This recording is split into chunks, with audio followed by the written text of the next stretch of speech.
Are you human or ghost? Jin Qing forced down his fear and asked somewhat unnaturally. Human, ghost, what do you think? The strange shadow smirked, his words full of mockery.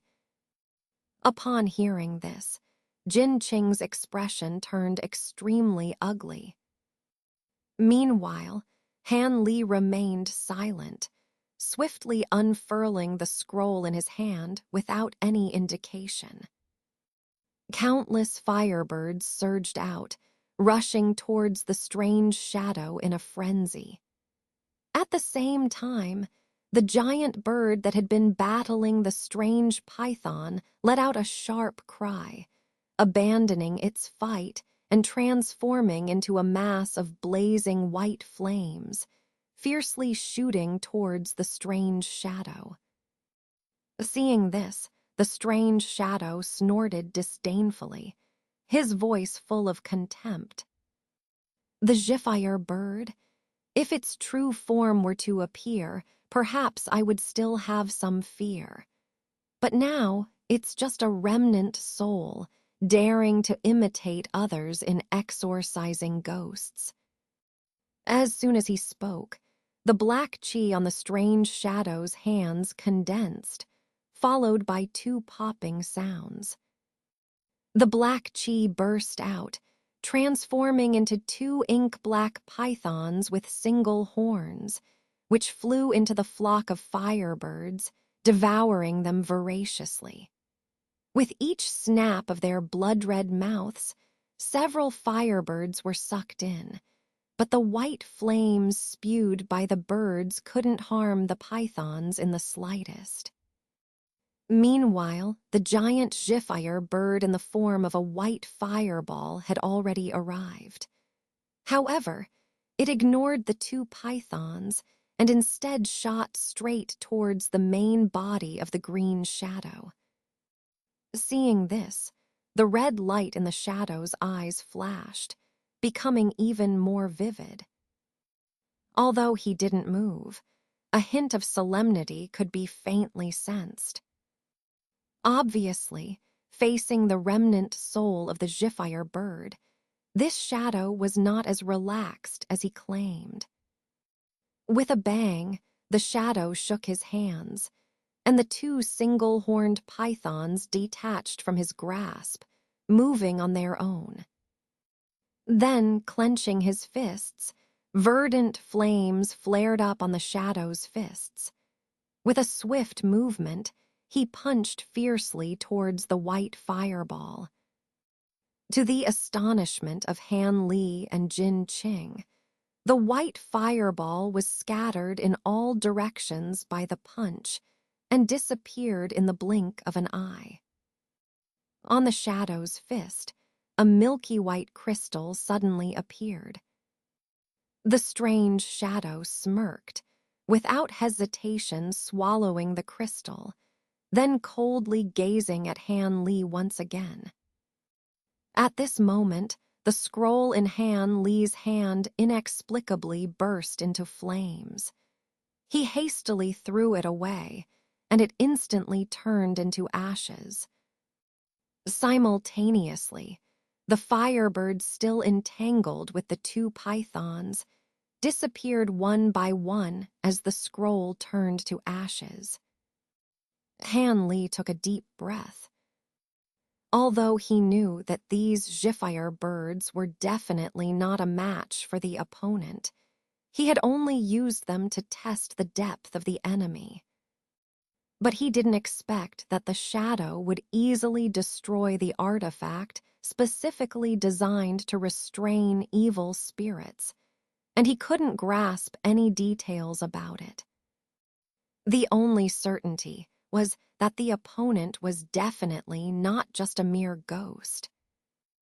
Han Li calmly stared at the green shadow, secretly estimating his chances of winning against the opponent. Not bad, just you. I am very interested in your body now. The other two can scram.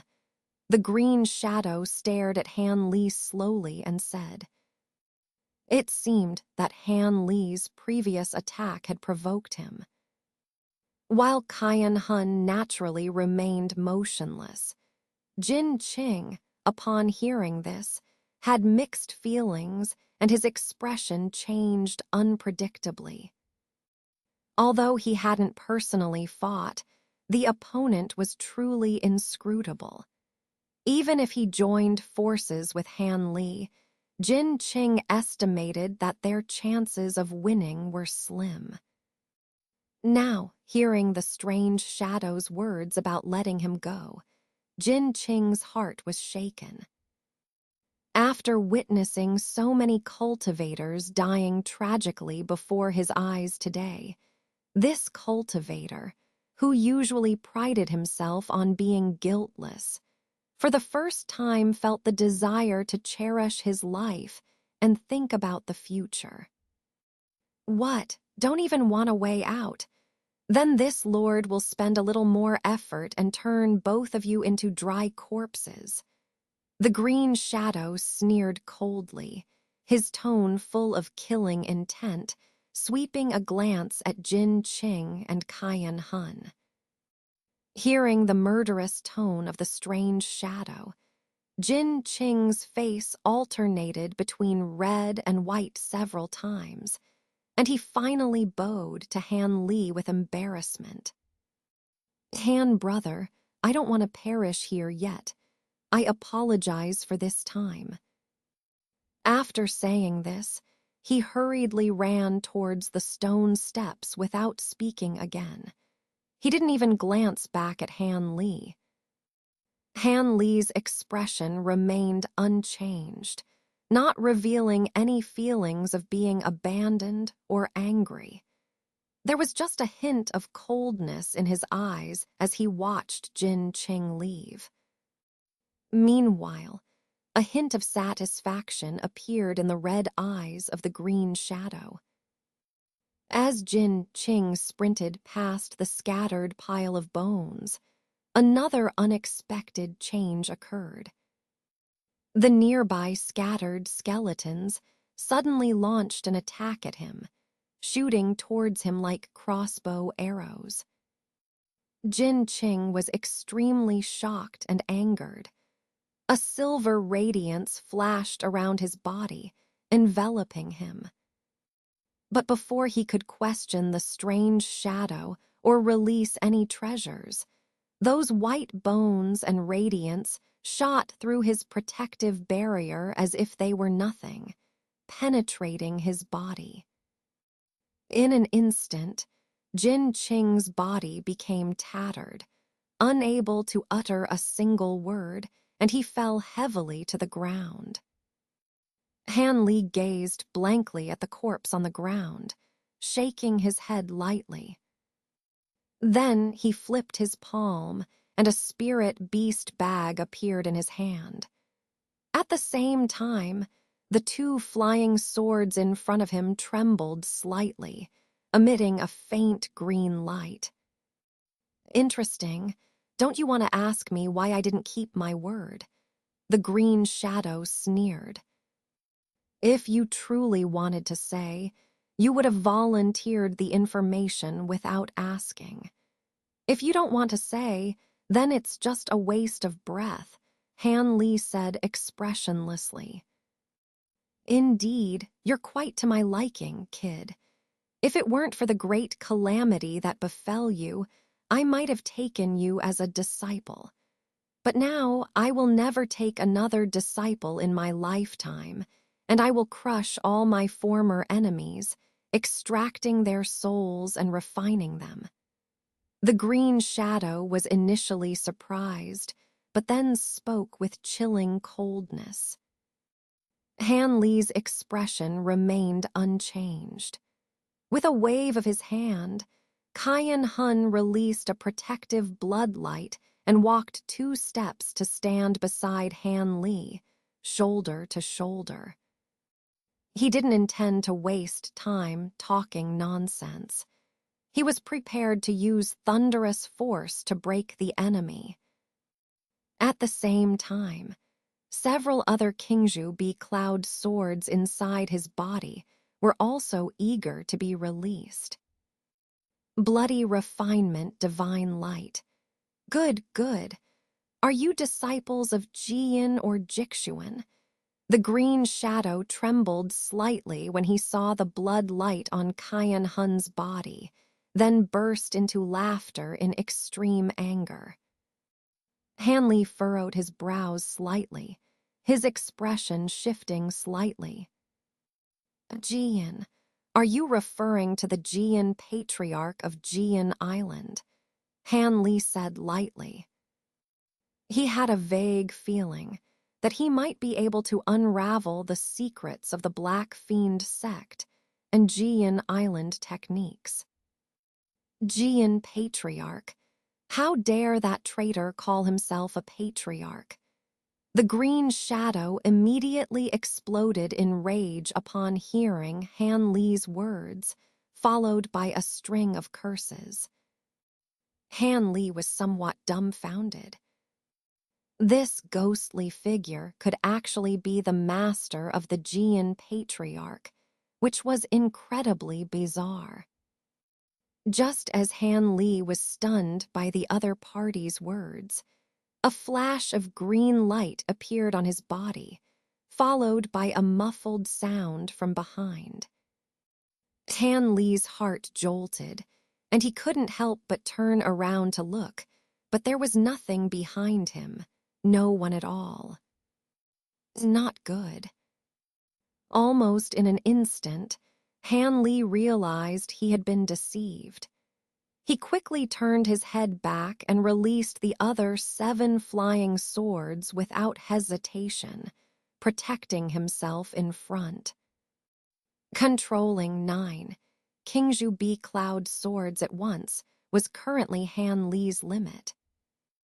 Sure enough, the moment he turned his head back, the sword light formed by the 9 flying swords emitted a faint, golden, banishing evil divine thunder, and a green light sphere the size of a fist disappeared under the arc.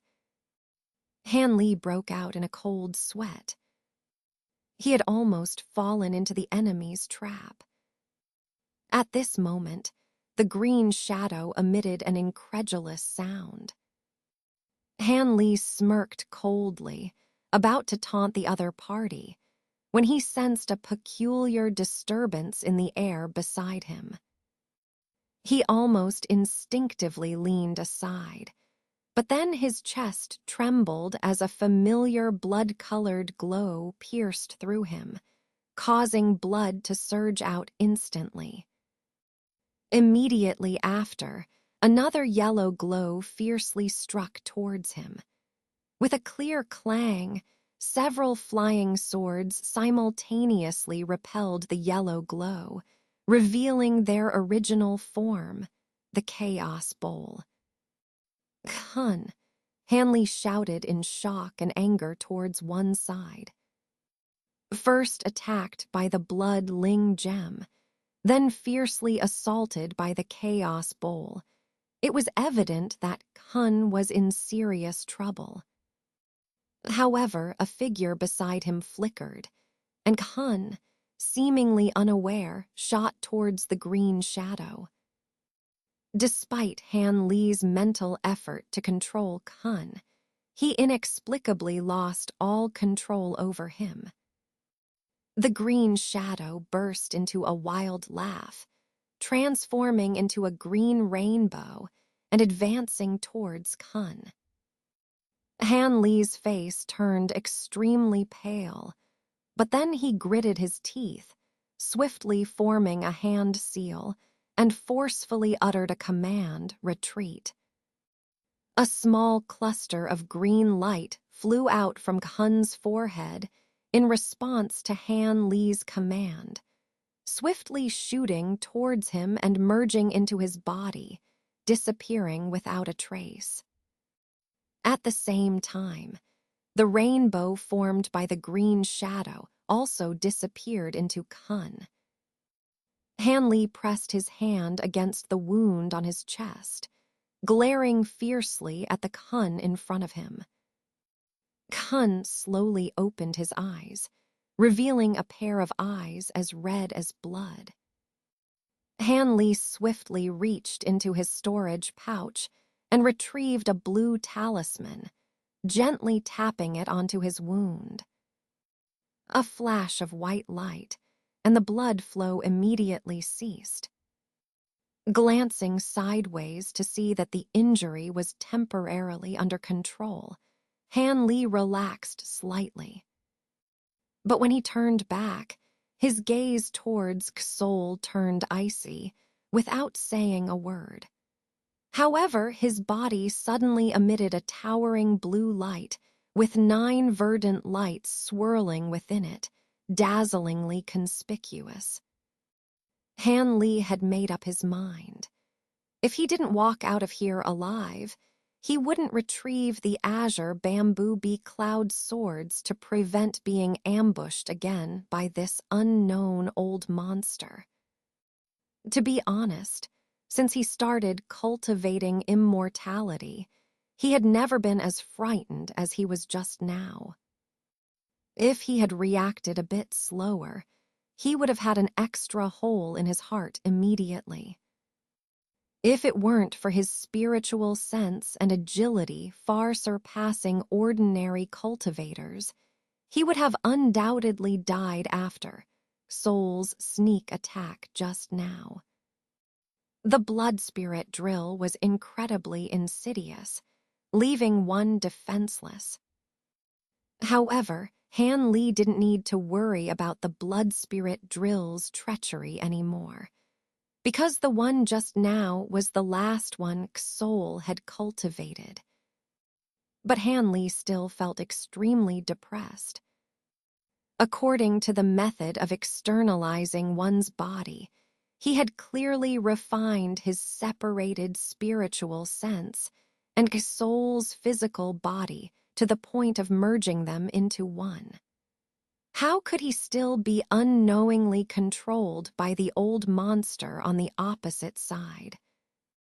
He didn't even have time to send out a warning spiritual thought. If he hadn't acted quickly to retrieve this part of his spiritual sense, he might have been devoured by the other party. By then, his troubles would have been truly great. However, the fact that the other party could possess him also indicated that the green shadow was indeed not human, but rather a demon spirit resembling a ghost and an elemental spirit. Possessing Xol might not be a bad thing, as it might give him an opportunity to destroy the other party. Thinking of this, Hanli flipped his palm, and a delicate brass bell appeared in his hand. It was the soul-calling bell that had been left idle for a long time. This bell contained Xol's essence and blood. Although he didn't expect to defeat the other party with just this, it could still create some opportunities for him. At this moment, Xol on the opposite side was self-absorbed in adjusting his body, seemingly adapting to this body. Seeing Hanli's move, he sneered disdainfully, showing a confident demeanor. Seeing this situation, Hanli's expression sank, and without hesitation, he struck the bell in his hand. As a series of clear ringing sounds echoed out, Xol's eyes flickered with red light a few times, but his body remained motionless, showing no signs of discomfort. Hanli couldn't help but feel a sinking feeling in his heart. No matter what tricks you've played on this pseudo-corporeal body, since I am now the master of this body, do you think those small restrictions can still work? Xol's hoarse voice slowly came, his face full of ridicule. Do you know about the pseudo-corporeal body? Han Li was surprised by this unexpected revelation.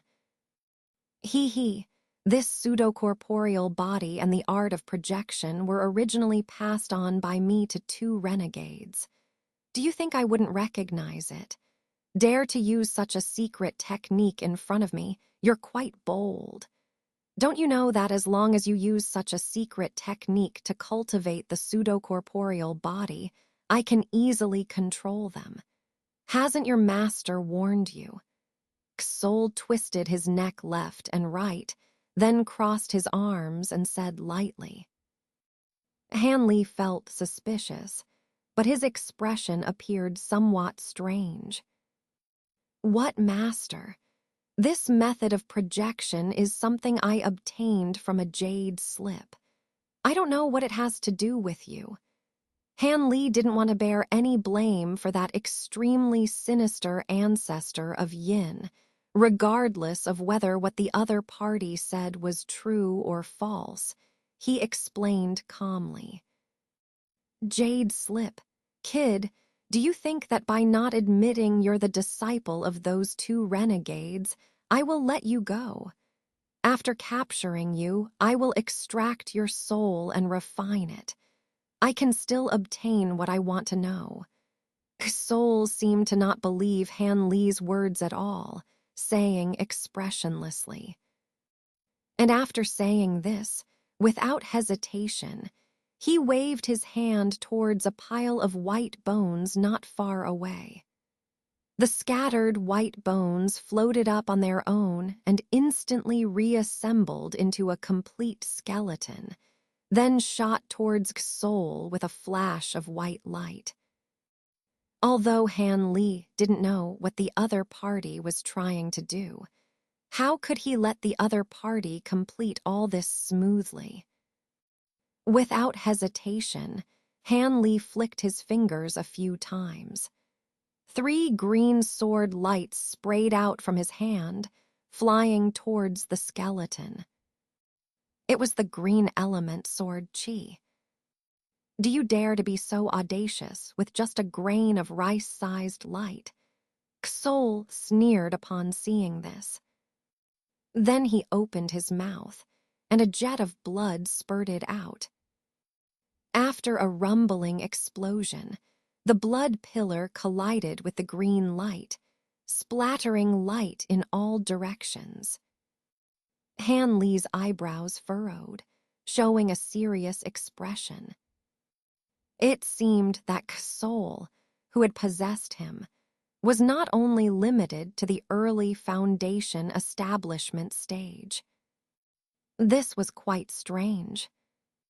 But what happened next on Xol made Han Li even more shocked. The white bones flew to Xol's body without any hindrance, merging into his body. Then Xol roared loudly, emitting several different lights from his body, including verdant flames, pitch-black ghostly mists, and the blood-red light of his own blood-refining technique. The 3 different colored lights intertwined and flowed around Xol, completely enveloping him.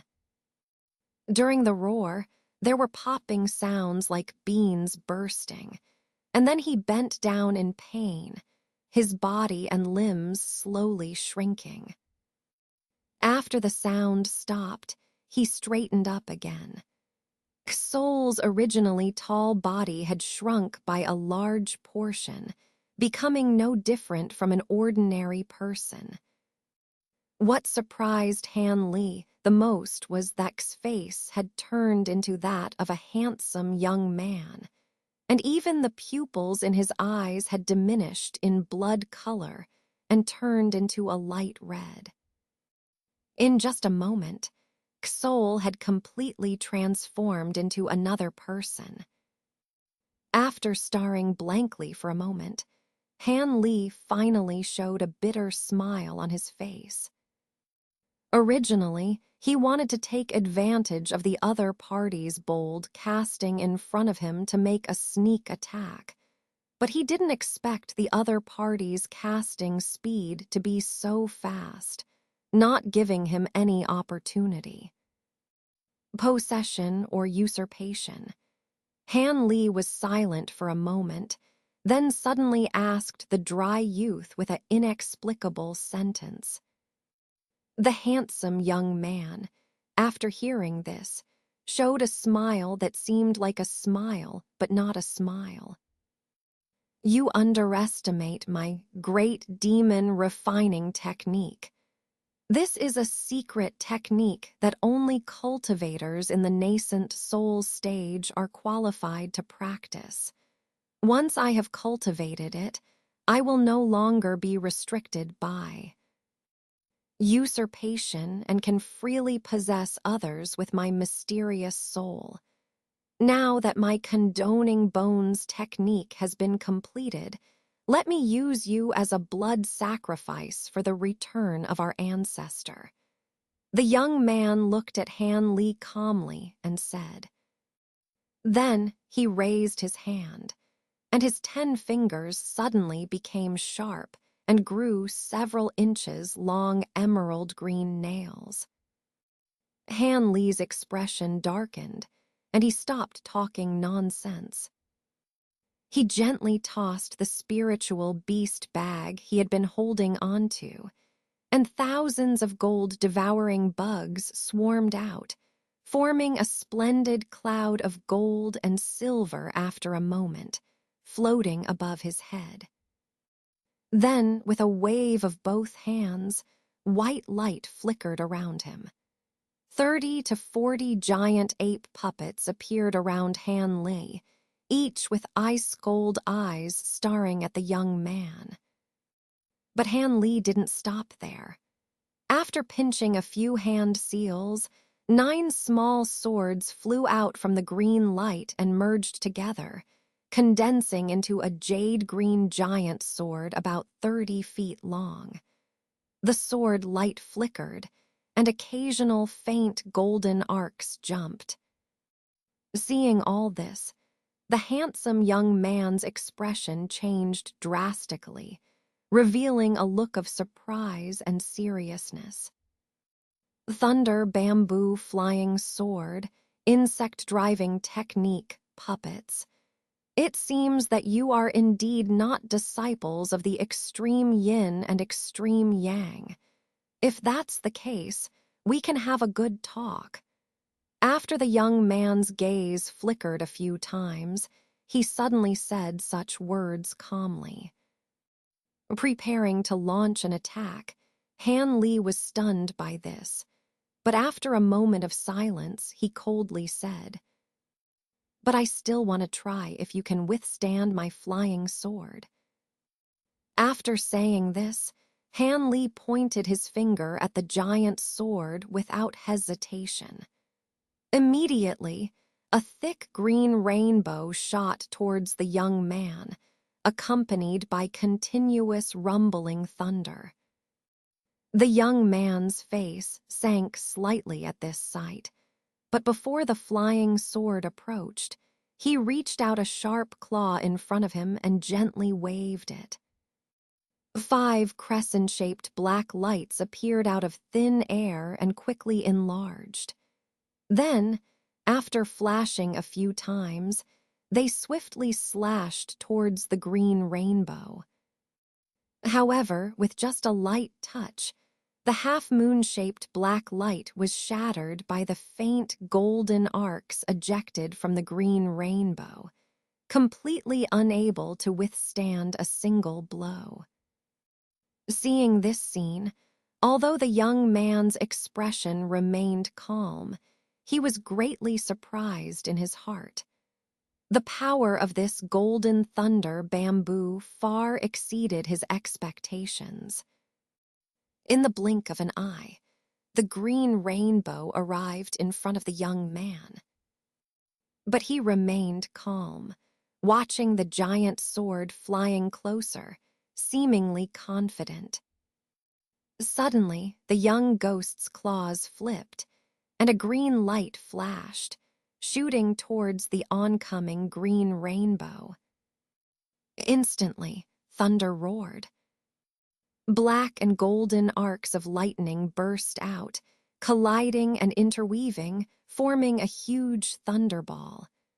The thunderous sound echoed in the hall, shaking it profoundly. Han Li's eyes narrowed. The heavenly thunder bamboo. The fact that the other party also possessed a treasure refined from heavenly thunder bamboo startled him. Could it be?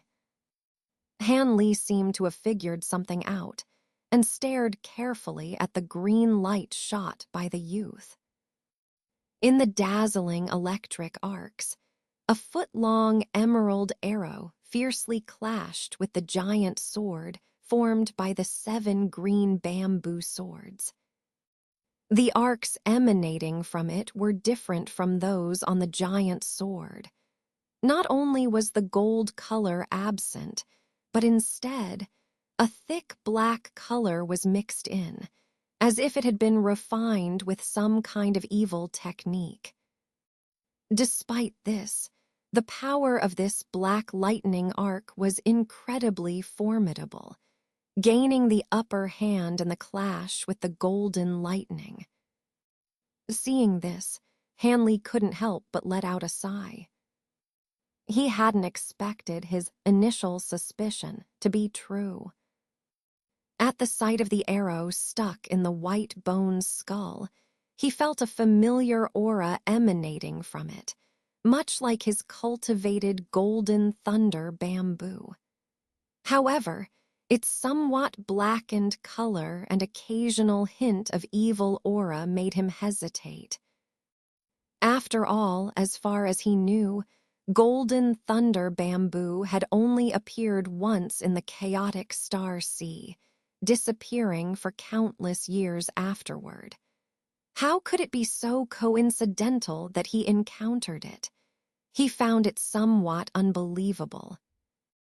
But now, seeing that the arrow that had ambushed him was not only made of golden thunder bamboo, but had also been turned into a treasure by the old ghost, it was truly ironic. A smirk appeared at the corner of Han Li's mouth, revealing a hint of sarcasm.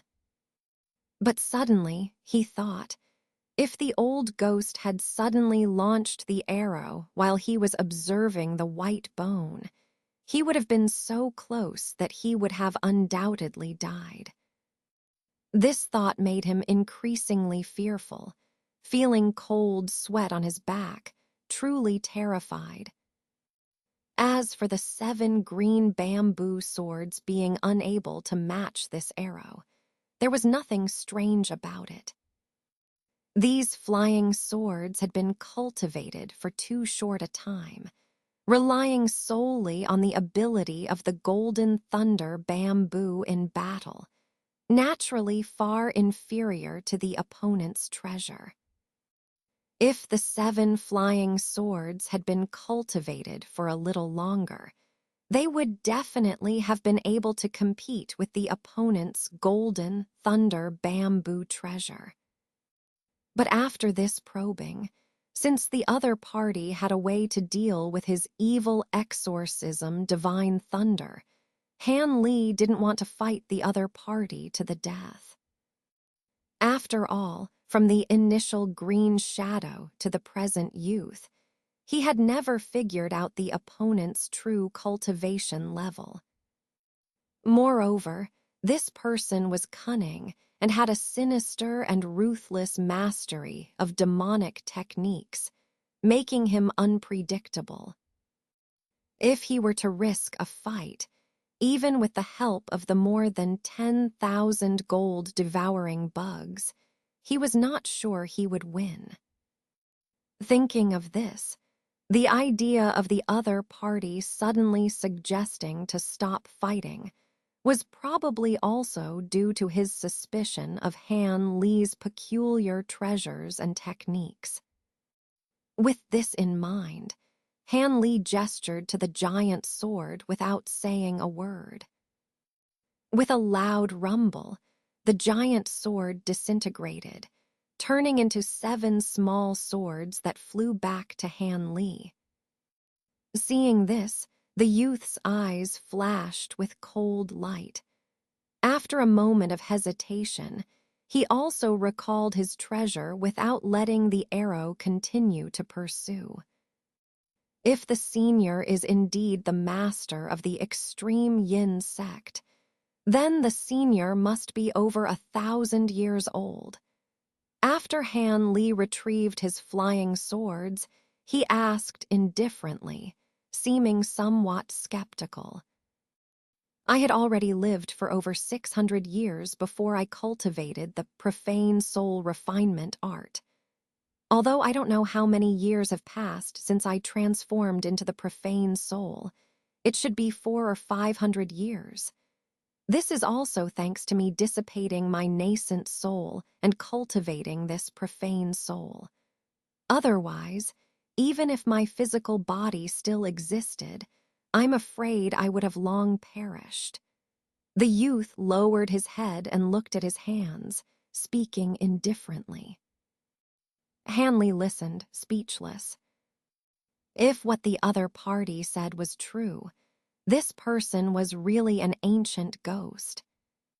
But at the same time, Han Li couldn't help but become interested in this profane soul refinement art.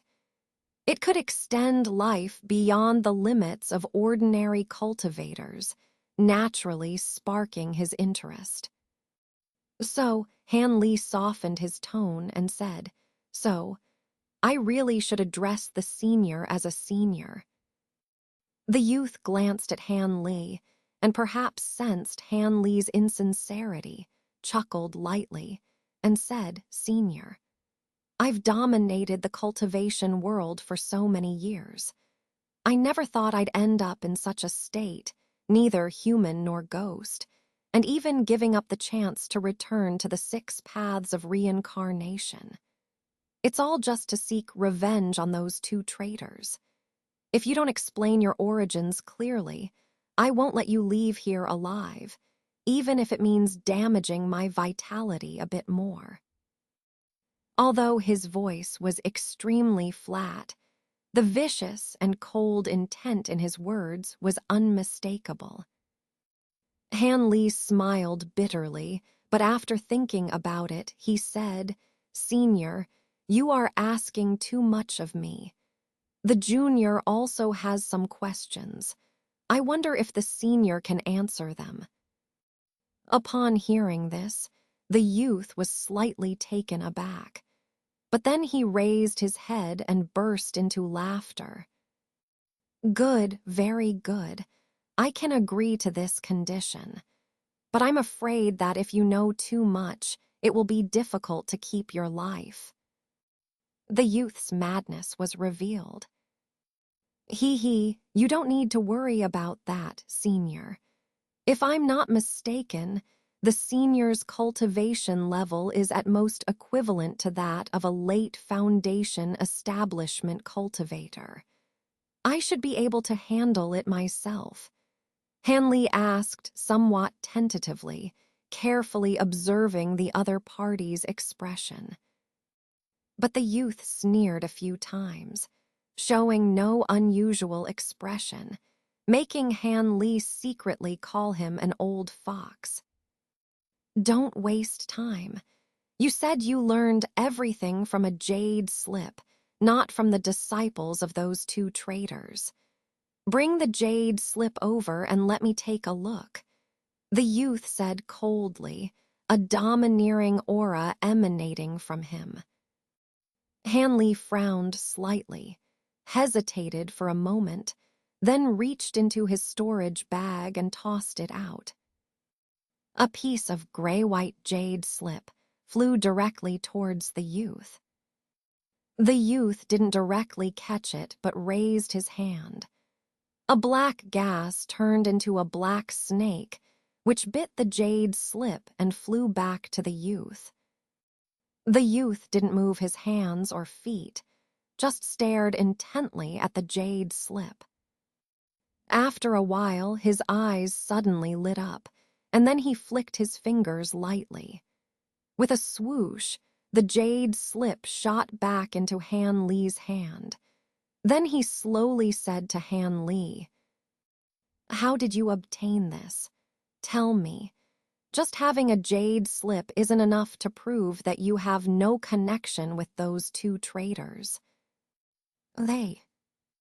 Hearing this, Han Li smiled slightly, not answering the question but instead asking, "Since the senior has cultivated into a profane soul and has been trapped here for so many years, the profane soul refinement art must have many restrictions and flaws, such as being unable to walk in broad daylight and being restrained by some special magical instruments. Humph, do you think I will tell you these things?" The youth heard Han Li's words and couldn't help but get angry, his face suddenly changing as he harshly interrupted. "That's right. Senior thinks I will tell you things that you shouldn't know." Han Li's expression remained unchanged, saying lightly. Xiao Cha listened to this mocking remark, slightly stunned. The anger on his face gradually dissipated. "Since you are unwilling to speak about these matters, then." Xuan Gu Shangren changed the subject, seeming to intend to ask another question. But at this moment, a clear and melodious sound suddenly emanated from the old demon's body, so crisp and pleasant that it made Han Li momentarily stunned.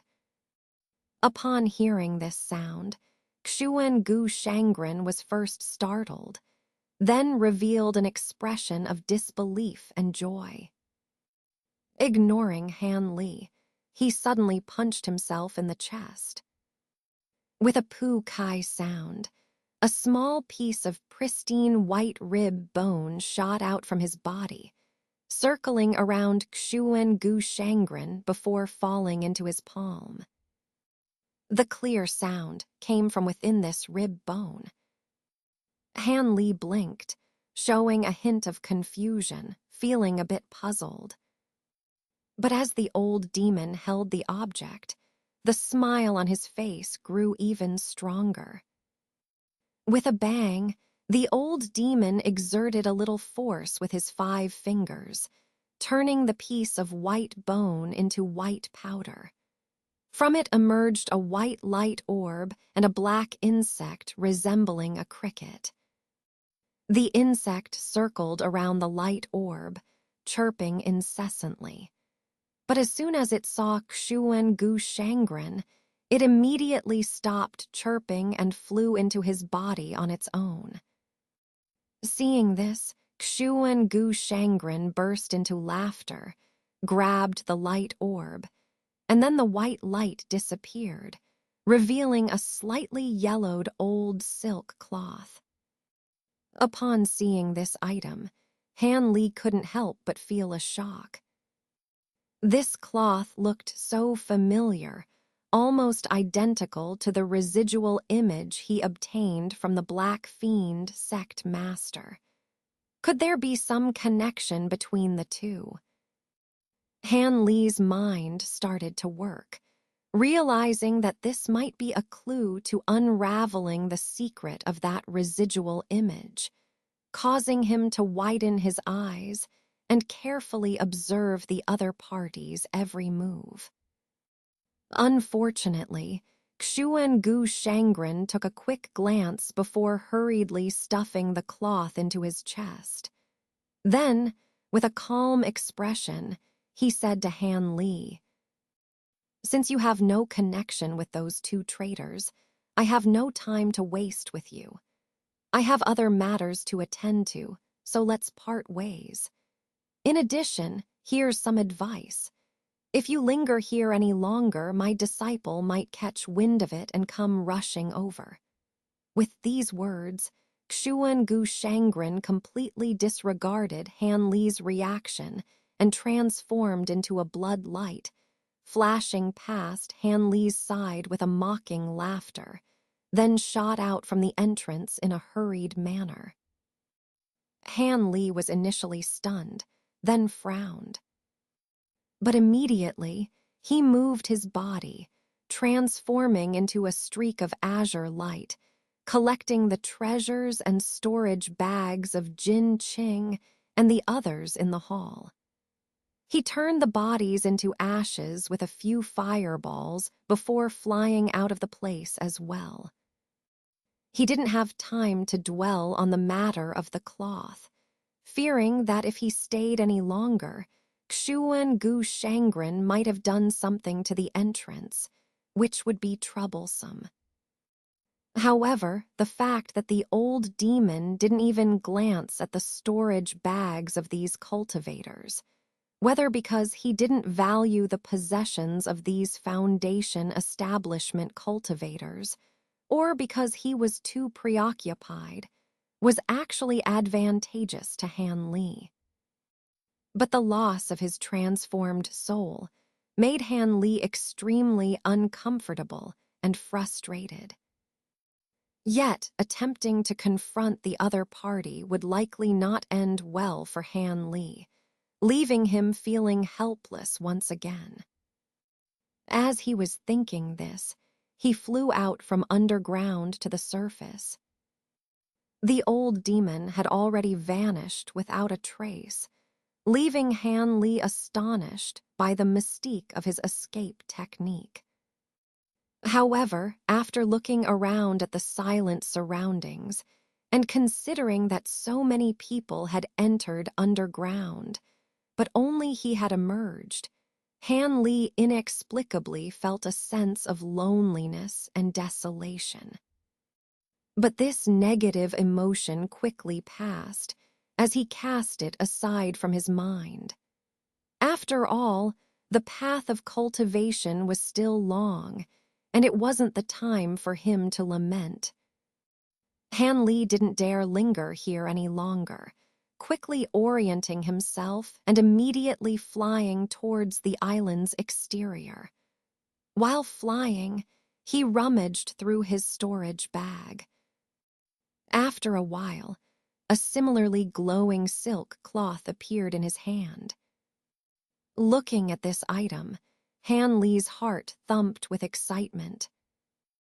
Now, even without a closer look, he already knew that this cloth was definitely of the same type as the one held by Xuan Gu Shangren. He wondered what secrets it hid to make someone as scheming as the old demon behave in such an uncharacteristic manner.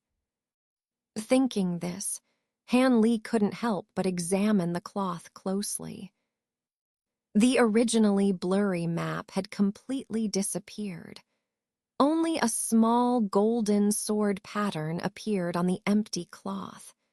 No matter how Han Li rotated it, the sword would slowly point towards the northwest direction, emitting a faint red line extending to the edge of the cloth, emitting a dim glow at the tip. Han Li furrowed his brows. Although he didn't know the specific function of this item, such a simple drawing would be foolish not to understand its meaning. It clearly indicated that the person holding it should head in the direction indicated by the small sword. Surely, there would be some opportunity waiting for them at the end of the red line. Han Li held the cloth, sinking into contemplation. Considering how urgently Xuan Gu Shangren had acted, the effect of this cloth must have a certain time limit. Judging from the joy on his face, the benefits must be considerable. If he wanted to find out more, he had to follow the direction indicated by the cloth immediately. Otherwise, either the effect of the cloth would expire or someone else would seize the benefits ahead of him. After pondering for a while and hesitating for a long time, Han Li resolutely adjusted his direction and flew away in a streak of green light, leaving the desolate island behind in an instant. About a quarter of an hour later, a large, eerie black mist rushed to the island from afar. Near the entrance of the spacious cave, it circled around for a moment before dispersing, revealing a middle-aged man with pale skin and no trace of blood. He glanced at the destroyed array formations and the toppled spirit-sealing pillars, his brows furrowing immediately. He quickly entered the cave. After a moment, a long roar of extreme anger echoed from underground, shaking the nearby ground. Then the middle-aged man, enveloped in a black aura, flew out from the cave, shooting straight into the sky. His anxious expression turned into one of panic as he looked around, then suddenly spun around. Dozens of black rays shot out from the black mist, transforming into huge black birds flying in all directions, quickly searching the nearby 100 miles. But when all the giant birds returned, they found nothing. The middle-aged man's expression was extremely ugly. He looked up at the sky, but didn't make any other moves for a long time. After who knows how long, he suddenly burst into a burst of laughter. "Old freak, even if you can escape from here, so what?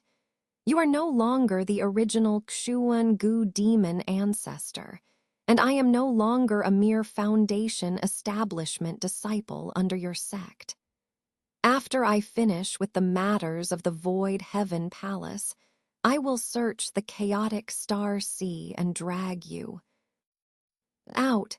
After saying this, he flew up without hesitation, turning into a large mass of black mist once again. Then, as if to vent his anger, a thick black beam of light shot out from the mist, causing the ground near the cave entrance to sink, becoming a ruinous area. Then, like a shooting star, the black mist hurriedly fled far away. Han Li was unaware of everything that happened on the island. At this moment, he was driving his magic treasure according to the direction indicated on the map, flying steadily in the sky. Because he was afraid of encountering Xuan-Gu Shangren, Han Li was extremely vigilant along the way, occasionally opening his spiritual sense to prevent being ambushed.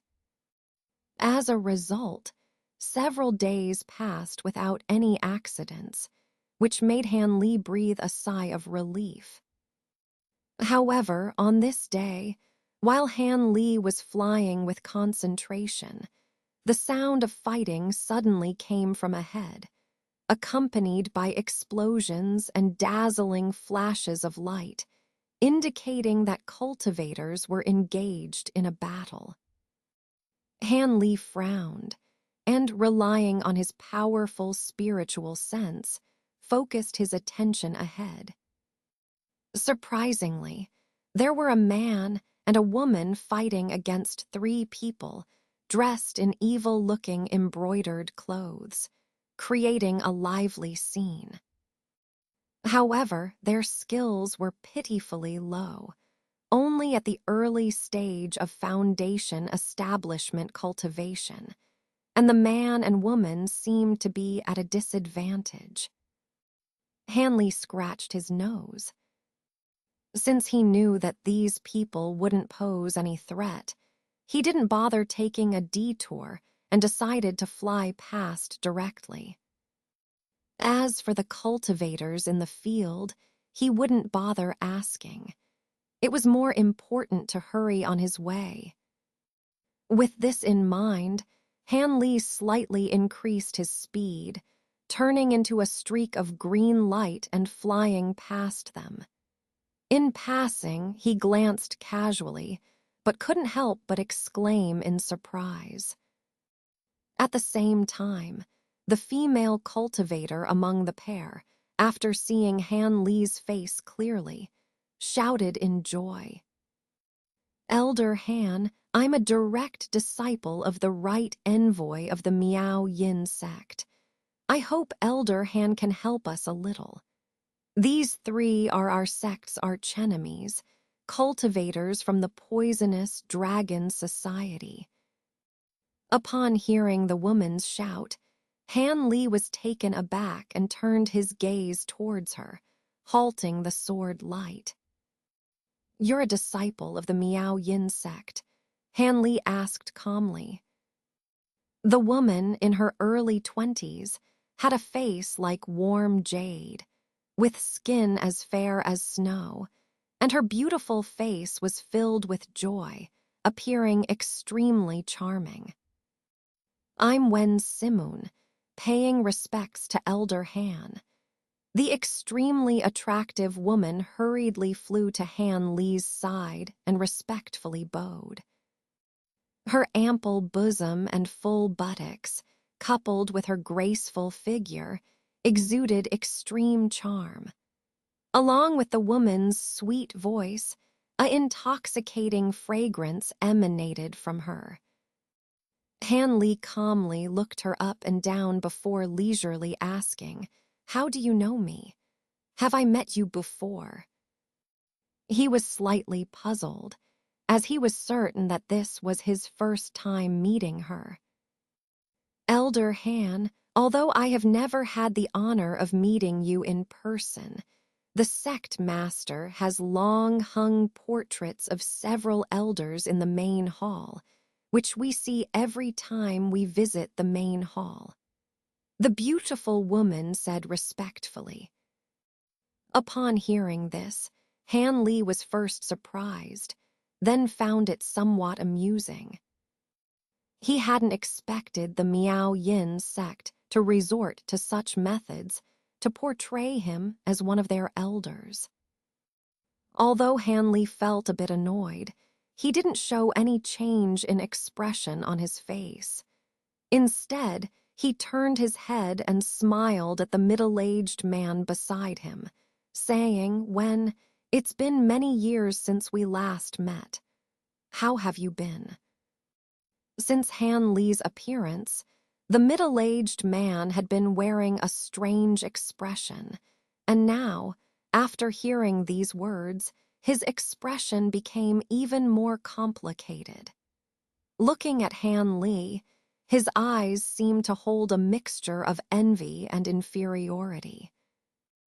"I never thought Elder Han would still remember me. Even though I saw Elder Han's portrait in the Miao Yin sect, it took me a long time to believe it. Congratulations on reaching core formation." After his lips moved slightly, he revealed a bitter smile.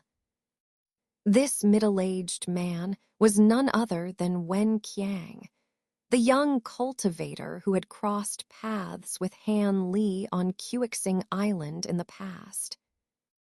Now, although his facial features were vaguely the same as they were back then, the once youthful and vigorous young man had turned into a man with white hair and a face full of vicissitudes, on the verge of entering old age. "When there's no need for formalities. We only met briefly in the past, so let's just treat each other as equals," Han Li said with a smile. He could see that Wen Qiang was only at the mid-foundation establishment level, and he had no hope of advancing to core formation in this lifetime. Thinking of the once promising young man turning into this appearance, Han Li couldn't help but sigh. In fact, even if Wen Simun hadn't called out to him, he would have stopped. After all, he had a photographic memory, and although he hadn't interacted much with Wen Qiang before, he had recognized him as soon as he flew past. Wen Qiang hesitated for a moment before reluctantly agreeing to Han Li's request. Meanwhile, the beautiful woman listened to their conversation with great surprise. Her big watery eyes blinked a few times, and just as she was about to ask something, Han Li suddenly turned his head, his tone turning cold as he addressed the three people opposite them. "Where do you think you're going? Did I tell you to leave?" The three cultivators opposite had already been in a state of panic upon seeing the addition of a core formation cultivator. But seeing that Han Li seemed to pay them no attention, they felt a glimmer of hope and began to retreat slowly. Now, upon hearing Han Li's words, their faces turned pale, and after exchanging glances, they immediately split into three directions and fled with their flying treasures. As they fled, they released various colorful defensive treasures and shields around them. Humph seeking death. Han Li snorted coldly, raised his hand, and lightly flicked it. Three dazzling green sword lights flew out, appearing behind the three cultivators in an instant. Poo, poo, poo sounds echoed as the treasures and shields on their bodies shattered like paper under the strikes of the thick green sword lights. Then, almost simultaneously, screams rang out, and the three of them, along with their treasures, turned into countless rays of light and disappeared without a trace.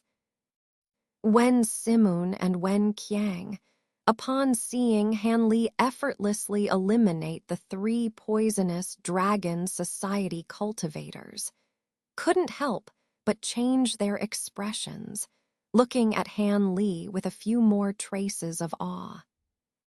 And Han Li himself nodded with a smile. Although the three green sword lights seemed inconspicuous, they contained a considerable amount of his spiritual power. But being able to kill Foundation establishment cultivators with one strike was still quite satisfactory to him.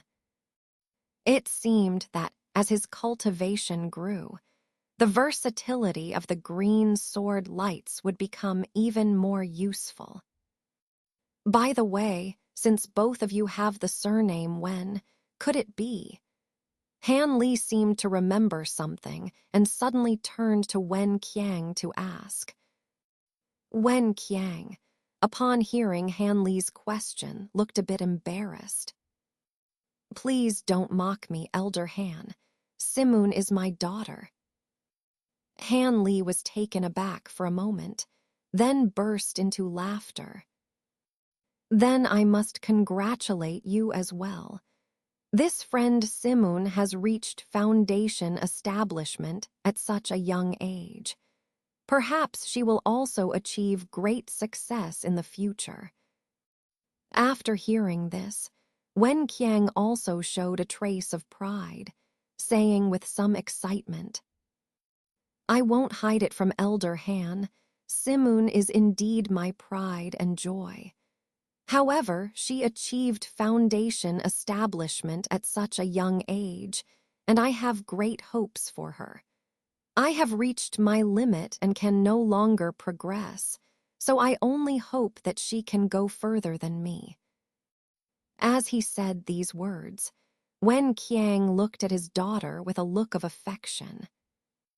Wen Simoon, on the other hand, felt embarrassed by the attention. Han Li, meanwhile, nodded with a smile, seeing that Wen Simoon's aptitude was indeed quite good. Next, Wen Qiang and Han Li exchanged some information about each other. Although they didn't have a deep relationship, meeting an old acquaintance after many years was always a pleasant thing, and Han Li was in a good mood and chatted with them for a while. From Wen Qiang's words, Han Li heard about the experiences of an ordinary cultivator in the chaotic star sea, not much different from his own. Shortly after they parted ways, Wen Qiang's master passed away, and he barely managed to reach Foundation establishment after spending decades on Quixing Island. Then, he began to travel between various islands, and during this time, he caught the eye of a female disciple of the Miao Yin sect and joined the sect as an external disciple. Since then, he had been handling various miscellaneous matters for the Miao Yin sect.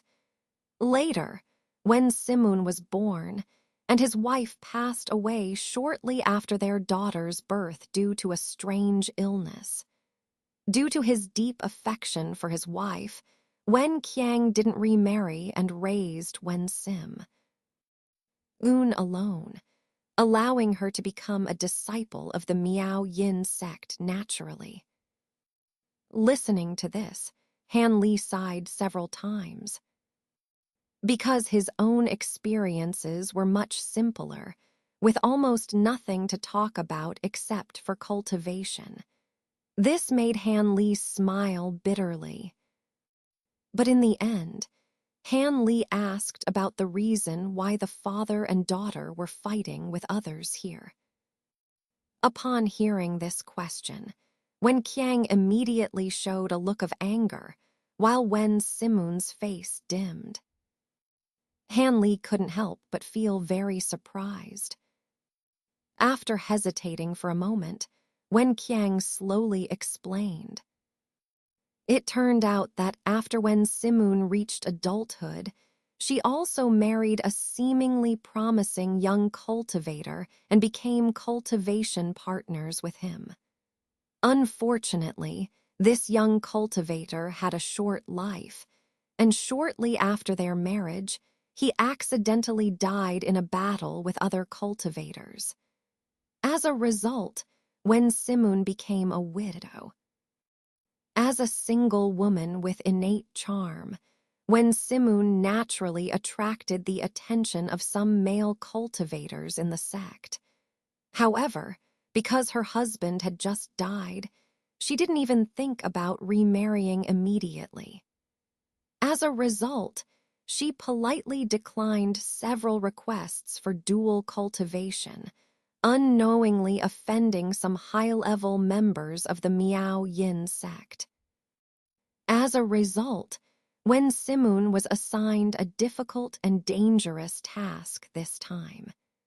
She was ordered to escort a batch of valuable goods into the territory of the poisonous Dragon Society, which had always been at odds with the Miao Yin sect.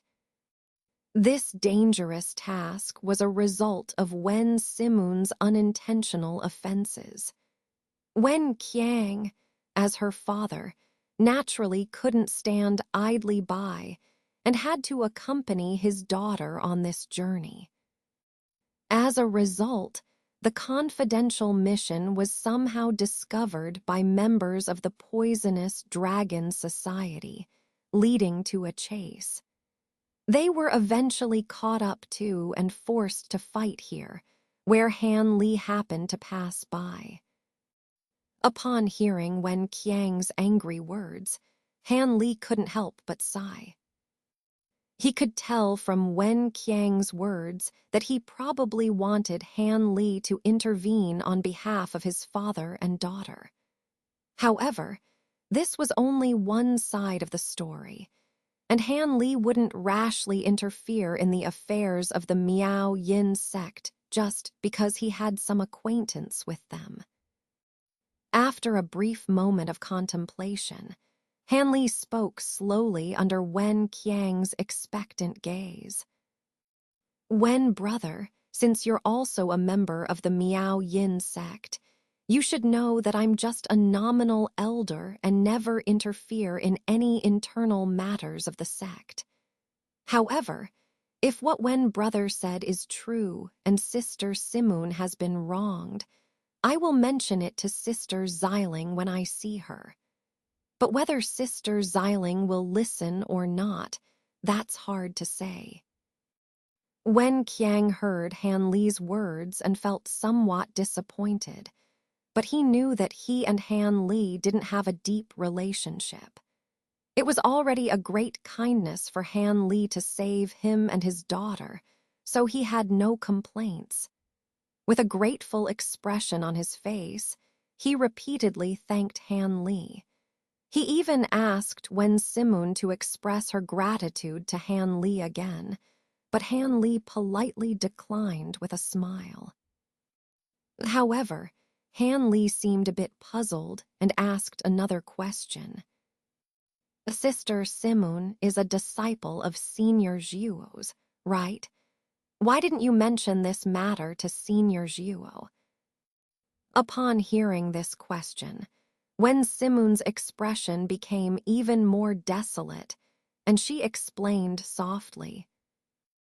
Elder Han, you don't know. The person who ordered me to come here this time is a close relative of my master, and my master also hoped that I could become cultivation partners with that person. But I refused, which made my master very angry. After saying this, Wen Simun looked helpless, appearing extremely beautiful and pitiful, which made Han Li momentarily stunned. But then, he quickly turned to Wen Qiang and said, I have other matters to attend to, so I'm afraid I can't travel with you. I'll take my leave first. After saying this, Han Li bowed to the two of them. Wen Qiang naturally didn't know what to say to detain him, so after hastily expressing his gratitude a few more times, Han Li smiled and turned into a streak of green light, disappearing into the sky. Watching the direction where the green light disappeared, Wen Qiang and his daughter fell silent for a while. After a while, Wen Simun complained somewhat petulantly. Father, you never told me that you actually knew Senior Han, the elder of our sect. And from your casual conversation, it seems that you knew this senior before he even reached core formation. Can you tell me more about it? You know, Senior Han is quite mysterious to us disciples. As Wen Simun spoke, her initial resentment turned into curiosity. Seeing his daughter's change in attitude, Wen Qiang sighed and spoke with some affection. I only had a superficial acquaintance with Senior Han, and we didn't have any deep friendship. Moreover, when I first met him, his cultivation level was not much higher than mine. When I suddenly saw his portrait in the hall, I was really shocked, and for several days, I couldn't calm down. It's incredible that he could reach core formation and become an elder of our sect. As Wen Qiang spoke, memories of his acquaintance with Han Li surfaced in his mind, and he stopped talking for a moment, lost in thought. Seeing this, Wen Simun seemed to understand what her father was thinking and silently waited beside him, and for a while, there was silence between father and daughter. Only the sound of the wind blowing through their clothes could be heard. A month later, near a vast and empty sea area, there was suddenly a bustle of activity. Every few days, cultivators would fly towards this area at high speed, then soar excitedly towards the sky. There, a majestic and enormous palace floated in the air without moving an inch. The palace was about 100 feet high, made entirely of flawless white jade, exquisitely beautiful, and emitting a faint glow. It was surrounded by a thick golden light shield, hanging high in the sky about 1,000 feet above. Cultivators who came here without hesitation flew towards the palace, easily passing through the light shield and entering the palace. On this day, a streak of green light swiftly flew over. When it reached the sea surface below the palace, it suddenly stopped. The green light dissipated, revealing an ordinary-looking young man. It was Han Li, who had come here according to the map on the brocade cloth. He looked around in confusion, then suddenly looked up. Wow. As soon as he saw the palace floating in the sky like a palace from the heavens, Han Li took a deep breath, his face full of astonishment. He stared blankly at the palace for a long time before coming back to his senses. However, he didn't approach the palace rashly. Instead, he pondered for a moment and then, with a sudden movement, disappeared without a trace. A moment later, a crimson cloud flew rapidly. It stopped not far from where Han Li disappeared. Then the red cloud dispersed, revealing an old man with red hair holding the same brocade cloth in his hand. He glanced down at the cloth, coldly surveyed the surroundings, and then looked up at the sky. Immediately, he saw the palace floating in the air and couldn't help but show a look of joy. Then, without hesitation, the old man transformed into a red cloud and flew towards the sky. When the white light enveloped him, Han Li's figure reappeared nearby. He frowned slightly, his expression uncertain. Over the next 7 or 8 days, Han Li patiently concealed himself nearby and saw 2 nascent soul cultivators flying into the light shield and entering the palace. They also held a brocade cloth map. Han Li couldn't help it anymore. On this day, he flew to the golden shield and with a flick of his hand, took out the map. As he infused spiritual power into the map, a white light emanated from it, enveloping Han Li. Then, Han Li gently stepped forward, passing through the golden light shield as if it were nothing. Looking back at the shield, and then at the magnificent palace, Han Li flew towards it without hesitation. When he approached the palace, Han Li noticed 3 large silver characters above the entrance to the narrow passage, Hall of the Void Sky. These 3 characters were not only awe-inspiring, but also extremely sharp. Han Li could barely look at them for long before feeling a slight pain in his eyes. This startled him, and he quickly looked away, afraid to look again, feeling extremely shocked. Glancing at the deep entrance of the palace, Han Li gritted his teeth and cautiously walked in. As soon as he entered the door, Han Li was astonished. Because what appeared before him was a narrow corridor that stretched straight ahead and seemed to have no end. The corridor was also made of translucent jade. If that was all, it would be fine, but the corridor was only 2 or 3 yards wide, but it was 30 to 40 yards high. Walking into it, one would feel extremely suppressed and uncomfortable. Han Li frowned and pondered for a moment before releasing his spiritual sense. However, his expression changed slightly soon after.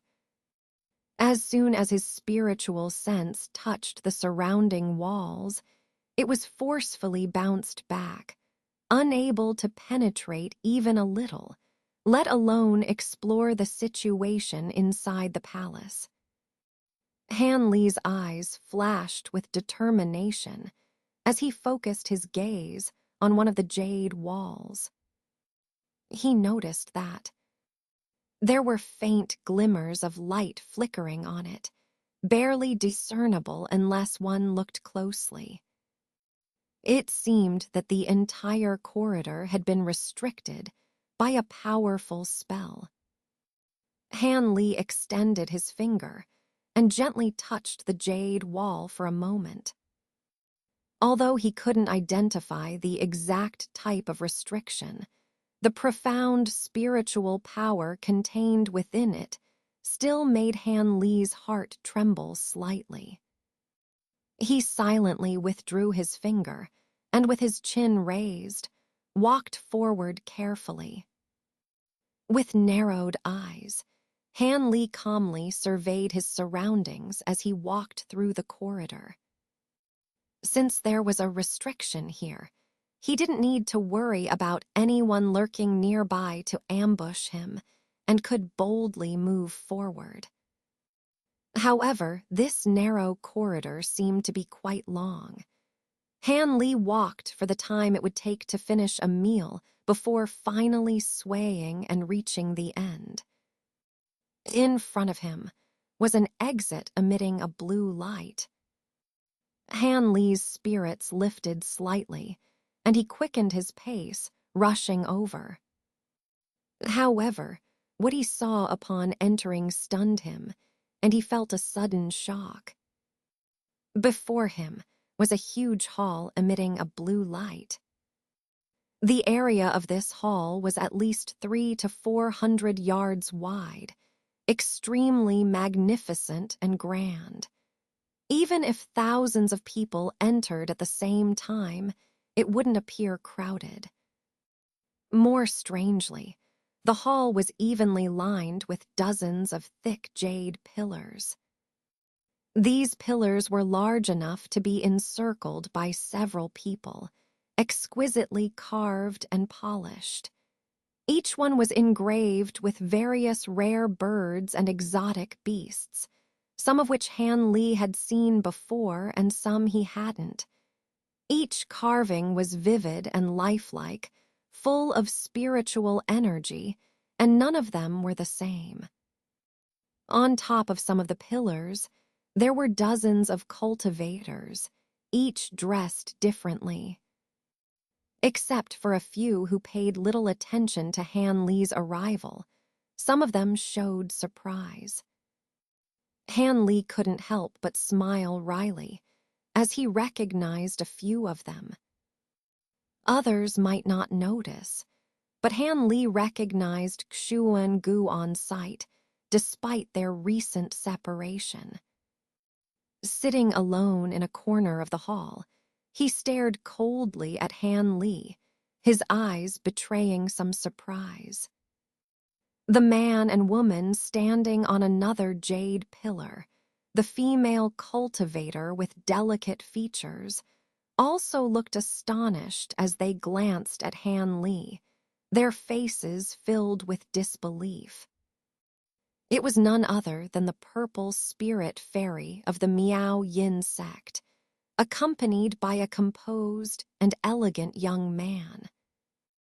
Seeing the strange expression on the purple spirit fairy's face, the young man couldn't help but size up Han Li, who appeared youthful. A cold light flashed in his eyes as he murmured something to the purple spirit fairy. In response, the purple spirit fairy smiled lightly and whispered a few words to him, seemingly explaining Han Li's identity. Han Li frowned, ignoring the behavior of the man and woman, but his gaze turned coldly elsewhere. The gaze coming from that direction carried some hostility, which puzzled Han Li. Then, he noticed an elder glaring at him with a face full of anger. Han Li was taken aback and recognized the elder as Elder Miao from the Six-Linked Hall. In the past, because of the matter with the infant carp beast, Elder Miao and Elder Gu wanted to kill him to silence him. However, Hanley managed to defeat Elder Meow with the help of his severely weakened vitality and array restrictions. After so many years, Elder Meow still remembered him, indicating a deep connection between him and the deceased Elder Goo. Although Hanley muttered a few words in his heart, he didn't pay much attention to it now. He glanced at other cultivators hesitantly, but didn't recognize anyone else. After hesitating for a moment, he still walked into the hall through the blue light and casually found an unoccupied jade pillar to fly up to the top and sit cross-legged like others. Then he formally observed the unfamiliar cultivators. Because the divine sense in the hall was also restricted, Hanley couldn't determine the cultivation levels of other cultivators. He only knew that most of them were probably above the foundation establishment stage. There were probably very few foundation establishment cultivators, and maybe even quite a few nascent soul cultivators. With this thought in mind, although Hanley remained seated, he carefully scrutinized the other cultivators one by one. After a while, he finally noticed something unusual and found two cultivators who were most likely at the nascent soul stage. One was an old Confucian scholar in a yellow robe with white eyebrows. The man leisurely stood with one hand behind his back, holding a tattered bamboo scroll in the other, reading it with relish. He occasionally shook his head, looking somewhat bookish. The other was a middle-aged, beautiful woman in pristine white clothes. Although her appearance was beautiful, she exuded a bone-chilling coldness, giving off an unapproachable aura. At this moment, the icy-cold beauty wiped a sheathed black long sword expressionlessly. From the moment Hanley appeared outside the hall to entering the hall, she didn't even glance in his direction, appearing extremely aloof. Although there were other cultivators who appeared calm and indifferent compared to these two, their composure seemed somewhat false. Moreover, most of the cultivators here couldn't help but show a trace of awe in their eyes when they looked at these two. This was something the other cultivators didn't have. Based on this alone, Hanley was sure that these two must be experts at the nascent soul stage. Of course, Hanley also understood that besides these two, there were probably some other special individuals among the other cultivators who shouldn't be underestimated. The most obvious example was the Xuan-Gu. In terms of cultivation, Xuan-Gu seemed to be only at the late foundation establishment stage. But when it came to actual combat, foundation establishment cultivators were no match for him. It could almost be said that he was second only to nascent soul cultivators. Who knew if there were other individuals among the others who were playing possum like him? Hanley muttered to himself incessantly, seemingly forgetting that he himself could easily defeat a cultivator at the same level.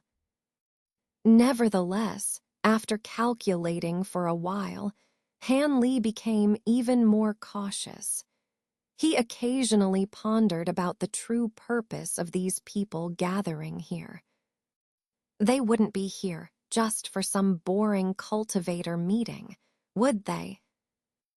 After all, both the remnant map on the embroidered cloth and this floating sky hall were so mysterious that even nascent soul cultivators were attracted to them.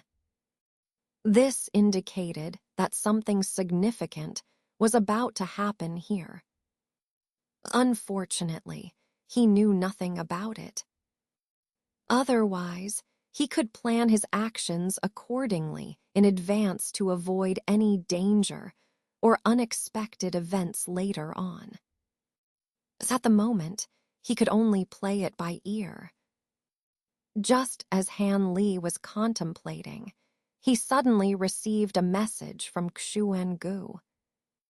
"Kid, I didn't expect you to have a remnant map of the Sky Hall as well. How about we cooperate in seizing the treasure this time?" Seize the treasure. Upon hearing these words, Han Li felt a surge of joy. It seemed that he had come to the right place this time. However, he maintained his composure and replied calmly, "I wonder how Senior plans to cooperate. Please elaborate." The young man transformed from Xuan-gu was invigorated upon sensing Han Li's lack of refusal. He was about to discuss the details further when footsteps sounded at the entrance of the hall, and two people swaggered in. Upon seeing these two, Han Li and Xuan-gu's expressions changed simultaneously.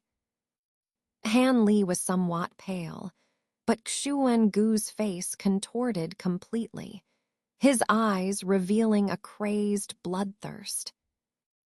However, fortunately, he was cunning enough. This expression flashed across his face for just a moment before he quickly resumed his normal demeanor. The two newcomers, who had just entered the hall, didn't notice Xuan-gu's abnormality. However, Han Li looked at them with a sense of despair. Because one of the two was none other than Wu Chu, the young master of the extreme Yin Island. Although Han Li was unfamiliar with the other, a middle-aged cultivator with a pale complexion and slender eyes, he couldn't help but guess his identity, feeling somewhat regretful for coming here. At this moment, the middle-aged cultivator led Wu Chu into the hall, sweeping his gaze around with disdain. Then his gaze paused on a cultivator with a sallow complexion, and he sneered a few times. The yellow-faced cultivator's complexion turned ashen, and his body trembled slightly. But then he remembered something and immediately straightened up, standing tall again. "Good, very good." The middle-aged man sneered a few times before saying coldly, "Well, well. It's unexpected that Brother Qing from the southern Crane Island and Madame Wen from the White Cliff Mountain are here too. Wu is really disrespectful." What's there to be disrespectful about? Brother Qing isn't as big as Brother Wu's. Extreme Yin Island, so we can only try our luck here. After all, it's a once-in-300-year opportunity. And I heard that Old Savage will also come because he seems to have received a remnant map as a gift from someone else. I'm afraid he'll be here soon, too. When that time comes, the few of us old immortals can really gather again.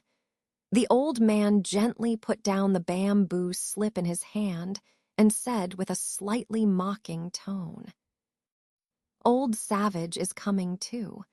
The middle-aged man's expression changed, seeming exceptionally wary of this person. "Yes, I heard he's looking for some life-prolonging fruit in the Sky Hall because his lifespan is running out. He hopes to refine a few longevity pills to extend his life by 50 or 60 years. The old man spoke with a sense of sarcasm.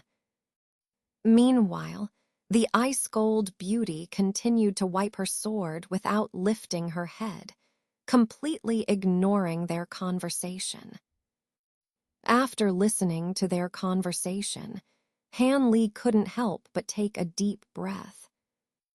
Although it was just a few short sentences, they revealed a lot of useful information. This middle-aged man was indeed the ancestor of extreme yin who possessed Wu Chu's body. According to their conversation, there seemed to be another nascent soul expert coming. It was incredible that there were life-prolonging elixirs in the Sky Hall that could extend one's lifespan. No wonder even nascent soul cultivators were eagerly coming here. While pondering the information he had just received, Han Li wondered if he should really wade into this situation. Although he didn't know what he would encounter ahead, this strange aerial palace seemed similar to the blood trial of the Yue Kingdom, likely built by ancient cultivators from the barbaric era. While the treasures inside might be plentiful, danger was undoubtedly present as well. And the inexplicable expression from the ancestor of extreme yin just now made him feel a chill in his heart. What trick was the other party playing? Perhaps it was wiser to ignore the situation here and leave immediately. However, listening to the conversation of these old eccentrics, he learned that entering here was a once-in-300-year opportunity. If he retreated now, he might never have this chance again. This made Han Li hesitate once more. Just as Han Li was undecided, he heard Xuan Gu's voice in his ear. "Kid, do you have something extremely yin-related on you? Otherwise, why would he show such an expression? If I'm not mistaken, you're probably in big trouble." Xuan Gu's voice was flat but filled with sarcasm. Hearing this, Han Li snorted inwardly and replied calmly, "If the Lord of Extreme Yin knew that you were here, he would probably be even happier. Most likely, he would want to discuss the master-disciple relationship with the senior." "Are you threatening me?" Xuan Gu's tone turned sinister upon hearing Han Li's words. "I dare not. With the senior's status and means, how could I dare? However, senior, it's best not to gloat. Otherwise, in a life-threatening situation, I might say something inappropriate that implicates you." Han Li spoke expressionlessly. Xuan Gu remained silent for a while. Just as Han Li thought the other party was infuriated and wouldn't bother him again for a while. Suddenly, a cold voice sounded in his ear. The content of the words made him first stunned, then pleasantly surprised. "Do you want to form a nascent soul?" "Senior, what does that mean?" Han Li suppressed his excitement and calmly asked. What does it mean? My words are simple. I know of something that can greatly increase your chance of forming a nascent soul. This thing is right here in this sky hall. Besides this, there is no other way. If you are willing to join forces with me and take this opportunity to eliminate the traitor Extreme Yin, I will show you the whereabouts of this thing and tell you how to obtain it step by step. How about this condition?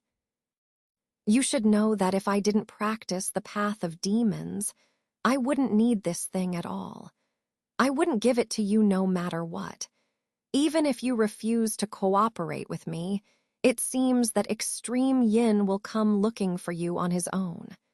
By then, Xuan Gu's tone was both enticing and threatening as he spoke, not hiding his strong intention to kill the ancestor of Extreme Yin. After listening, Han Li didn't immediately agree or refuse, but sat there silently, his face showing contemplation. The young man transformed by Xuan Gu remained calm and composed, not rushing at all. He believed that as long as one was a cultivator at the foundation establishment stage, no one could resist such a temptation. He just needed to wait quietly for Han Li's reply. At this moment, the ancestor of extreme yin and Wu Chu flew to an empty pillar next to the old Confucian scholar and chatted with him from time to time. They also exchanged a few words with the woman named Wen. However, the woman, after wiping her sword, closed her eyes to rest, completely ignoring their conversation. Despite being ignored, the ancestor of extreme yin didn't show any anger or embarrassment. He continued to smile and chat, evidently with a deep understanding of human nature. Han Li observed all of this with a slight frown, becoming even more wary of the ancestor of extreme yin. This person not only had profound cultivation, but also seemed to possess extraordinary cunning. If not, how could Xuan Gu have fallen into his hands back then, causing him to be led astray and practice demonic techniques, completely cutting off his path to reincarnation? Xuan Gu hated him to the bone and wished to crush him to pieces. However, regardless of the grievances between Xuan Gu and the ancestor of extreme yin, he had now set his sights on him. This was not a good sign for him. Although he couldn't say that he had no chance of escaping as a nascent soul cultivator, the probability of successfully fleeing from a frontal confrontation was still pitifully low. After all, the disparity in cultivation between the early foundation establishment and nascent soul stages was too great. Even if his magical treasures and golden devouring beetles were formidable, he would probably end up being killed by others. After pondering for a while, Han Li finally transmitted his voice to Xuan Gu and asked, "Can you give me some introduction to what you mentioned? I can't just believe your words and immediately confront a nascent soul cultivator, can I?" Han Li's lips moved slightly as he spoke. "Of course, as long as you're willing to cooperate with me, I'll tell you a bit about it even if you don't ask." Xuan Gu's face showed a hint of joy, then secretly transmitted his voice. After hearing this, Han Li didn't say anything more. He simply sat there, gently closed his eyes, and pretended to be cultivating. In this hall, Han Li didn't have to worry about sudden ambushes. He had already tried. Except for some minor spells like levitation, using any significant amount of spiritual power would immediately leak out and prevent successful casting. Even the magical treasures inside his body were as lifeless as dead objects here. The restrictions here were indeed incredibly ingenious. Later, more and more cultivators gathered in the hall over the next 5 or 6 days, gradually reaching over 100 people. The tops of the jade pillars were already filled with cultivators. Those who arrived late had no choice but to find a place on the ground in the hall to rest temporarily. After a few more days, the number of cultivators coming to this place gradually decreased, and even today, no new arrivals were seen all morning. However, Patriarch Jai Yin and the old Confucian scholars' expressions became solemn. They not only stopped talking, but also kept searching towards the entrance from time to time, as if waiting for someone. Could it be that burly man? Han Li naturally noticed this situation and felt curious, so he remained vigilant. In the afternoon, footsteps finally sounded at the entrance of the hall. Then, after a few flashes of blue light, two figures walked in one after another from outside. One was a Taoist with white hair but a youthful face and rosy complexion, while the other was a skinny old man dressed like a farmer, with a face full of bitterness. As soon as these two people appeared, a commotion erupted among the cultivators in the hall. Most of them showed awe as they looked at these two figures. It seems that these two have quite a reputation. However, Patriarch Jai Yin and the Confucian scholar, looking at them, had extremely unfriendly gazes. Especially Patriarch Jai Yin, whose expressions suddenly became fierce. Upon seeing Patriarch Jai Yin and others, the two newcomers also showed hostile gazes towards them. The Taoist even snorted and said directly, "Jai Yin, old devil, you all came quite early, huh?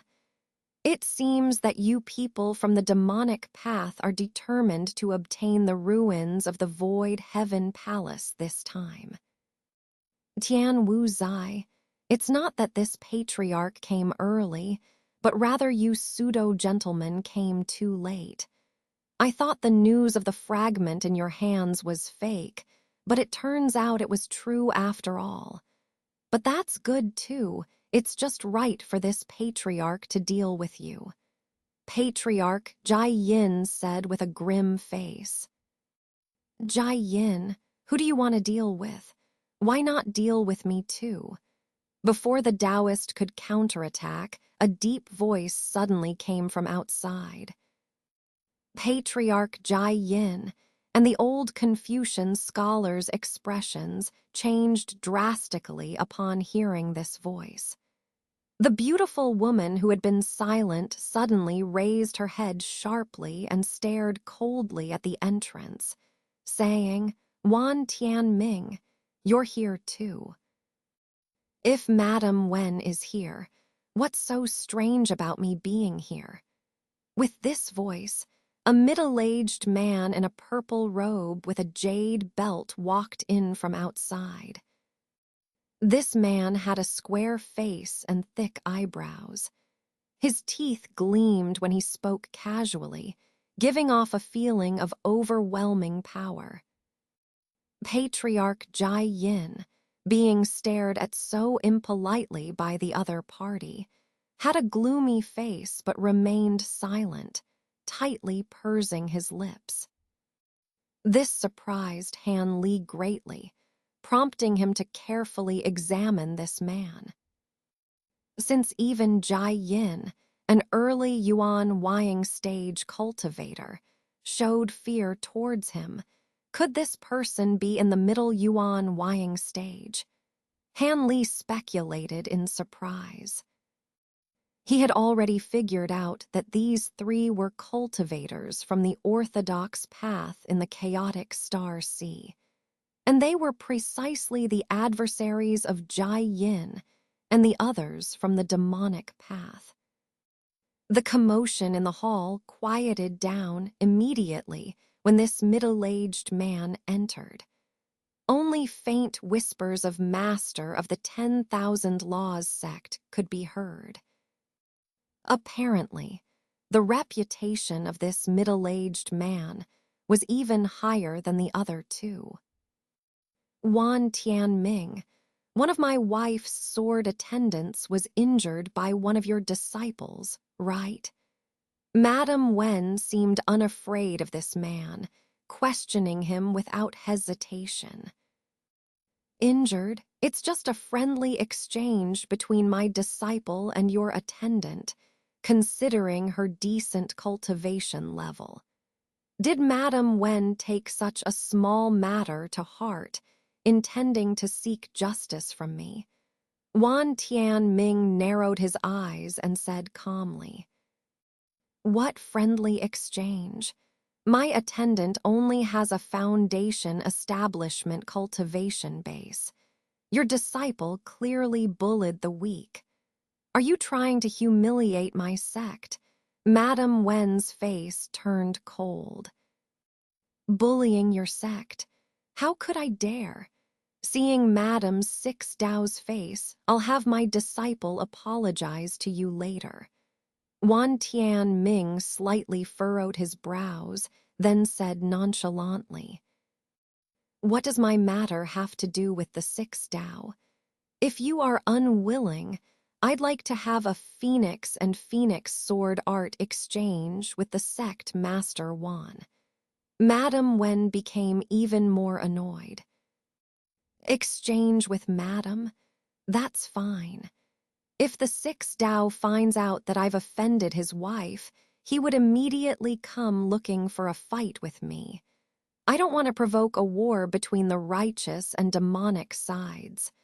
Wan Tianming chuckled, seeming to find the situation amusing. Madame Wen blushed at his words. After glaring at him, she let the matter drop. However, Wan Tianming didn't intend to let Patriarch Jai Yin off the hook. But just as he was about to sneer at Patriarch Jai Yin and say something, a loud rumbling vibration came from outside the passage, causing the entire hall to tremble slightly. Except for these nascent soul-old freaks, all the cultivators looked surprised and turned to look outside. Patriarch Jai Yin and the old Confucian scholar exchanged glances, with a hint of joy on their faces. However, Patriarch Jai Yin's joy seemed tinged with bitterness.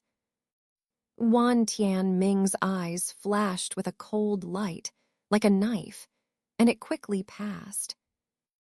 The old Taoist and the old farmer-like old man also seemed to know who was coming, showing a trace of worry. As the rumbling vibrations grew louder, a tall figure appeared at the entrance. A strange man with curly yellow beard and wearing a blue robe suddenly walked in. However, with each step he took, the entire hall shook, as if this person weighed over 10,000 kilograms, shocking everyone. In the horrified gaze of the crowd, the strange man looked around the hall as if no one else existed, and finally fixed his gaze on Wan Tianming, bursting into laughter. "I didn't expect the sect Master Wan to come here. It seems that I came at the right time. I've been wanting to spar with the sect Master Wan for a while. Fortunately, I finally got the chance." The strange man looked at Wan Tianming provocatively. "I've long heard of Brother Man's Heaven's Trust decision, known as the #1 defensive technique in the chaotic star sea. I'll have to ask for some advice later." Wan Tianming said coldly, showing no fear. No problem. I've also heard a lot about Sect Master Wan's Heavenly Net True technique." The strange man grinned broadly, showing his eagerness. But unfortunately, it seemed that Wan Tianming didn't want to stir up trouble at the moment. After whispering a few words with the old Taoist and the farmer-like old man, the three of them flew to a certain jade pillar together. Then, with smiles on their faces, the old Taoist and the cultivator on the jade pillar said a few words. The cultivator in the foundation establishment stage immediately yielded the pillar and found another place. Seeing this, the strange man sneered, raised his head to look around, and then suddenly flew towards a jade pillar. Coincidentally, it was the one where Han Li was. As soon as the giant figure landed on the pillar, he immediately stared coldly at Han Li and said icily, "Get lost. This place is mine." Han Li's expression changed drastically upon seeing this. "Get lost. This place is mine." The giant man had just stabilized himself on the pillar and immediately fixed his icy gaze on Han Li, speaking with a tone as cold as ice. Han Li's expression suddenly turned ugly, and his hands clenched tightly in his sleeves. After a moment of silence, he forcibly suppressed the urge to act and jumped down from the jade pillar without saying a word. Then, from the pillar, came the man's hearty laughter. Han Li's face was frosty. For him, although he felt extremely humiliated, he could only endure it temporarily. After all, although the restrictions in the hall could restrain the cultivators from making big moves, he was not sure whether these restrictions had the same effect on these nascent soul stage cultivators as they did on them. He didn't want to lose his life because of a moment of impulse. And when Han Li found a clean place to sit down again, full of anger, the old Confucian scholar smiled and asked the strange man, "Brother man, you came so late this time. I thought you had changed your mind and didn't plan to come." "Not coming? How could that be? I still want to refine the longevity pill with the things inside the void heaven palace. It's just that I was delayed on the way. But I'm surprised that Wan Tian Ming would come here this time. I'm quite surprised. Could it be that he also knows that the Shu Yuan Gu is ripe and wants to pick some?" The strange man scratched his yellow beard, looking puzzled. "I'm not too sure about this. However, besides this item, there are many other precious and unusual things in the void heaven palace. Who knows what the other party came for this time?" The old Confucian scholar also seemed puzzled. Wan Tian Ming is one of the leading figures in the orthodox path. Could it be that he wants to seize the void heaven cauldron? Patriarch Jai Yin seemed to have realized something and said with some concern, "This is not necessarily the case. I heard that disciples of the 10,000 Laws sect were searching everywhere for the golden silkworm a few years ago, but then suddenly there was no news. I don't know if they have already found it. If they have the help of this strange insect, perhaps the sect Master Wan will really have designs on the void heaven cauldron." The patriarch of the extreme yin sect frowned and subconsciously glanced at Wan Tian Ming and the others, looking worried. At this moment, 3 cultivators from the orthodox path in the nascent soul stage were sitting cross-legged on a pillar, seemingly oblivious to their conversation. "Humph, not only could Wan Tian Ming have the golden silkworm, I heard that you, Patriarch Jai Yin, also obtained 2 strange fire pythons on the Isle of Departed Flames. I'm afraid that you also have great ambitions this time." The bearded man swept Patriarch Jai Yin with a glance, speaking without reservation. He seemed to disdain Patriarch Jai Yin's secretive actions. Upon hearing this, Patriarch Jai Yin's expression changed several times. But then his face returned to normal, though he was cursing inwardly. There was no need to ask. It was certain that someone among his confidants leaked the news, which fell into the ears of the other party. This time, the bearded man's visit to the Void Heaven Hall was probably just on the way to obtain the Shu Yuan Guo, wanting to monitor his movements. Although he was somewhat annoyed, Patriarch Jai Yin's face remained calm after a momentary shock, and he said with composure, "Forgive my shortcomings, brother man. When I came this time, I did bring 2 strange fire pythons. However, their cultivation is still shallow, and the chance of success is quite slim. I will need Brother Man and Brother Qing's help." "Help you? What benefits do we get?" The old Confucian scholar's heart stirred, but he hesitated to ask. After hearing this, Patriarch Jai Yin showed a faint smile on his face and did not speak directly. Instead, he transmitted his voice, saying, according to the information left by the owner of the Void Heaven Hall, besides the most important, heaven-replenishing pill inside the Void Heaven cauldron, there are also several top-grade ancient treasures left by ancient cultivators. Their power is absolutely not to be underestimated.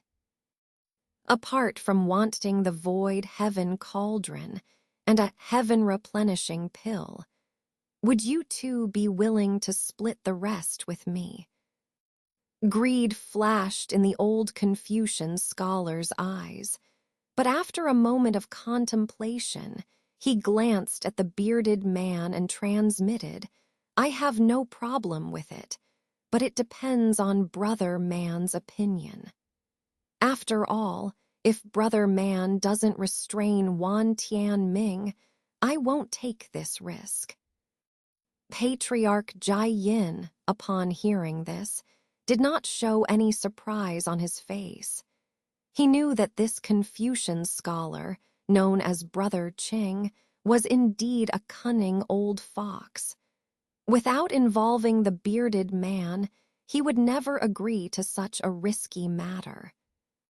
Therefore, after a moment of shock, Patriarch Jai Yin turned to the bearded man and, with a smile on his face, transmitted his conditions, then asked, "I wonder, brother man, what do you think of my proposal? Are you interested in cooperating? The value of the heaven-replenishing pill goes without saying. Brother man should be very clear about it. Something that can replenish a person's 5 elements spiritual roots. I believe there is no other in the cultivation world besides this. Who knows, after Brother Man takes it, it might be easy to make great progress in cultivation and break through the limitation of lifespan." Patriarch Jai Yin seemed indifferent to the embarrassment the other party had just caused him, and kept coaxing him in a low voice. "Humph, with just 2 fire pythons, you want to attract the attention of the Void Heaven cauldron.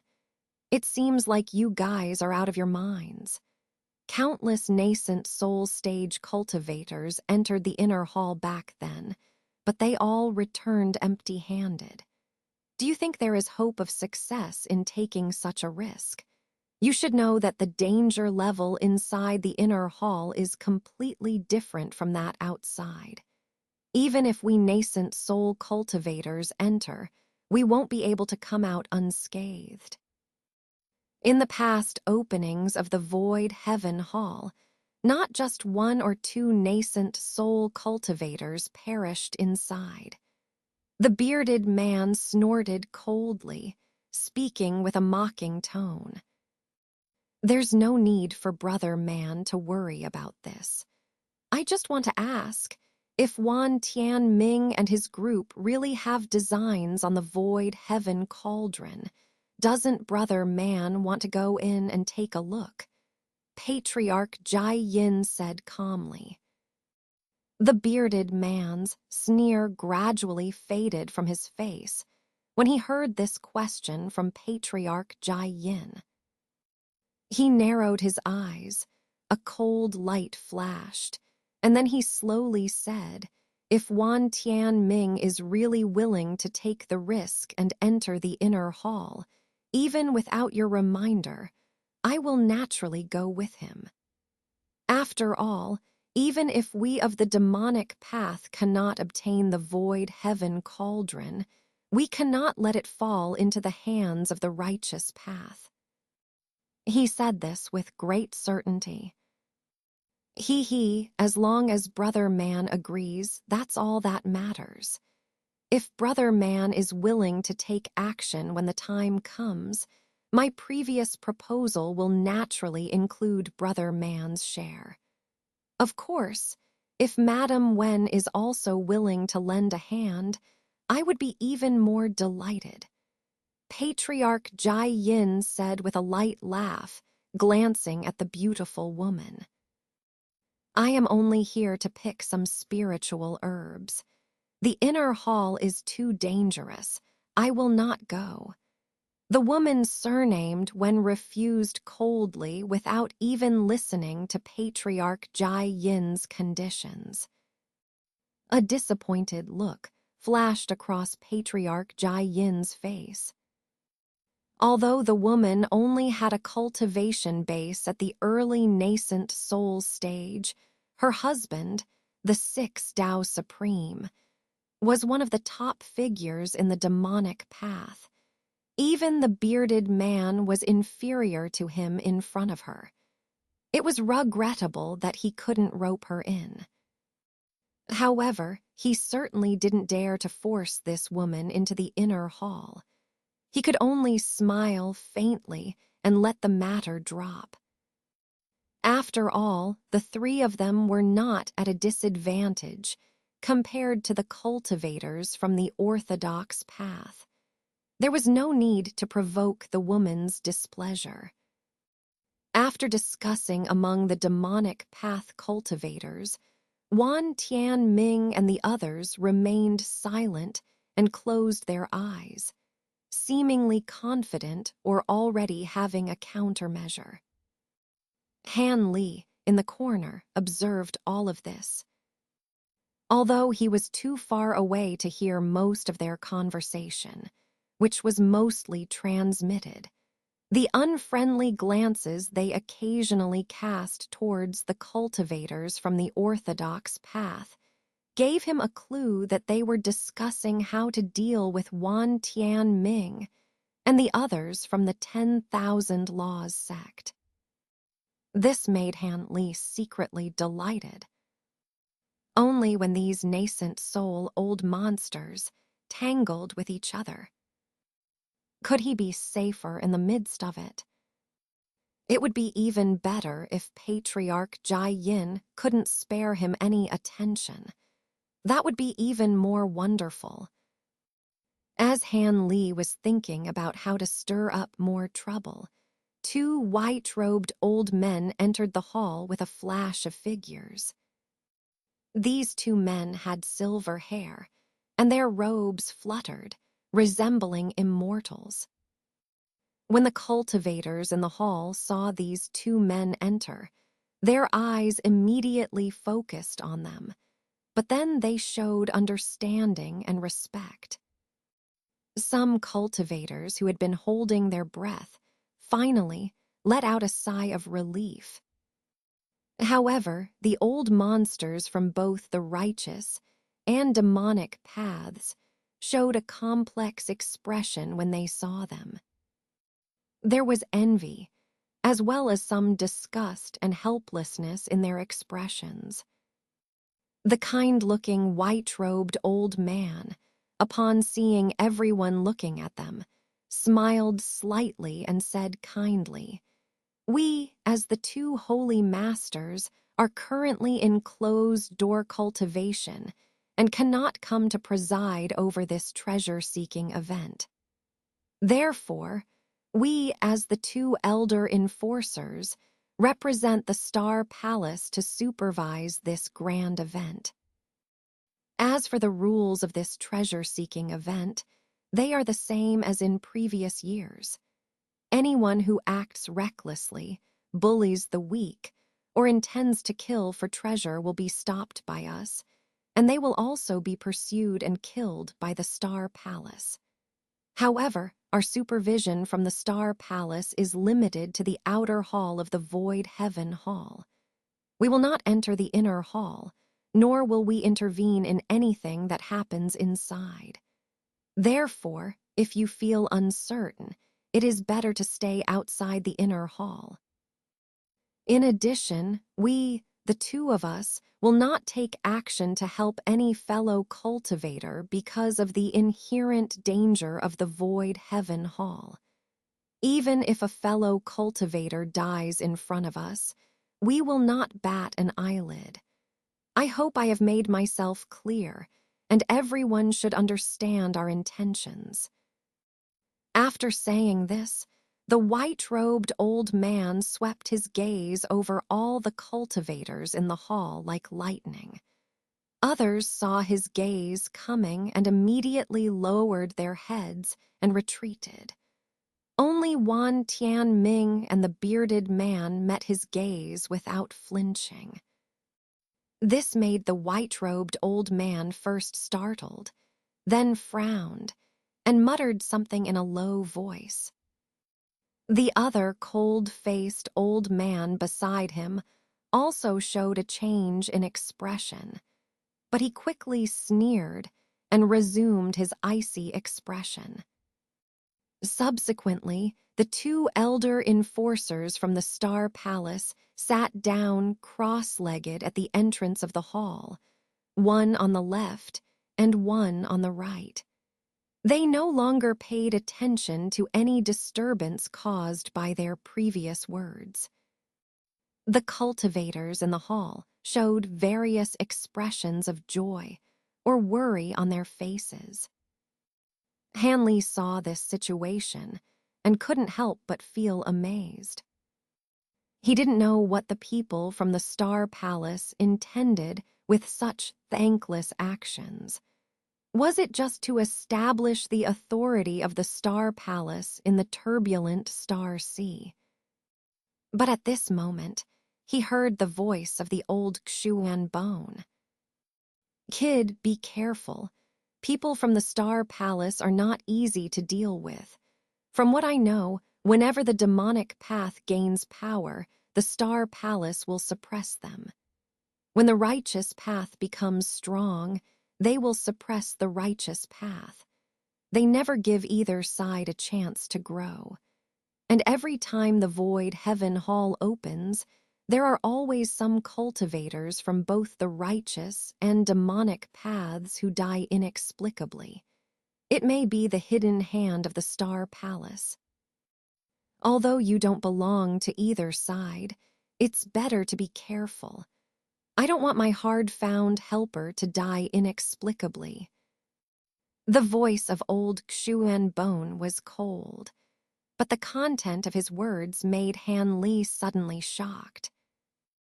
Han Li hardly needed to think, and he was almost certain that what Xuan Gu Shangren said was true.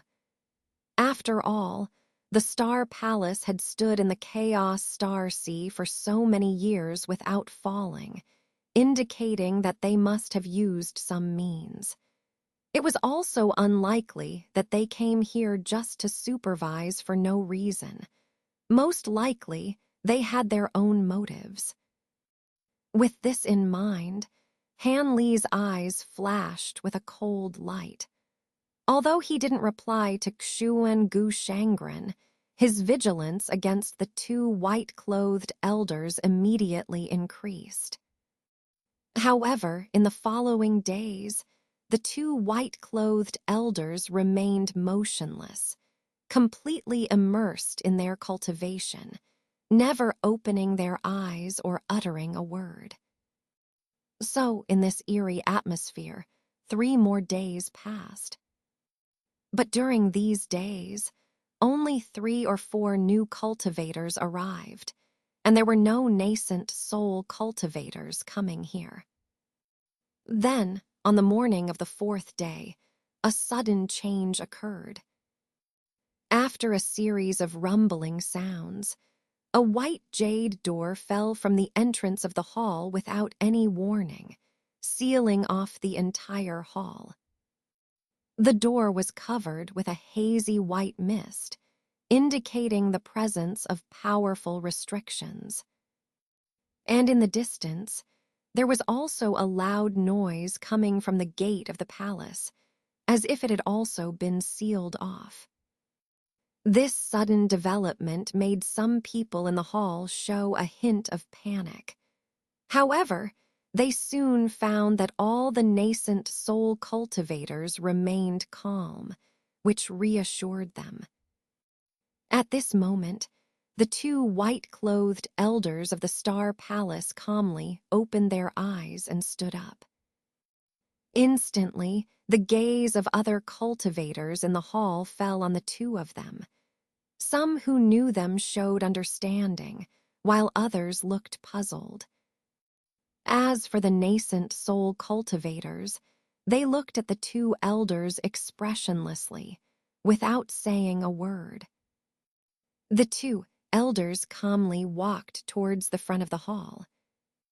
But before they could reach the destination, there was a slight tremor at the end of the hall, and then several stone slabs on the ground emitted a dazzling white light.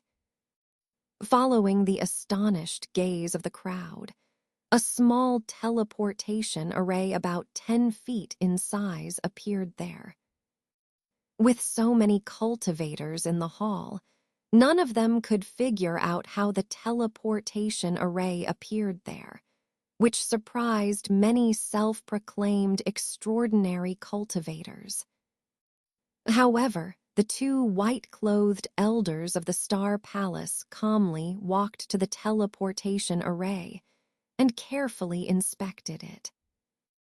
After a while, the 2 of them nodded to each other. "All right, this teleportation array is fine. Passing through here will lead to the outer hall of the Void Sky Palace.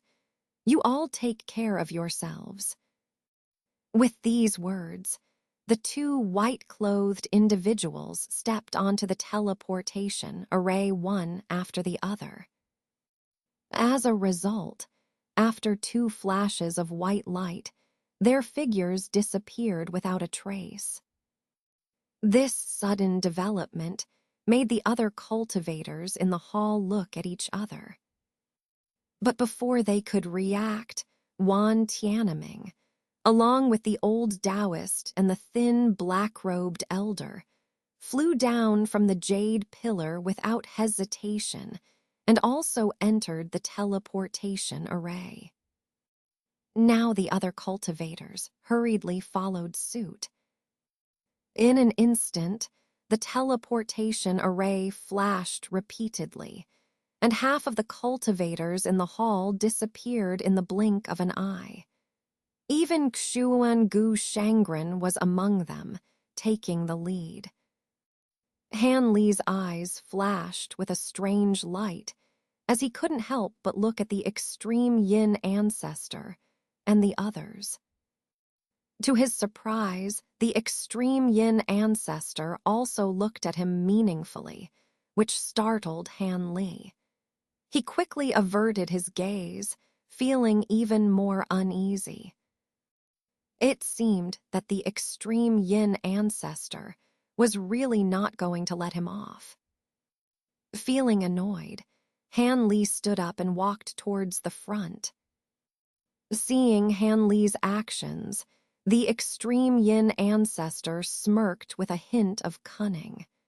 This startled Wu Chu, who had always acted dumb, and he couldn't help but ask softly, "Ancestor, it seems like you're very interested in that kid. Is there something wrong with him?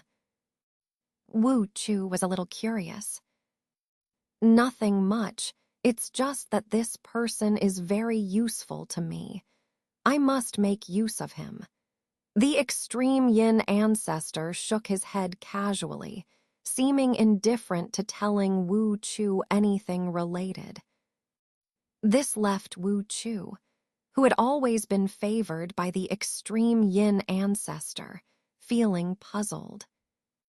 But at this moment, the scholarly-looking Qing Yi layman coughed lightly. Slowly, he said, "Shouldn't we also set off? There aren't many people left in the hall now." Upon hearing this, the extreme yin ancestor was taken aback and glanced around the hall, seeing only a few cultivators left. He smiled faintly and responded, of course. "If we don't leave now, the teleportation array will disappear. It won't appear again until a month later." After saying this, the extreme yin ancestor immediately pulled Wu Chu and turned into a black cloud, floating down. The Qing Yi layman and the barbarian beard also followed suit and flew down from the jade pillar leisurely. As for the beautiful woman, she had already left earlier. It seemed that she was deliberately avoiding getting involved with the extreme yin ancestor and the others. After a moment of dizziness, Han Li found himself on a desolate little hill. Looking around, he couldn't help but feel surprised. Because not far from him, there were only 2 men and a woman, with no trace of the other cultivators. The woman among them showed a pleasantly surprised expression when she saw Han Li appear. It was none other than Fairy Zai Ling. She walked towards Han Li without hesitation, smiling gently. As for the 2 men who were originally with her, Han Li didn't know where they had been teleported to. This made him feel somewhat helpless, and a sense of trouble looming over him. As for the other 2, one was an old man in gray clothes, who seemed amiable enough, but the other was a black-robed figure surrounded by dark green mist, clearly a cultivator of demonic arts. The 2 stood apart, seeming not quite compatible. Fairy Zai Ling walked up to Han Li with a smile on her face. "I didn't expect to be teleported together with Senior Han. It seems that I'll have to trouble Senior Han to take care of me. Otherwise, this little girl won't be able to pass this first trial." With these words, Fairy Zai Ling's lips pursed slightly, showing a hint of embarrassment. Han Li frowned upon hearing this and didn't immediately respond to the woman. Instead, he asked with a puzzled tone, "Fairy Zai, your cultivation has greatly advanced, reaching the late foundation establishment stage, which is indeed a joyous occasion. However, why would Fairy Zai come to this place? It's too risky. After all, even foundation establishment cultivators may not be able to protect themselves in this void sky palace." Although Han Li knew little about the void sky palace, it didn't prevent him from judging the danger of this trip. Naturally, he was puzzled. Hearing Han Li's question, Fairy Zai Ling's delicate face showed a trace of bitterness, and she said, in a somewhat helpless tone, this little girl didn't want to come here either. But Senior also realized it, right? I'm currently at the pseudocore formation stage and will soon attempt to condense my core. However, my aptitude isn't good, and I have very few auxiliary pills at hand. Therefore, I had no choice but to spend a high price to obtain a piece of the void sky fragment map from someone else, and come here to try my luck. After all, I've heard that there are many spiritual herbs in this void sky palace.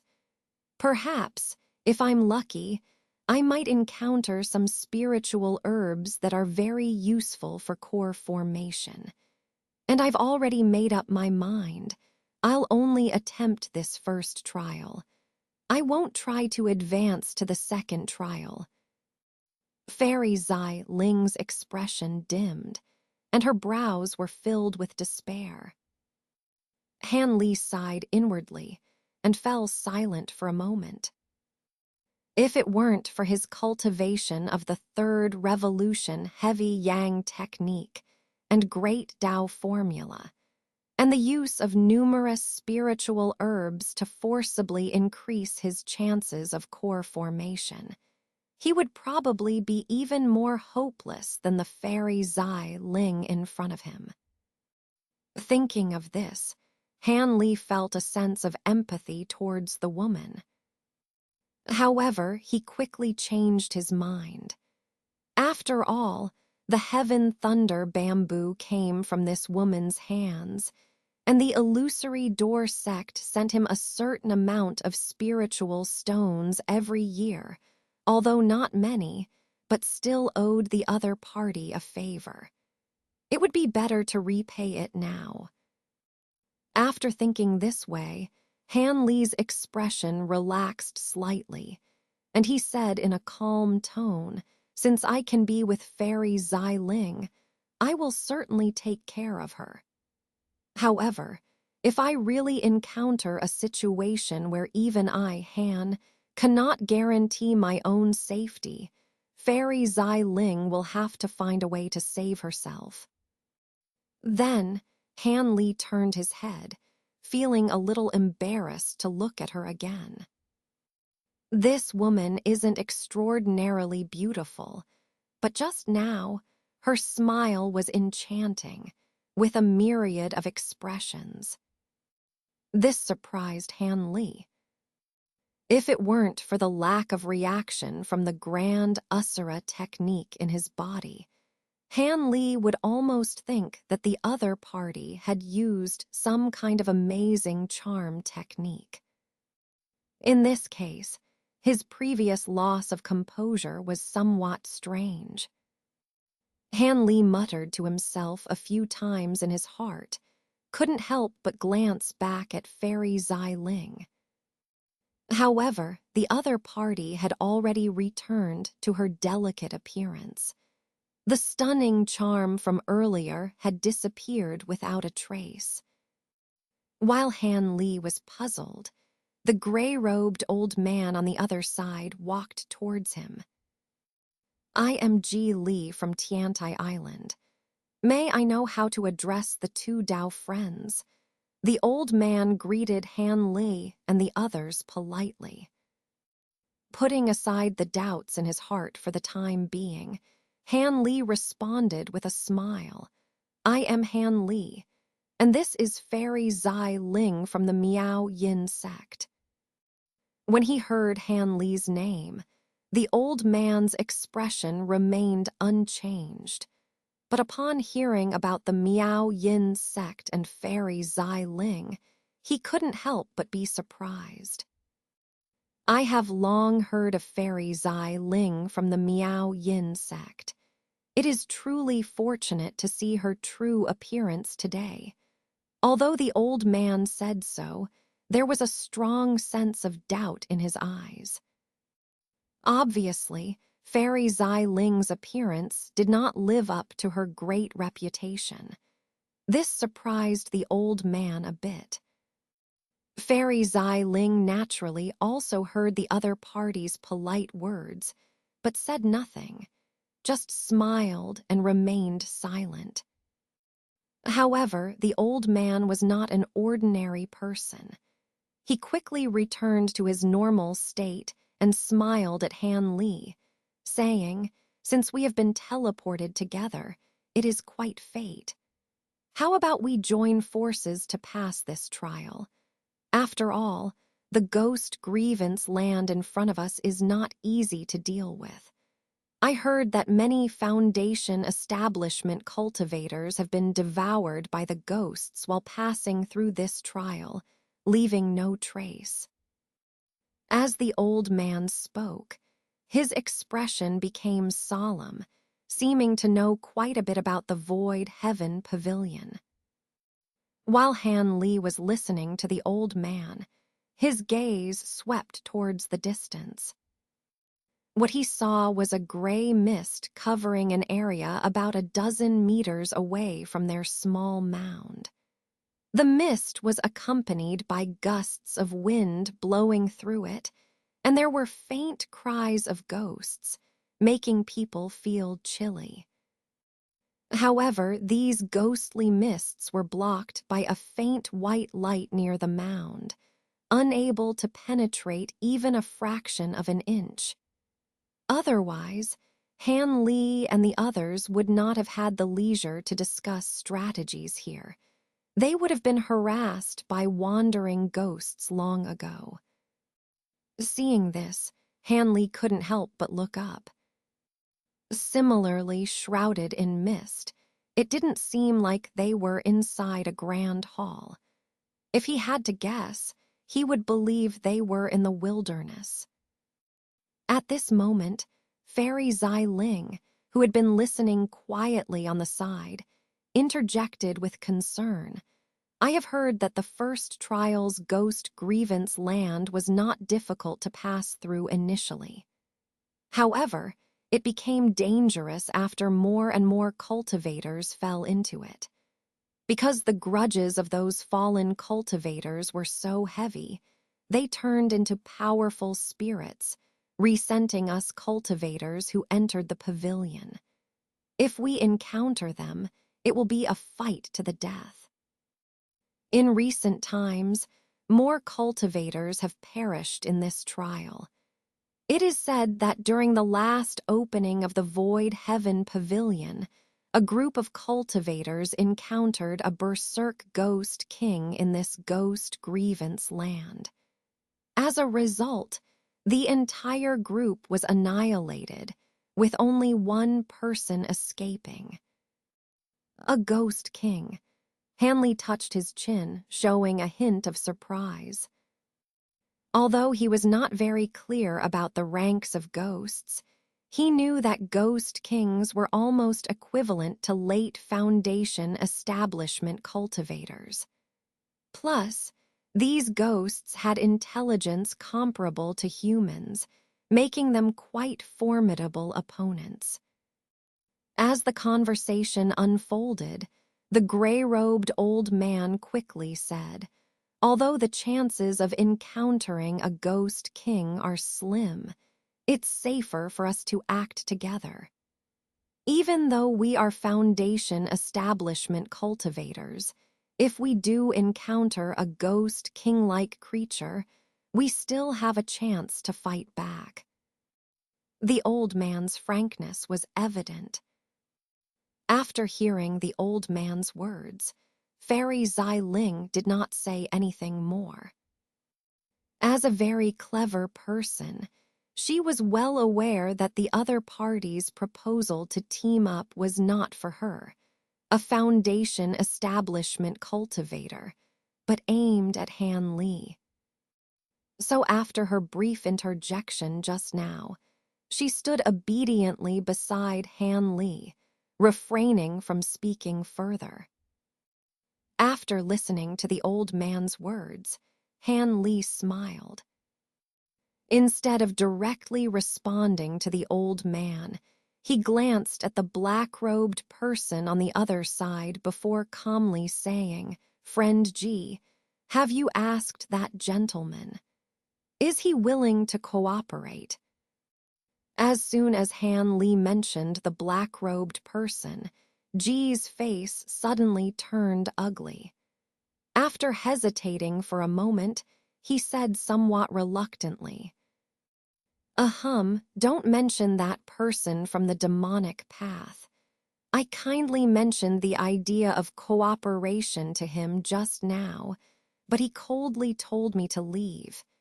If it weren't for my good temper, I wouldn't have let it go so easily." After saying these words, Ji looked very annoyed.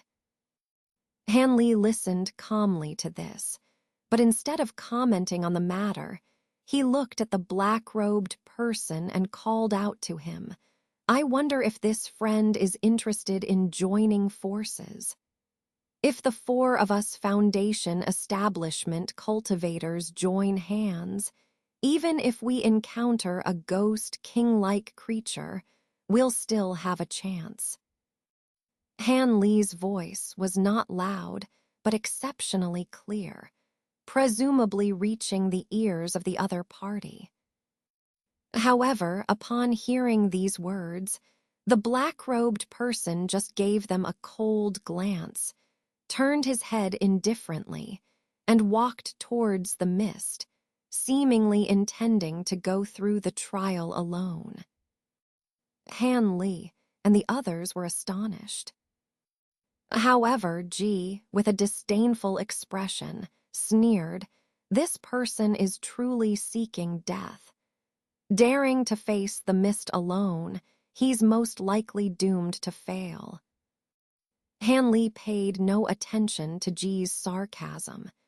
Instead, he narrowed his eyes and focused on the movements of the black-robed person. He didn't believe that the other party's actions were tantamount to seeking death, but rather that he had some special means and was confident in facing the trial alone.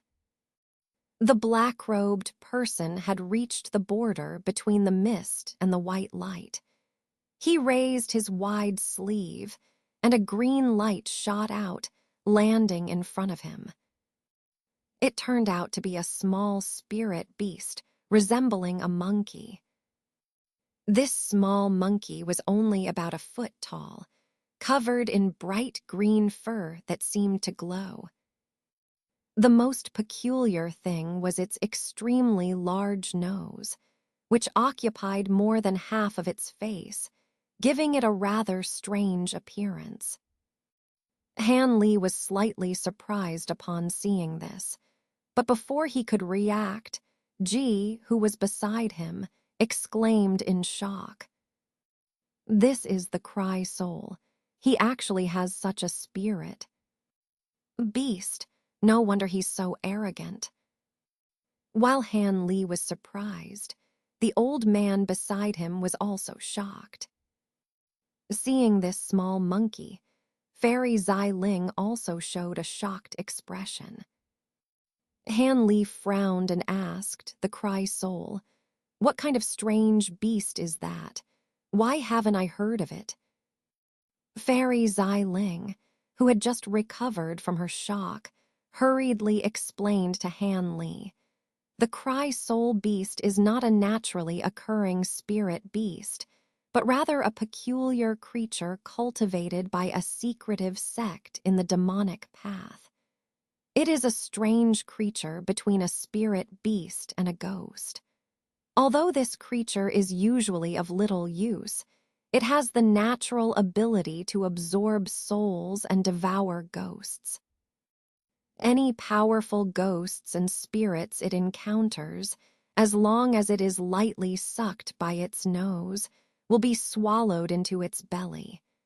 Within a short time, they will be refined into nothingness, which is incredibly powerful." As Fairy Zai Ling spoke, her face was full of envy. But Fairy Zai Ling's tone suddenly changed, and she sighed softly. "But what?" Han Li was a little impatient with the woman's suspense. "But this beast's cultivation method is only possessed by that secretive sect, and the process is extremely bloody and difficult to succeed. It's a forbidden technique that harms both heaven and man. It is said that whenever this beast appears, it will be a time of great chaos in the cultivation world."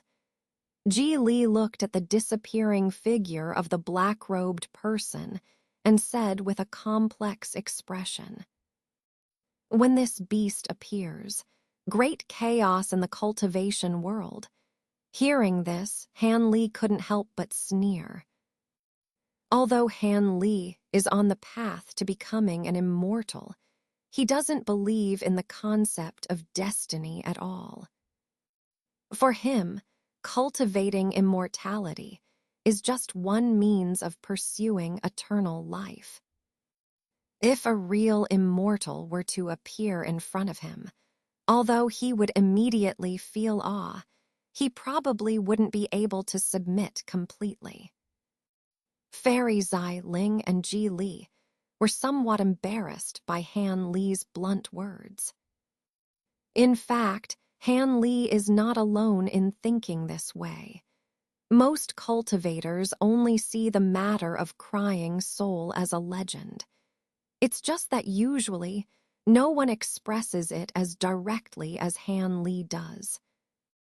After all, topics related to destiny and the heavenly path are still taboo for them. At this point, the black-robed person had already taken the crying soul and disappeared into the ghostly mist, completely out of sight. Hanley glanced at the mist and smiled slightly, saying, "Let's go too. Since someone is willing to help clear a path for us, we naturally shouldn't be impolite." What does fellow Taoist Han mean? The old man named Ji seemed a bit puzzled by this statement. Actually, the old man naturally understood Han Li's meaning. Because if Han Li didn't agree to cooperate, he would probably do the same. It's just that he had just scorned the black-robed person, but now he had to rely on the other party's light to break through this ghostly mist. It was somewhat embarrassing to do so in front of Han Li and Fairy Zai Ling. He could only pretend to be confused and let Han Li speak first. Upon hearing the old man's words, Han Li glanced at him with a somewhat ambiguous smile, said nothing, and took the lead in walking towards the direction where the black-robed person disappeared. Fairy Zai Ling naturally followed without hesitation. Seeing this scene, Ji Li was stunned for a moment, and then, with a slightly flushed face, he followed suit. As soon as the gray-white ghost mist saw living beings approaching, it boiled like it had come to life, rolling and surging towards the three of them. If ordinary mortals were enveloped by these gray-white mists, their essence and blood would be drained immediately, turning them into dried corpses.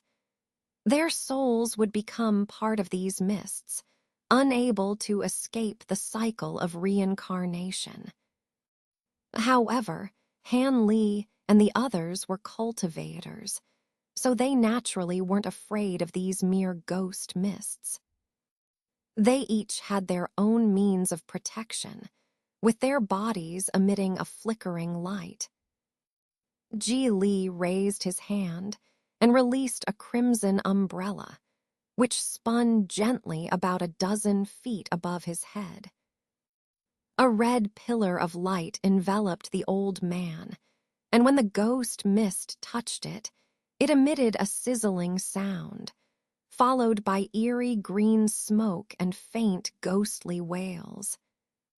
The other ghost mists dared not approach, seemingly displaying some level of intelligence. Fairy Zai Ling released 4 fist-sized round artifacts that hovered around her, forming a mobile barrier about 10 feet in diameter. The barrier was crystal clear and white, repelling all the ghost mists and preventing them from approaching Fairy Zai Ling.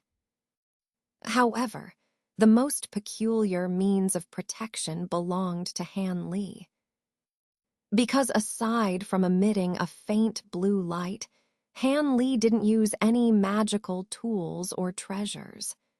Whenever the ghost mists approached him, they were instantly dispersed by several mysterious electric lights, vanishing into thin air. This strange sight naturally surprised Ji Li and Fairy Zai Ling, but they didn't ask about it proactively. Fairy Zai Ling, amidst her doubts, vaguely thought of the thunder bamboo, but she wasn't very sure. Han Li continued to walk in front, seemingly oblivious to the curiosity of the other two. This wasn't about showing off his heroism, but rather, in this place filled with ghostly energy, there wasn't much difference between walking in front or walking behind. It was better to be in front to better grasp any dangerous situations. As for those electric lights, it was just a part of the sword chi from the Qing Yun sword technique, spread over his shield. Only the shielding sword technique of the Qing Yuan sword technique could directly harness the power of the flying sword without releasing any magic items. This was a method of casting spells that Han Li had recently comprehended. With the demon-repelling properties of the golden thunder bamboo, it was child's play to deal with these ghost mists. Of course, Han Li didn't fully unleash the power of the golden thunder bamboo, so the electric lights were only pale in color, and he wasn't afraid of others recognizing the golden thunder bamboo.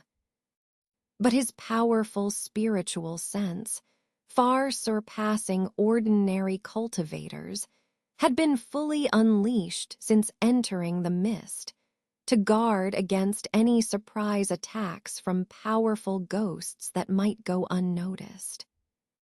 After all, even with the sharp spiritual eyes of cultivators like them, it was difficult to see far in these dense mists.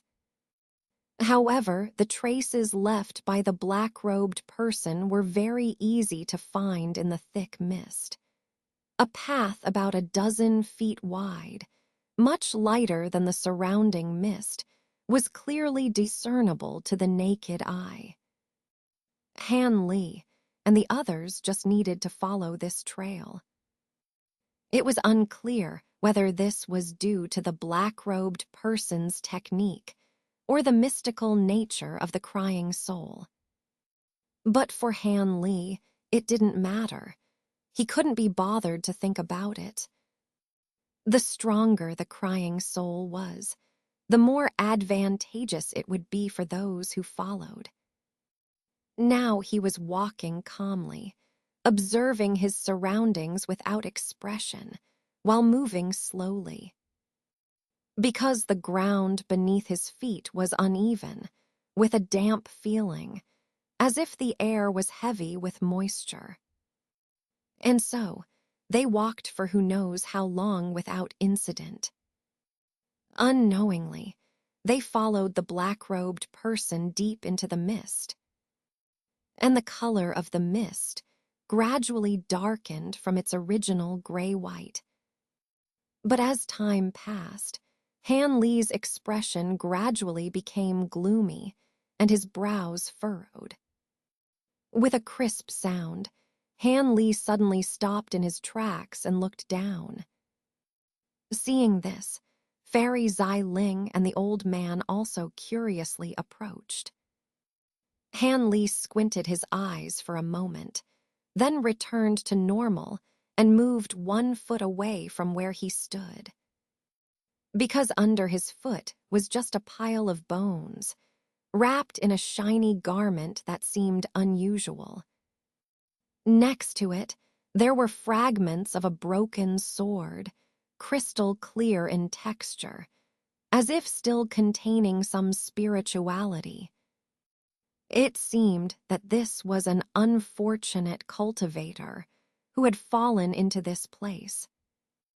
Han Li's eyes flickered with a strange light, but then he shook his head.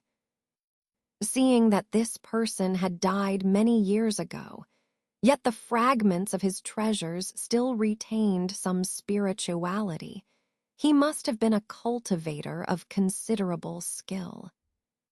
But after dying here, not even his bones were buried properly.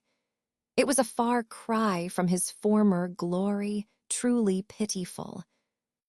It could be seen that a slight misstep on the path of cultivation could lead to irreparable consequences, and the outcome could be even more tragic than that of an ordinary person. The soul of this cultivator was probably also part of the ghostly mist now, or had even transformed into a fierce ghost, making it difficult to reincarnate. As Han Li was pondering, he inadvertently glanced at the other two. Fairy Zai Ling's face was slightly pale. When she noticed Han Li looking at her, she forced a smile. The expression of the old man, Ji Li, however, was somewhat peculiar. He stared at the blue garment with a furrowed brow for a while, then suddenly flicked his finger, and a pea-sized fireball fell onto the garment. Before the fireball could touch it, the flame flickered and disappeared. Cough, it's really him. Ji Li raised his head and muttered, his face darkening. What's wrong, fellow Taoist Ji? Do you know him? Han Li raised his eyebrows and asked indifferently, looking at the white bones. Fairy Zai Ling also showed a curious expression beside him. This person should be Yu Zhenren, with whom I have had several encounters. He had cultivated the foundation establishment stage much earlier than me, and this fire-resistant robe he wears is made of 100-year-old ice silkworm silk, making it impervious to ordinary flames. It's considered quite a famous treasure. I heard that he also went to the Void Temple when it opened last time, but he never returned after going there. I didn't expect that he really got trapped here and didn't even pass the first trial. It's truly unfortunate. Ji Li sighed and said. Han Li listened in silence for a moment, then suddenly asked a question that stunned the old man. How does Yu Zhenren's cultivation and the power of his treasures compare to yours? Han Li asked calmly. Ji Li seemed to understand Han Li's meaning after hearing this question. He stroked his chin thoughtfully and said affirmatively, although Yu Zhenren and I are both at the early stage of foundation establishment, at that time, he was about to break through the bottleneck and enter the mid-stage of foundation establishment. His magical power should be much deeper than mine. Moreover, he possesses a rare ice attribute spiritual root and cultivates ice-based techniques, which I am far inferior to. As for his treasures, I haven't seen him fight anyone, so I can't judge. But he shouldn't be inferior to me. As he spoke, the old man's complexion became even more unsightly. Purple Spirit Fairy also heard the meaning in Han Li's words. Her pretty face turned even paler. The old man looked at the white bones on the ground, silent. At the same time, his gaze flickered uncertainly, not revealing what he was thinking. Han Li, however, as if not noticing, looked around and calmly analyzed, since even a cultivator nearing the middle stage of foundation establishment fell here. It indicates that this fierce ghost's cultivation base is extremely terrifying. Even if it hasn't reached the realm of Ghost King, it's probably not far off. I wonder if Miss Purple's spirit and fellow Taoist Ji are prepared for the possibility of perishing here. If the two of you turn back now, you won't have to take such a risk. But as for me, I still want to take the risk. Han Li's voice was calm, but after hearing it, the two of them exchanged glances. After thinking for a while, Purple Spirit Fairy decisively said, "Senior Han, if I can't achieve foundation establishment in this lifetime, then I'm willing to fall into the path of ghosts. I won't go back." Her voice was resolute, obviously having made up her mind. But Han Li could only smile bitterly inwardly when he heard this, then turned to look at the old man again. Ji Li's expression changed uncertainly. After a while, he sighed and said dejectedly, this time, Ji Mu came just to see if he could pick some longevity fruits. There's nothing he must risk his life for. Since the danger ahead is so great, this old man will just return the way he came. After all, being able to peacefully die in battle is much better than falling into the path of ghosts forever. After saying these words, the old man showed a hint of embarrassment. Then he clasped his fists at the two of them, and without further hesitation, disappeared in the mist along the original path. Han Li stood in place expressionlessly, watching the direction the old man disappeared in without speaking for a long time. Purple Spirit Fairy, on the other hand, looked disappointed. With one less foundation establishment cultivator accompanying them, the danger in the ghost fog became even greater. Senior Han, should we leave? Purple Spirit Fairy looked around at the gloomy mist and forced a smile as she spoke to Han Li. Although she had just spoken resolutely, in reality, she was probably unsure whether her decision was right or wrong. Therefore, she was feeling quite uncertain at the moment. Han Li simply responded with a hum, and then looked down at the skeleton. Suddenly, he reached out with one hand, and the fire-repelling robe flew into his hand with a swish. Then he calmly put it away in his storage pouch. Seeing this scene, Purple Spirit Fairy looked surprised and opened her mouth as if to say something. But after some thought, she decided not to speak. Then, Han Li's next move surprised her even more. She saw Han Li flick his finger, and a green sword light shot out, creating a deep pit several feet wide on the ground nearby. Then Han Li lightly waved his sleeve, sending the skeleton and the fragments of magical treasures into the pit and burying them. Seeing this, Purple Spirit Fairy's expression became extremely strange. "Do you think my actions are a bit strange?" Han Li suddenly turned his head and said calmly to her. "A little." Purple Spirit hesitated for a moment before speaking honestly. Han Li chuckled at her words. "The reason I buried it is because as fellow cultivators, we never know when we might end up with the same fate of becoming a pile of bones. Since we encountered it, I decided to help out. It's better than leaving the corpse exposed in the wilderness. I hope that if I ever encounter an accident, I'll meet a fellow cultivator who will pick up my bones for me. As for taking this robe, it's because the dead have no use for it, and it would be a pity to just bury it underground. I'll take it as a reward for burying the bones," Han Li said leisurely. After hearing these words, Purple Spirit Fairy's surprised expression gradually disappeared, and she fell into contemplation. Meanwhile, Han Li took a step forward and continued walking ahead.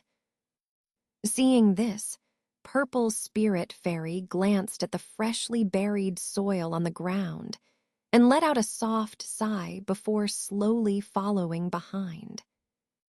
Fellow Taoist Purple Spirit, how much do you know about the origins of the Void Temple, and can you briefly explain something about the Void Temple? Since there were only 2 of them now, Han Li decided to wait for her and walked alongside her, looking quite relaxed. Purple Spirit glanced at Han Li's calm face and felt somewhat complicated. But just a cultivator in the early foundation establishment stage, being so calm in such a dangerous place, was beyond her expectations. However, this also reassured her. It indicated that the other party probably had something to rely on. Now, hearing Han Li ask like this, she hesitated for a moment and then obediently replied, "The Void Temple's existence in the chaotic star sea is impossible to determine. It's only known that every 300 years, it descends from the sky to any corner of the chaotic star sea, usually in remote and uninhabited places. The temple contains many treasures, whether it's spiritual herbs, ancient treasures, or cultivation techniques. They can all be found here. Therefore, this should be a secret temple deliberately built by ancient cultivators during the primordial era for some unknown reason. So every time it opens, many high-level cultivators come to explore for treasures. However, the Void Temple is filled with numerous formations and traps. The closer you get to the core inner hall, the more precious the discoveries, but the higher the risk. It is said that the things in the inner hall are the true treasures of the Void Temple, but to reach there, you must pass through the 3 major trial checkpoints ahead. Otherwise, it's just wishful thinking. And those who can safely pass the 3 major checkpoints, apart from cultivators in the nascent soul stage, only a small number of lucky cultivators can make it through.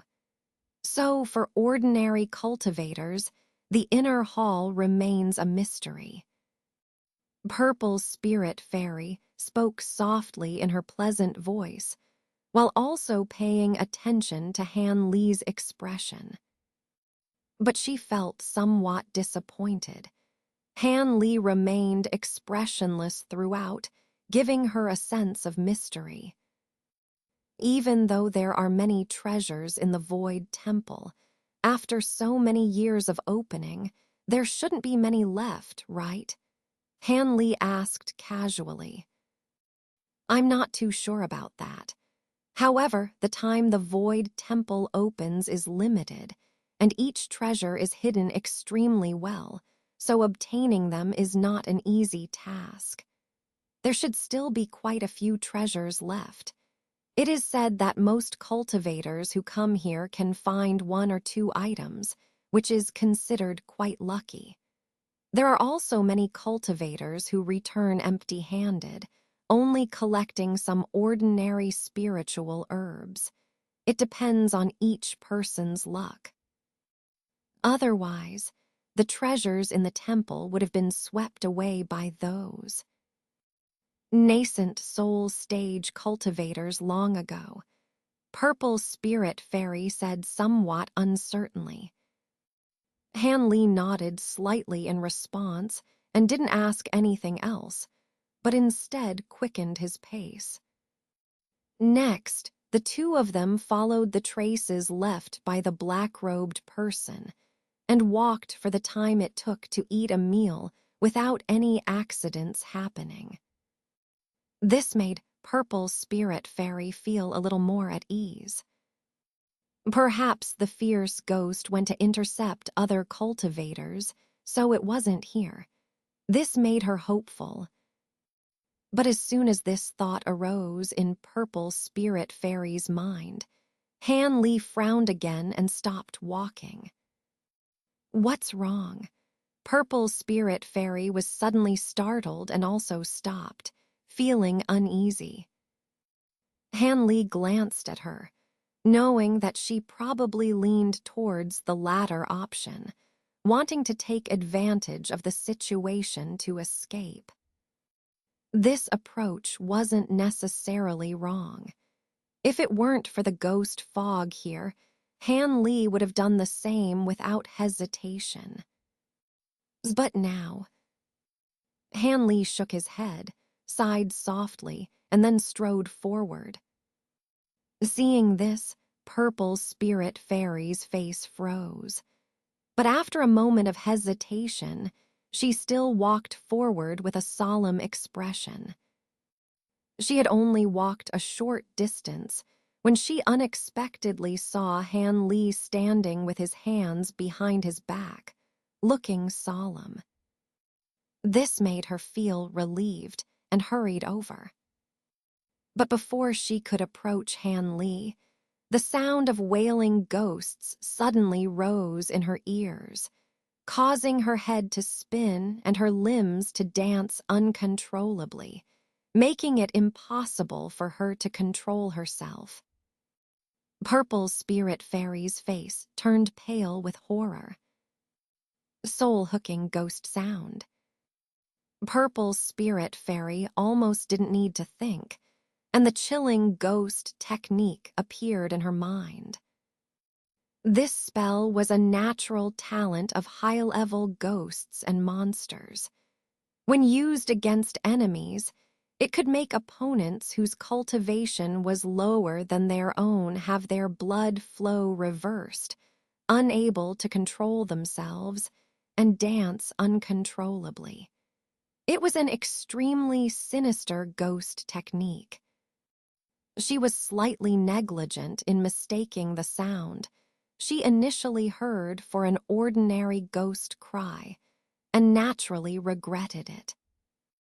Seeing herself about to be forced to dance uncontrollably by the ghost wail, Purple Spirit Fairy was extremely horrified. Just then, she heard a man's voice hey in her ear. The sound was not loud, but it shook her soul like thunder, causing her legs to weaken, and she sat down on the ground. But then she was pleasantly surprised to find that she had regained control of her body. This made her relax a bit and couldn't help but look gratefully in the direction ahead. Because she could clearly hear that the sound came from Han Li. Friend Purple Spirit, with your cultivation, as long as you maintain your mental focus, you won't be taken advantage of by this ghost sound. You were just careless. Han Li's calm voice sounded in her ears again. Purple Spirit Fairy blushed slightly, murmured a soft hum, and embarrassedly stood up from the ground, maintaining her mental focus as she walked towards Han Li. Only when she reached behind Han Li did she unexpectedly find that Han Li was standing still in place, staring ahead without moving, seemingly focused on something. Following Han Li's gaze, she saw a scene that made her heart tighten. In the swirling black mist not far away, bursts of black fog rolled incessantly, occasionally emitting flashes of green and red light. The low rumbling sound and the ghostly wailing that had humiliated her earlier were intertwined from time to time. The black-robed cultivator was commanding a fiery red strange hammer, spewing countless blue flames, engaged in an intense battle with a blurry black ghost shadow. The ghost shadow was shrouded in mist and released a thumb-sized green bead, emitting a pitch-black frigid air, trapping the black-robed man inside and gaining the upper hand. Meanwhile, the so-called soul-crying beast, which was said to be able to devour souls and ghosts, was being entangled by two humanoid ghosts covered in green fur. Apart from their sharp heads, and each holding a bone-short fork several feet long in their hands, the two monsters were no different from ordinary green-haired zombies. At the moment, they were spraying green ghost fire from the bone forks, continuously attacking the soul-crying beast. The soul-crying beast spewed yellow mist from its nose. Despite the fierce attacks of the ghost fire, as long as it was enveloped by the mist, all the attacks would be completely absorbed. At first glance, the soul-crying beast seemed to have the upper hand. Because these two green-furred monsters, apart from using the ghost fire on the bone forks for long-range attacks, dared not approach the beast within a dozen feet, seemingly extremely wary of the yellow mist. However, as a result, the soul-crying beast was also entangled by the two ghosts, unable to assist the black-robed man anymore. Ghost yakshas. At the sight of the two green-furred monsters, Purple's spirit couldn't help but exclaim in shock. Why does friend Purple know these two creatures? Han Li's heart moved upon hearing this, but he asked without turning his head. It should be correct. Although it's the first time I've seen them, they are exactly the same as described in the books. They are a very rare type among zombies, one of the few types of ghosts that can move in broad daylight and roam the heavens and earth. No wonder they are not afraid of the soul-crying beast's pressure and dare to approach. Because they have physical bodies, as long as they are not directly hit by the soul-crying beast's soul-sucking light, they should be able to entangle the beast. After all, this soul-crying beast looks inexperienced. Apart from this soul-sucking divine light, it doesn't seem to know any other magical abilities. Purple's spirit fairy took a step forward, stood side by side with Han Li, and explained softly with a fragrant breath. After listening, Han Li's face showed no abnormality, but he sighed inwardly. Although this woman's cultivation was not high, her knowledge was not something a casual cultivator like himself could compare to. Although he had read many books in the Yellow Maple Valley before, at that time his cultivation was still low, and he didn't have the qualifications to see some truly valuable hidden information. As for later, he bought many books after coming to the chaotic Star Sea. However, they were definitely not organized by the sect system. Either they were duplicates or many things were omitted. Normally, it was not noticeable, but at critical moments like this, it revealed his insufficient knowledge. It seemed that if he could safely escape this time, it was really necessary to read some of these books from the Miao Yin sect system. Presumably, the other party would not refuse his request as a nominal elder. While Han Li was pondering, there was another change in the scene. The blue flames from the fiery hammer were finally completely covered by the black mist emitted by the green bead, and the flames were on the verge of extinguishing. This made the black-robed man both shocked and angry. You should know that for this treasure hunt, he made full preparations. He thought that with the power of the soul-crying beast, it would be easy to at least break through the first trial, the land of ghosts. So he flatly refused the invitation of Han Li and the others. But unexpectedly, he encountered such a powerful evil ghost who knew various strategies to break through each one. Taking advantage of his momentary carelessness, he made a surprise attack, separating him from the soul-crying beast and thus falling into such a dangerous situation.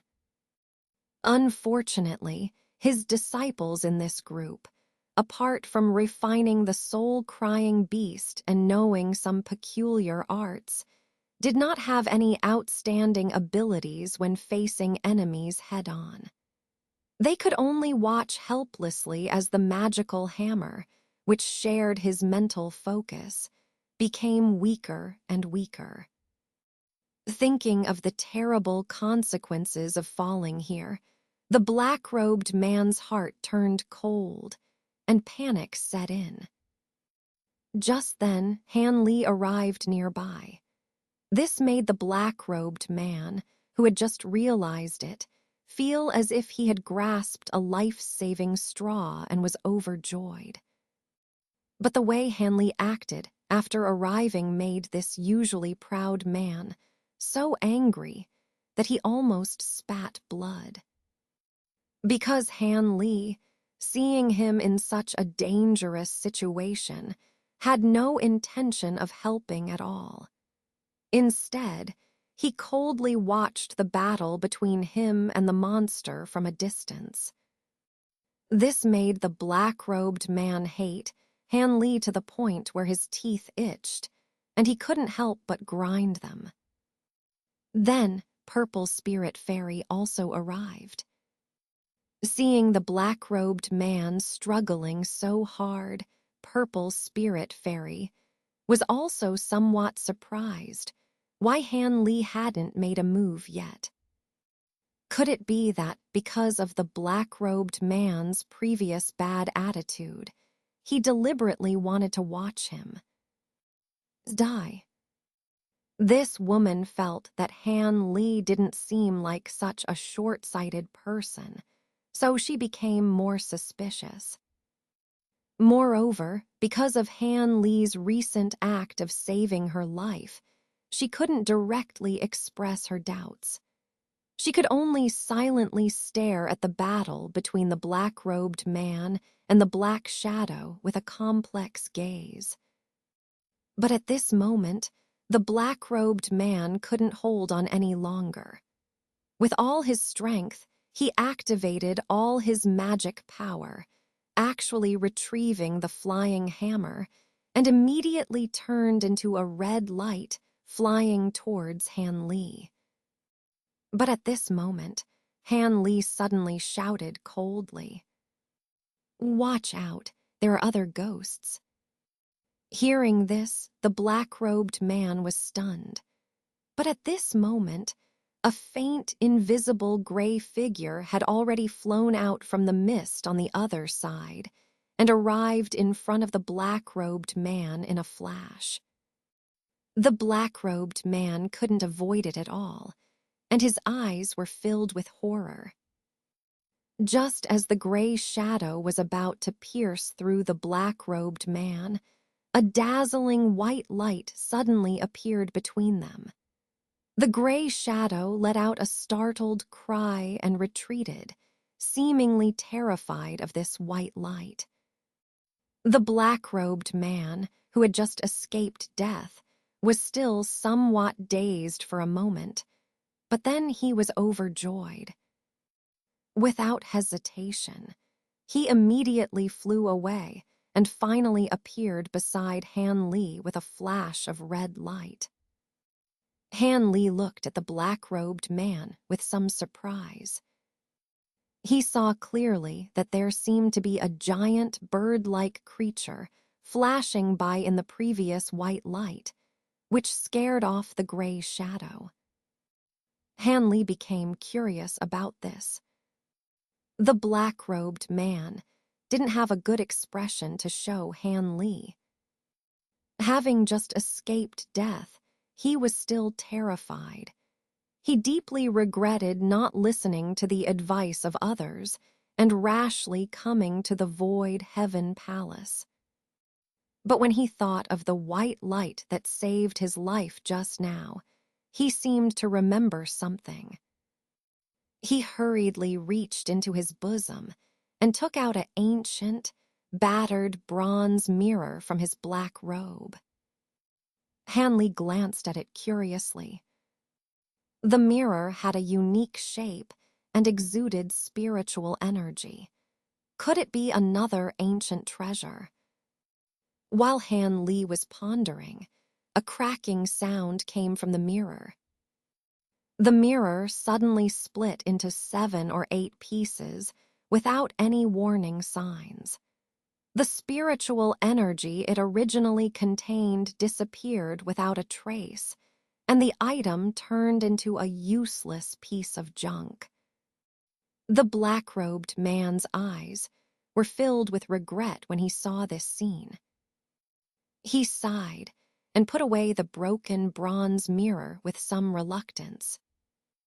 Then he raised his head and happened to meet Han Li's gaze. He couldn't help but recall the incident where Han Li deliberately didn't lend a hand earlier, and he snorted in annoyance, turning his head away. Seeing the black-robed man's reaction, Han Li was taken aback. But then he seemed to understand something, smiled faintly, and didn't bother with this person, instead looking towards the ghostly creatures ahead. Purple Spirit Fairy also looked at the black-robed man's figure with a pensive gaze. At this time, the soul-crying beast had already rushed over and automatically climbed onto the black-robed man's shoulder, sitting quietly without moving, appearing extremely obedient. Meanwhile, on the side of the black shadow opposite them, the gray shadow appeared faintly, and with a puff sound, 7 or 8 similar ghostly creatures emerged from the surrounding mist. Han Li recognized these ghostly creatures at a glance. They were a kind of fierce ghost called Wei Wu. Normally, if one appeared in the mortal world, it would cause a great disturbance. Unexpectedly, there was a large group of them here, which made Han Li's expression darken. These ferocious ghosts, with horns on their heads and sharp fingers, although not as powerful as the 2 ghost shadows, were still not inferior to Foundation establishment cultivators. At this moment, they all crouched nearby, surrounding Han Li and the others. Seeing this, Han Li knew that a tough battle was inevitable, so he didn't hesitate to give orders. You 2 deal with those Wei Wu ghosts. I'll handle those 2 ghost shadows. Help me delay some time. Han Li's voice was low and solemn.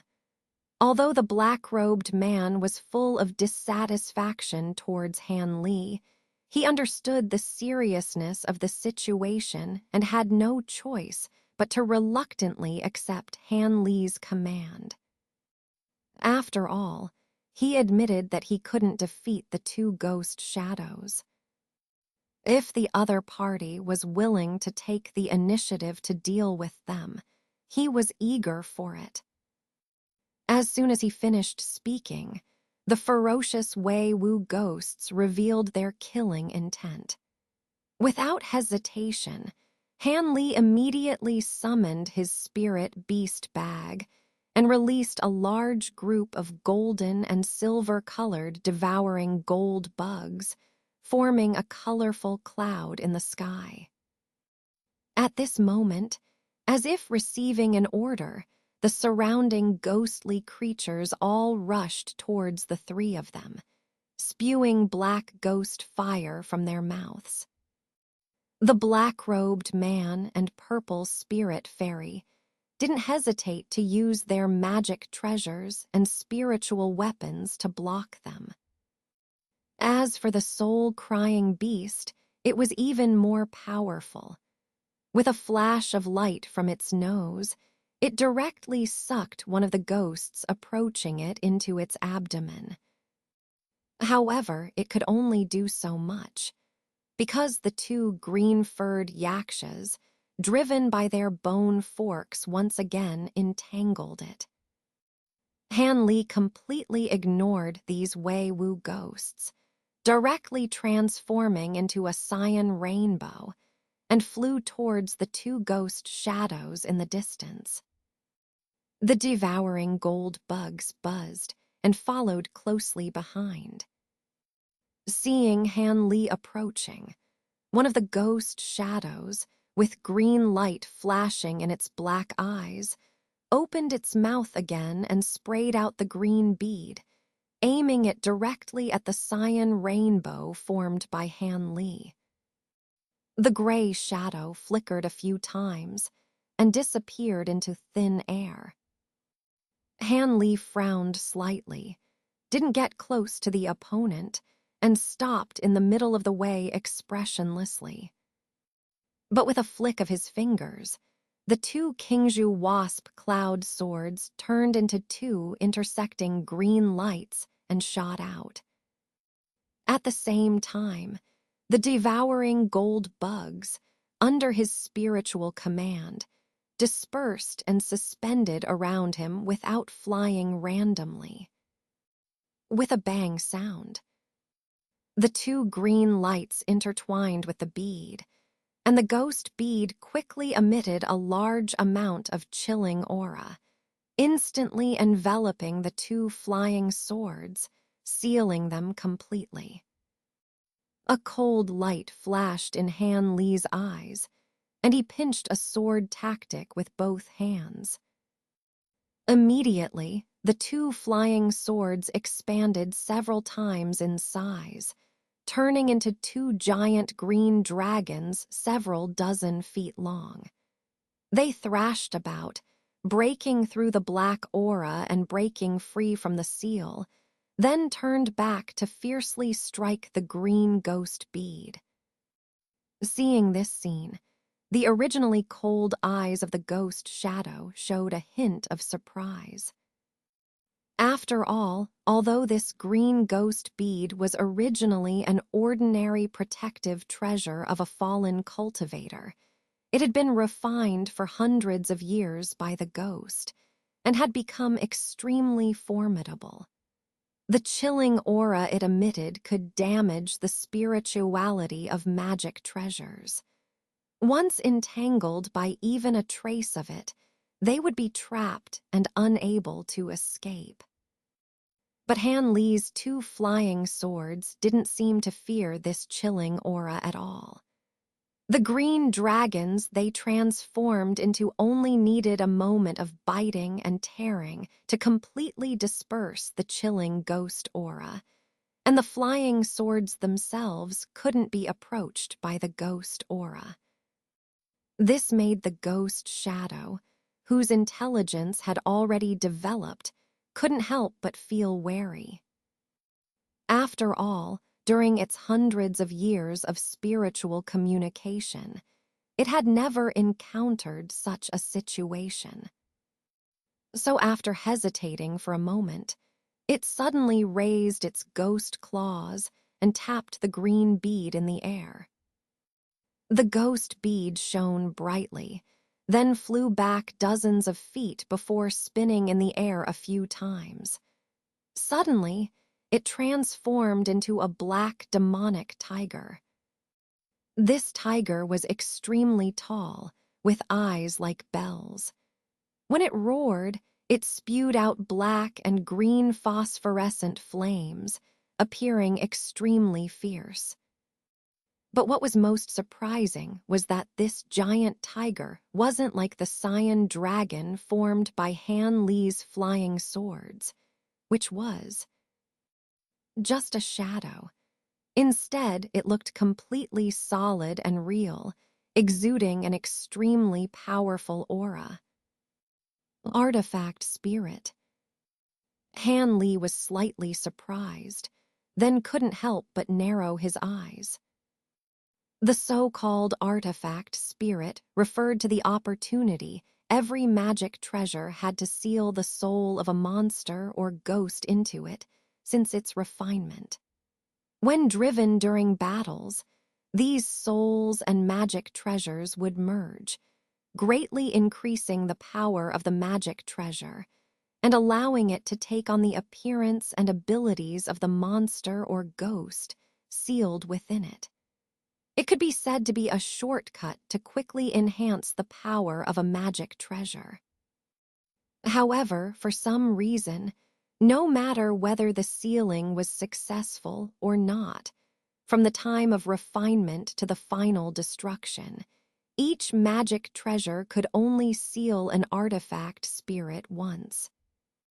If the sealing failed, there would be no chance to obtain an artifact spirit again. Because during the second sealing, the magic treasure would no longer accept any souls or spirits. This made many cultivators extremely cautious about this matter. Generally, unless they were desperate to enhance the power of their magic treasure, they would only conduct this sealing ritual when they found a suitable target and felt confident. During their journey in the blood-red forbidden area, Nan Gongwen took the soul of that ink dragon, probably wanting to seal an artifact spirit. After all, although the ink dragon was still very young, it belonged to the category of dragons, which was extremely rare. Therefore, Nan Gongwen was extremely excited when she obtained it. Although Han Li had killed many monsters of various ranks in the chaotic Star Sea, he had not yet encountered a spiritual dragon, which made him feel depressed for a long time. However, the sealing of the artifact spirit had an extremely difficult-to-control success rate. There was almost no discernible pattern. But one thing was certain. The more powerful the soul of the artifact spirit to be sealed, the lower the success rate. And if the soul was too weak, the increase in power to the magic treasure would not be satisfactory. Therefore, most of the cultivators' magic treasures ultimately did not have artifact spirits. Because they either failed to find a satisfactory target, or the sealed artifact spirit was too powerful, and all sealing attempts ended in failure. Therefore, when Han Li saw that the ghost bead actually had an artifact spirit, he couldn't help but be surprised. But then Han Li calmed down, licked his dry lips, and pointed his finger at the two Qingzhu wasp cloud swords, turning them into two green dragons once again, rushing towards the demonic tiger to kill. His flying swords didn't have any artifact spirits. They were just simple magic treasures taking on a form, possessing only a shape without the true abilities of a dragon. However, Han Li still wanted to test the power of this demonic tiger's artifact spirit. When the black giant tiger saw the dragon formed by the azure bamboo bee-cloud sword twisting and attacking it, a fierce light flashed in its eyes. With a low growl, it opened its blood-filled mouth wide, and a dozen black light spheres, each the size of a head, sprayed out in succession, rushing towards the azure dragon.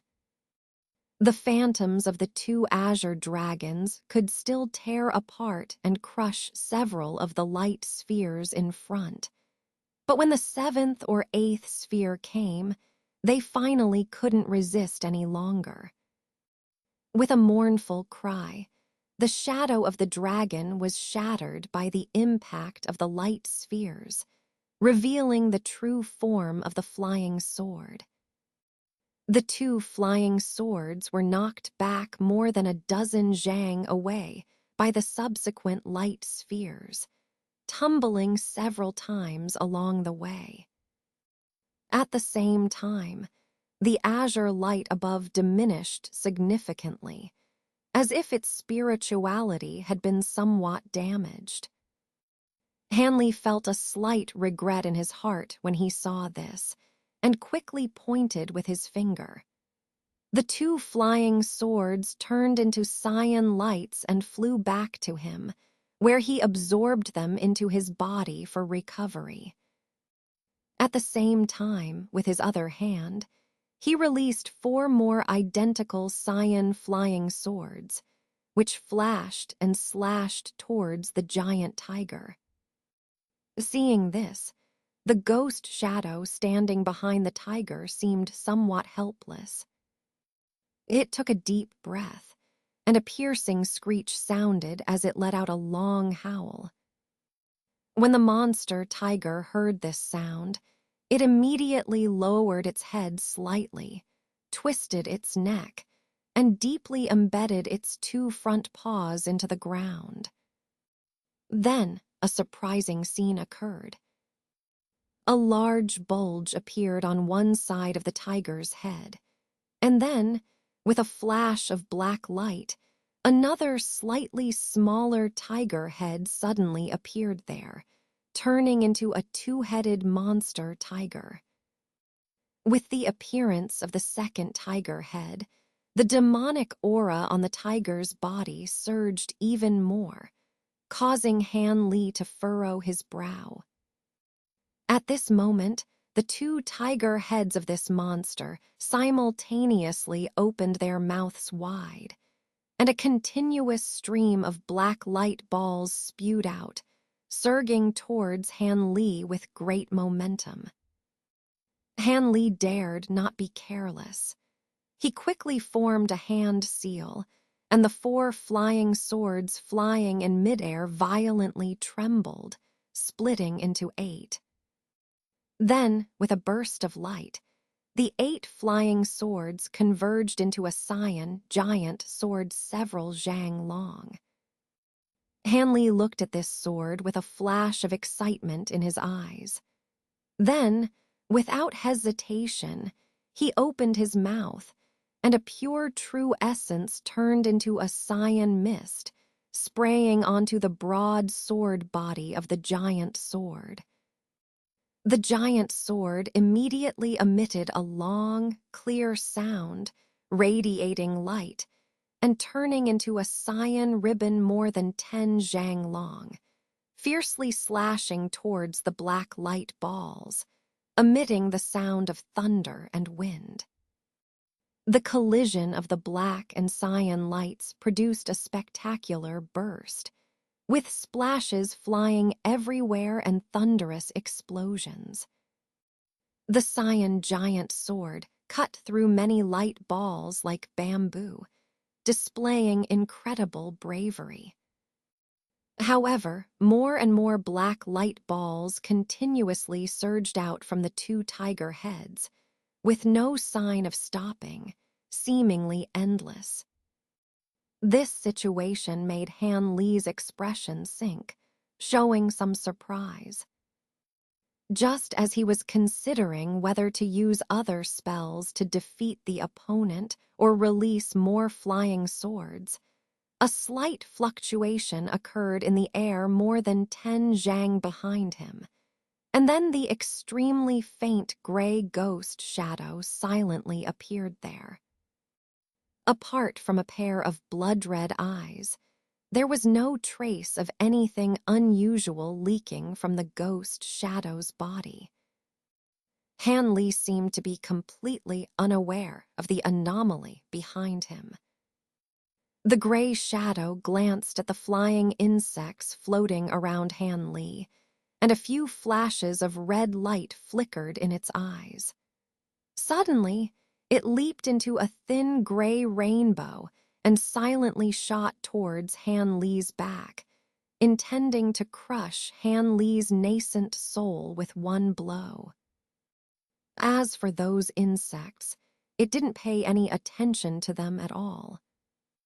Because its cultivation technique was best at shape-shifting and hiding, its entire body was transformed into an invisible form. So how could it fear the discovery of insects?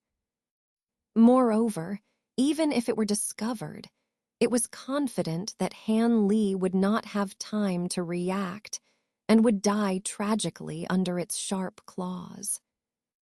The cultivation technique of this ghost shadow was indeed extremely sinister. The gray rainbow flying towards Han Li made no sound at all, and it was incredibly fast. In the blink of an eye, it had approached behind Han Li. However, just as the golden and silver beetles hovering in the air were about to make a buzzing sound, they suddenly swarmed towards the gray light. The gray shadow was greatly surprised. Before it could react, numerous golden and silver beetles blocked its path and charged towards it.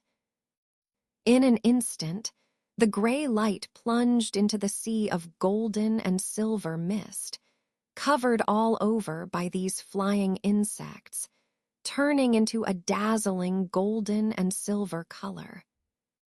The gray shadow was filled with shock and anger. It tried to shake off these insects with a few trembles of its body, but to no avail. Then, it felt a strange sensation all over its body. In its astonishment, it couldn't help but lower its head to take a closer look. The blood light in its ghostly eyes flickered, filled with horror. These seemingly insignificant beetles were biting and tearing at its ghostly body one by one. Although it was very difficult to tear and devour, they were indeed consuming it bit by bit. They could ignore its intangible ghost body.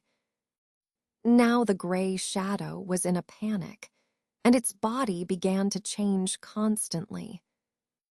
Sometimes it turned into a pitch-black fog, sometimes into a ghost with scales all over. But no matter how it changed, these dense insects stuck firmly to its body, making it impossible for it to get rid of them. In just a short time, its true ghostly body had been gnawed away by thousands of strange insects. At this moment, Han Li finally turned around, looked coldly at the gray shadow, and then without saying a word, waved his hands, and two spirit beast bags flew into the air. Two more golden and silver insect swarms appeared in the sky, which turned into two giant arrows and shot down, joining in the consumption. The gray shadow finally let out a deafening scream of fear and sent a plea for help to the black shadow in the distance.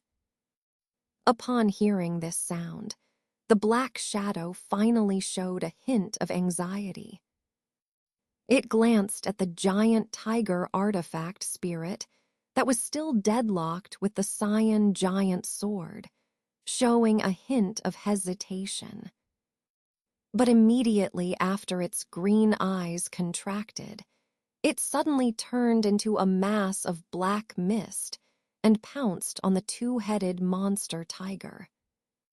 The black tiger immediately let out a painful roar and stood upright. Then its two hind legs swelled and enlarged, while its front legs shrank.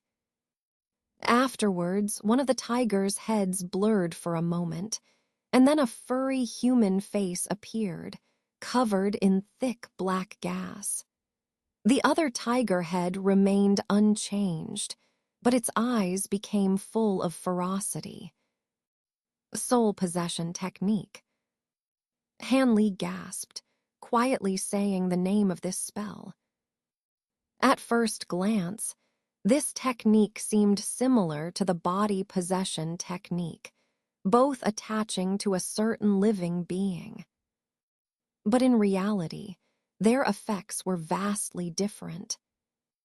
Putting aside other factors, using the body, possession technique not only couldn't increase one's strength, but after possessing another body, one could only exert a few layers of the original strength, and it was only a convenient spell for manipulating bodies from a distance.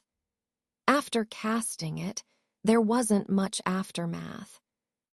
The soul possession technique, on the other hand, was different. It couldn't be used on other cultivators. It could only be used on low-intelligence demon beasts by cultivators. Moreover, after possessing, not only did the cultivator's cultivation become several times stronger, but as long as this secret technique was cast once, even if a life-and-death contract was signed with the possessed creature. If one of them died, the other would also perish in the same way. However, the most incredible thing was that after using this soul possession technique, a completely new individual would be formed, with its own consciousness and memory, completely different from the original creature being possessed. Although at first, this kind of possession wouldn't last too long and would automatically dissolve.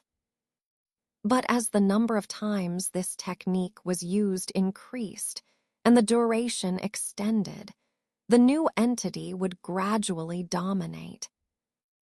Eventually, this technique would become irreversible.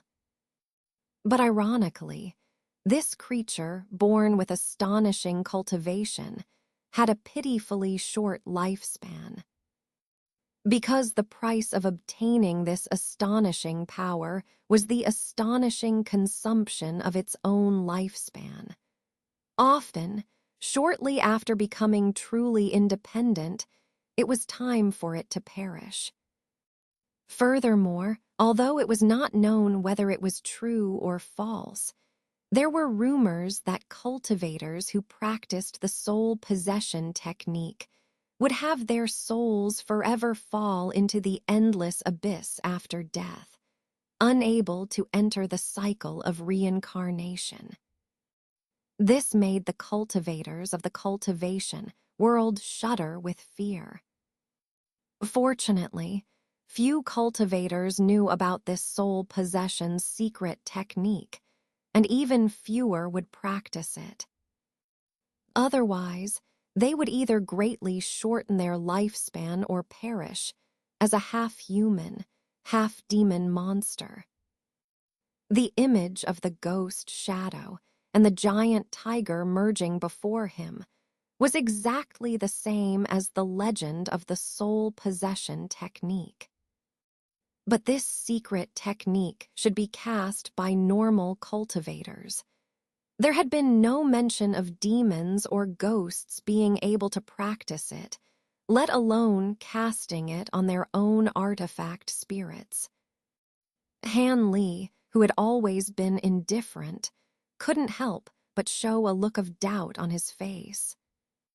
At the same time, his vigilance rose greatly. Although startled by the opponent's strange changes, Han Li quickly glanced behind him, revealing a cold smile on his face. Because the gray ghost shadow behind him had now been devoured by more than half, leaving only a third of its size, barely hanging on. Even if it managed to escape now, it would be seriously injured, and would be unable to participate in the battle. This gold-devouring beetle truly deserved its ranking on the strange insect ranking. Not only could it devour spiritual energy, but it could also consume yin and ghosts with equal efficiency, extremely fierce, although its consumption seemed a bit slower. As Han Li was contemplating, the monster tiger on the opposite side, after being bewildered for a moment by the human-faced tiger head, revealed a pleasantly surprised expression, as if awakening from a dream. It looked at Han Li in front of it, then glanced at the gray ghost shadow behind Han Li, and finally looked at its own body. With a gaw-gaw sound, it emitted an extremely unpleasant and eerie laughter. This laughter started small but grew louder and louder, continuous and unending, as if it would never stop, causing the nearby ghost fog to churn incessantly. At first, Han Li paid no attention, just coldly observing the monster tiger's actions. However, after a while, his face turned slightly pale, revealing a solemn expression. Because instead of gradually diminishing as expected, the monster tiger's laughter became more and more powerful, and its tone grew richer. Something's not right. As Han Li was cautiously observing the opposite side, he seemed to remember something, and his expression suddenly changed drastically. He quickly turned his head to look, feeling a chill in his heart. He saw that the gray ghost, shadow behind him, had disappeared without a trace. And the tens of thousands of gold-devouring beetles were scattered on the ground, each one weak and powerless, occasionally flapping their wings, but no longer devouring the ghost energy as before. Feeling regretful, Han Li quickly summoned several spirit beast bags and swiftly collected these nearly lifeless gold-devouring beetles into them. Enduring the deafening laughter, he raised his head and glanced briefly at another battlefront. The result made him briefly surprised, but he soon relaxed. The purple spirit fairy and the black-robed man were still joyfully engaging with those ghosts and monsters. Although the black-robed man had lost the power of his treasures, he was much stronger than these evil spirits due to his cultivation. However, due to the nature of his techniques, he didn't gain any overwhelming advantage. As for the purple spirit fairy, she was only focused on self-preservation, using a rectangular stone tablet to conceal herself in a halo of light. Seeing their unaffected demeanor, Han Li felt a bit puzzled. But after a moment of contemplation, Han Li understood the reason. Obviously, the attached double-headed monster limited the power of its strange laughter to a small area, hence its astonishing effect. Even the gold-devouring beetles, which couldn't be harmed by magical treasures, couldn't withstand it and fell from the ghost shadow. On one hand, it was because these spirit insects hadn't fully advanced, and on the other hand, it showed the power of the strange laughter. If it weren't for the miraculous effect of the great Tao decision in calming the mind, he might have been rendered powerless and captured by the laughter. The more he thought about it, the more horrified he became. Han Li was certain that the monster in front of him was definitely not weaker than a late Foundation establishment cultivator. even if it hadn't reached the nascent soul stage. Could this be the so-called Ghost King? Han Li was a bit puzzled. At this moment, the monster in front, seeing Han Li standing calmly amidst the laughter, finally stopped laughing. Its 4 sinister eyes simultaneously stared at him. Han Li felt uncomfortable being stared at by it, but he narrowed his eyes and stared back without reservation. Just then, the shadow behind the monster suddenly darted forward and flew to the front of the 2-headed monster. Han Li couldn't help but be stunned, his gaze flickering. This ghost had already changed so much. Why did it turn around again without retreating? What did this mean? While Han Li was puzzled, an unexpected event occurred. The monster's 3 heads flashed with strange lights. Then it reached out and grabbed the gray ghost shadow. Then, the black tiger head opened its blood-filled mouth and swallowed the ghost shadow whole. Han Li watched this scene, extremely astonished. But what happened next made him even more surprised. The monster let out a few loud roars towards the sky. In a bulge on its neck, another gray tiger head emerged from the human-faced tiger head. This tiger head was also human-faced, but this time it had the appearance of an ordinary woman. Han Li couldn't help but be stunned for a moment, but soon he recovered his composure. When the gray tiger head first appeared, its eyes were tightly closed, and its face was extremely pale, as if seriously injured. But not long after, she opened her blood-red eyes, staring at Han Li with extreme resentment, sending shivers down his spine and making him feel slightly chilled. At this moment, the head with the male face let out a sharp roar, then took big strides toward Han Li. With each step, its body expanded several times after a flash of black light. After a dozen steps, this monster had grown several times taller, like a 2- or 3-story building, shocking Han Li. Han Li didn't have time to think too much. He waved his hands, summoning over 100 giant ape puppets around him. Then, all these giant apes simultaneously extended their hands, emitting various thin beams of light densely packed in the sky. Afterwards, Han Li pointed at the cyan giant sword in the sky. The giant sword merged into the barrage of light beams, forming a long and dazzling rainbow, fiercely slashing forward as if to split the monster into pieces. Seeing this, the 3-headed monster showed a hint of surprise on the male face in the middle, but then it let out a cold laugh. The 2 heads on the sides simultaneously opened their mouths. On one side, the black light balls Han Li had seen before shot out one after another, while on the other side, hazy gray ghost fires were released, interweaving with the light beams, blocking their attacks.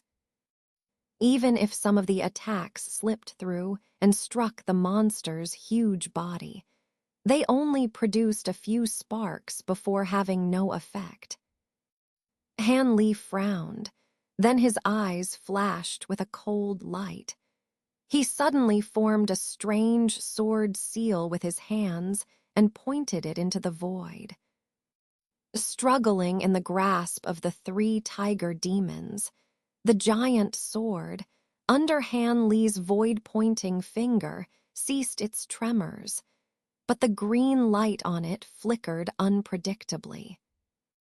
The tiger demon, spewing out thick black mist, was momentarily stunned at this sight. But before it could react, dozens of faint golden electric arcs shot out from the broad surface of the sword.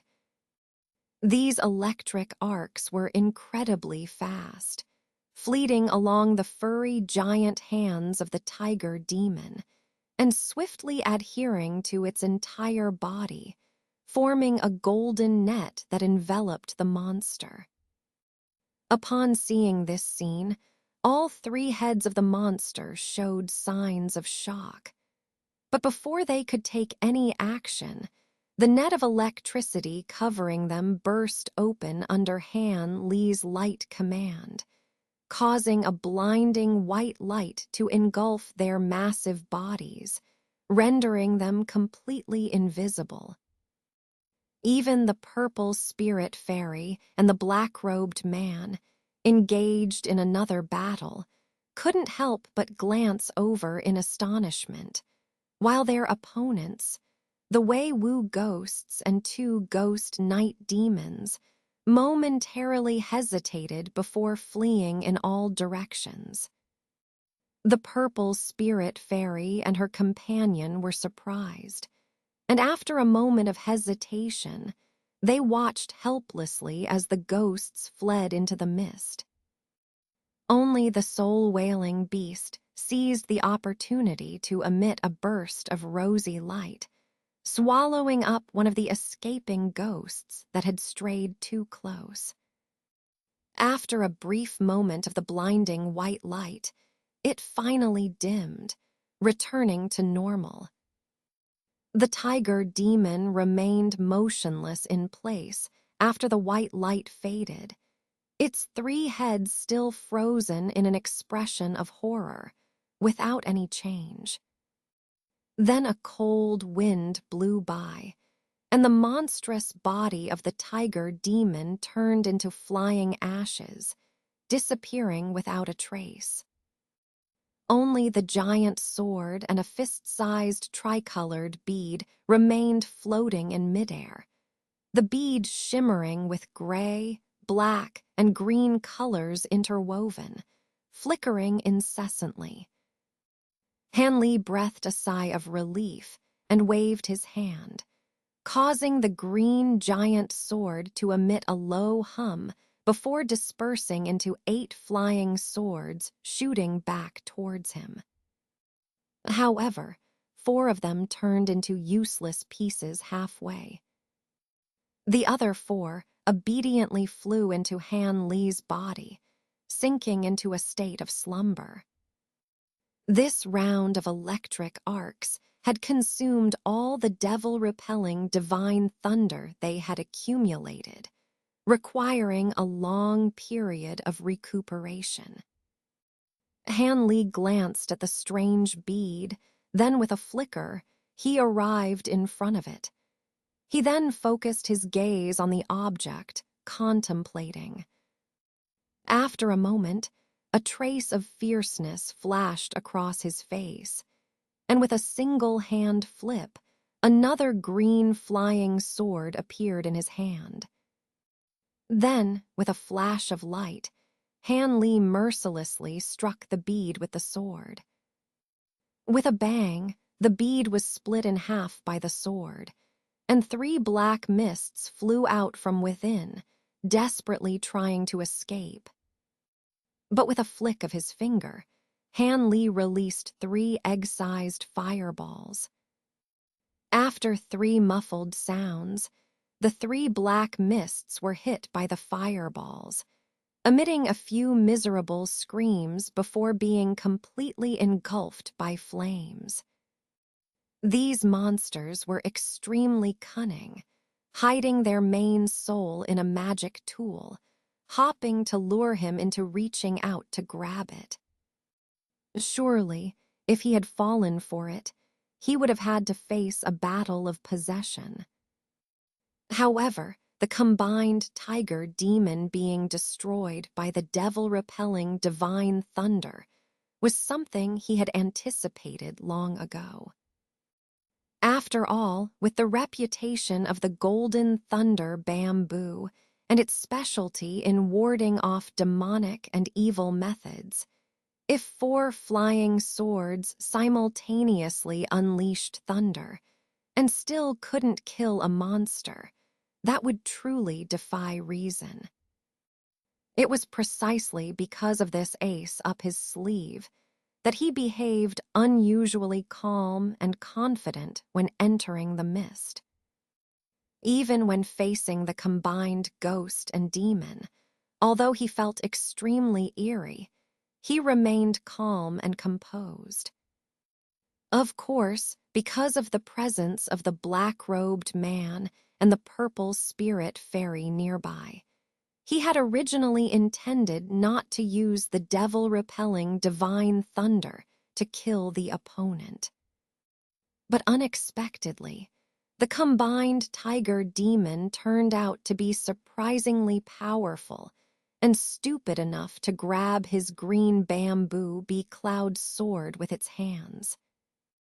Faced with such a good opportunity to use the devil-repelling divine thunder, he naturally wouldn't miss it. Sure enough, he succeeded in one fell swoop, completely erasing this monster, which was stronger than a mid-stage nascent soul cultivator, from this world. Han Li took a deep breath, shook his head lightly, and then turned to walk towards the purple spirit fairy. As for the black-robed man, his gaze towards this side was still full of shock. Although he didn't have the leisure to pay attention to the battle on Han Li's side at all times, he did catch a glimpse of the attachment, transformation, and combination of the ghost and demon later on. This made him extremely horrified at the time. He even made the decision to flee immediately if Han Li showed any signs of weakness. Because those 3 tiger demons looked terrifyingly powerful. But he didn't expect that, after a dazzling white light, the monster would be easily destroyed. This made him find it difficult to believe. Could it be that this person still possesses some legendary ancient treasure that can reverse the world? Otherwise, he simply couldn't believe that Han Li, a cultivator in the early stage of the core formation realm, could easily destroy those 3 tiger demons. However, if that were the case, as long as he could win over the other party, it would greatly benefit him in the Void Temple. After all, besides those nascent soul-stage-old monsters, he didn't believe that anyone else could destroy such powerful ghosts and demons unscathed. Thinking of this, the shock in the eyes of the black-robed man gradually dissipated, replaced by a complex gaze as he looked at Han Li.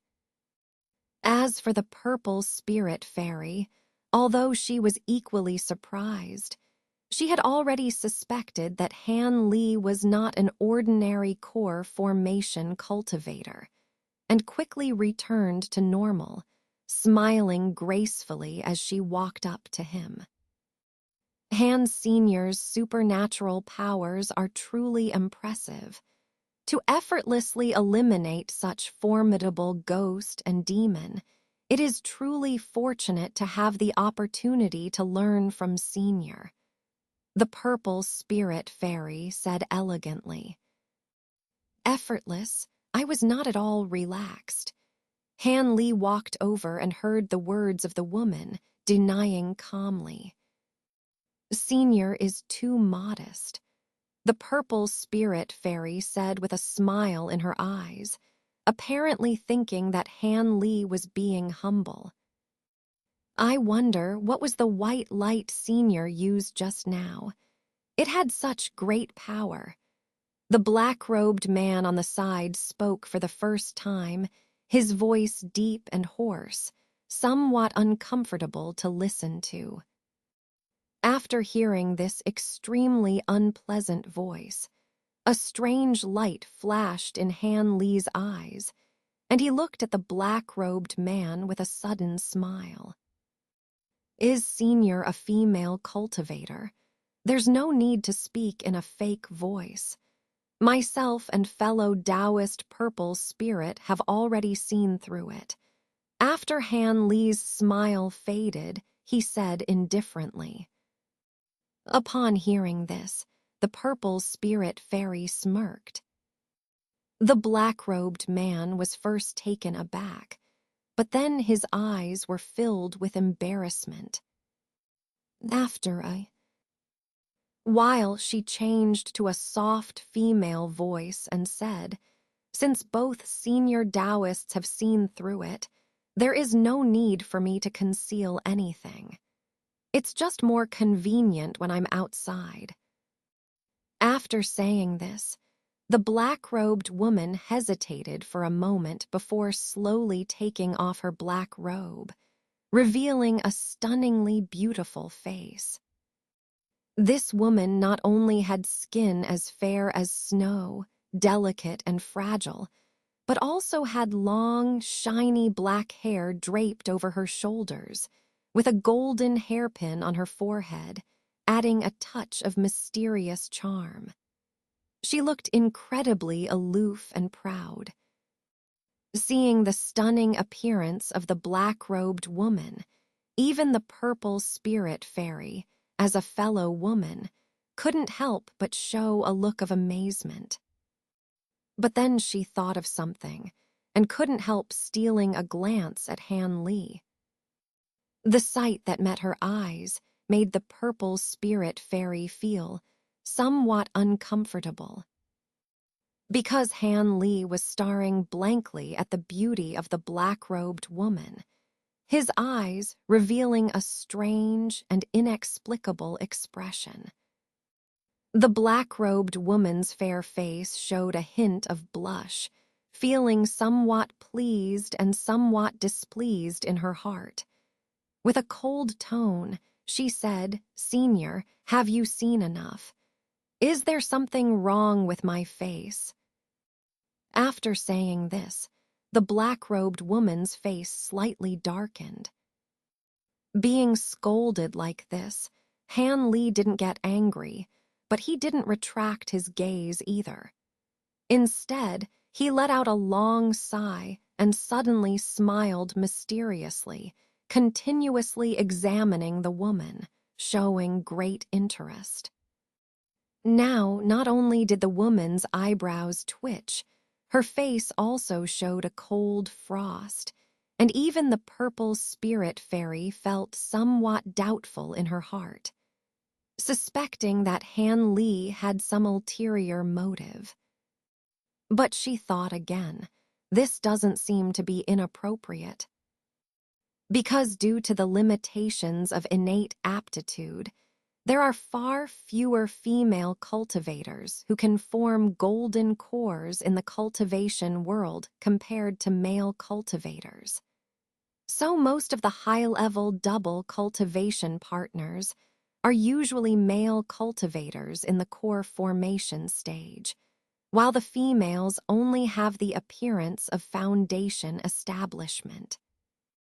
As a result, the effect of using dual cultivation techniques to enhance cultivation for male cultivators is naturally not ideal.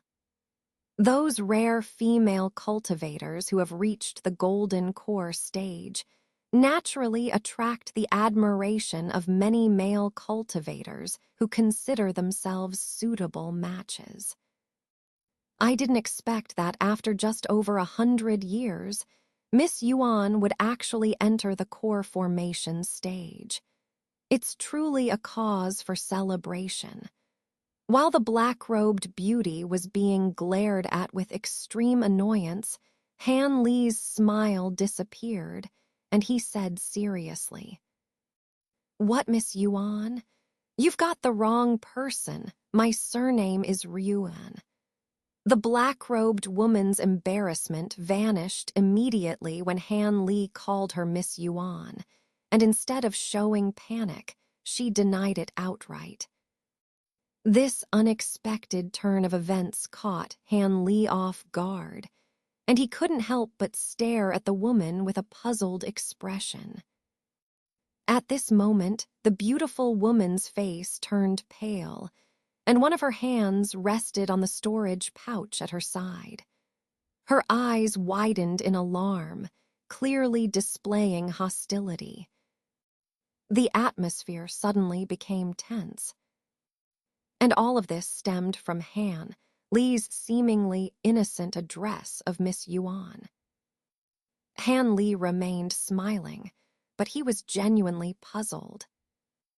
As for the purple spirit fairy, the current situation was even more unexpected for her. Without much thought, she naturally took a step closer to Han Li's side, clearly expressing her attitude. In terms of strength and familiarity, Han Li was the obvious choice for her. It seems there's been a misunderstanding. Miss Yuan probably doesn't remember me. After all, we only met briefly many years ago. Han Li's expression remained unchanged as he spoke leisurely. Over 100 years ago, brief encounter. Upon hearing this, the black-robed beauty's expression softened slightly, but her eyes still showed caution, followed by a hint of confusion. The atmosphere eased a lot. However, after staring at Han Li for a while, the black-robed beauty still spoke with suspicion. "I still feel that you're unfamiliar. Could it be that you're intentionally deceiving me?" After saying this, a cold light flickered in her eyes, revealing a hint of hostility. Han Li found it somewhat amusing. "Miss Yuan, over 100 years ago, did you happen to visit the Heavenly Capital Street Market on Exing Island?" He no longer beat around the bush and asked directly. "Heavenly Capital Street on Exing Island. I did visit a few times. Are you saying you saw me there?" The black-robed woman nodded after a moment of thought, then her gaze swept over Han Li's face, revealing a pensive expression. At this moment, she seemed to recall something. "Yes, you and another Taoist friend were together at the time. You happened to meet me and Seniork outside the market." When mentioning Seniork, Han Li glanced subtly at the purple spirit fairy. This woman knew about his clone, Kun. Sure enough, when the purple spirit fairy heard Han Li refer to Kun as her senior, she couldn't help showing a smirk. Although she didn't know the specifics of the situation at the time, she could guess that Han Li must have played some clever trick. She found it somewhat amusing. Of course, she wouldn't mention it without reason. As for mentioning Kun, the purple spirit fairy had been curious for a long time. Why didn't Han Li bring his clone with him? It would have been a great help. "Friend, now that you mention it, I do seem to remember something. Could it be that you were the one standing at the entrance of Heavenly Capital Street with Senior, the late Foundation establishment cultivator?" After a moment of blinking, the black-robed woman suddenly seemed to realize. Then an incredulous expression appeared on her face. Han Li couldn't help but wryly smile. "Miss Yuan finally remembers. It seems I made quite an ordinary impression back then." Han Li chuckled. Upon hearing Han Li's words, the black-robed woman blushed, but because she recognized that Han Li was not the person she thought he was, She completely relaxed and said somewhat embarrassedly, "Please don't mind, friend Han. It's just that you were." She hesitated here, finding it difficult to continue. But Han Li quickly interjected with a laugh. Could it be that my cultivation and appearance were just too ordinary, making it hard for the two ladies to notice me? Han Li said casually, without a trace of displeasure. Forgive me for my rudeness. Seeing Han Li's demeanor, the black-robed woman relaxed. After all, Han Li's current strength was considerable, and she was afraid that he might still harbor resentment from their previous encounter. With Han Li's current depleted spiritual energy, she was even more unwilling to offend him easily.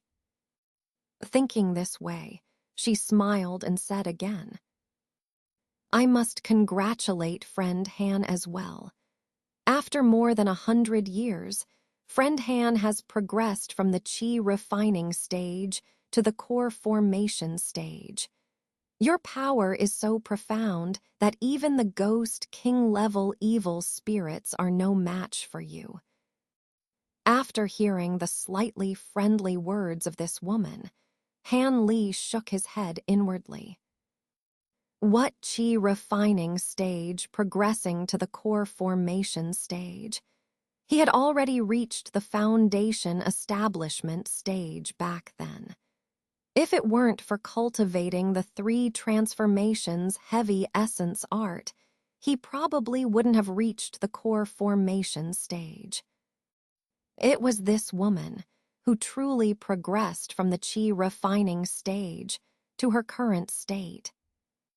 When he recognized the identity of the black-robed woman with a single glance, he was truly surprised.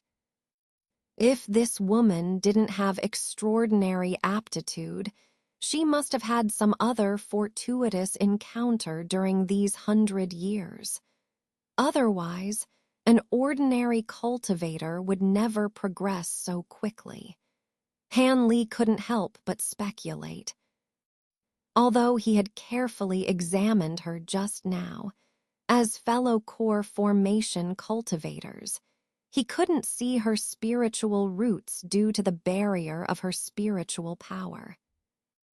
Han Li smiled slightly, about to say something more, when the nearby purple spirit fairy frowned slightly and said, "Considering the situation, it's best for us to leave now. This is not a place to linger. If any powerful ghosts or monsters appear, it will be troublesome."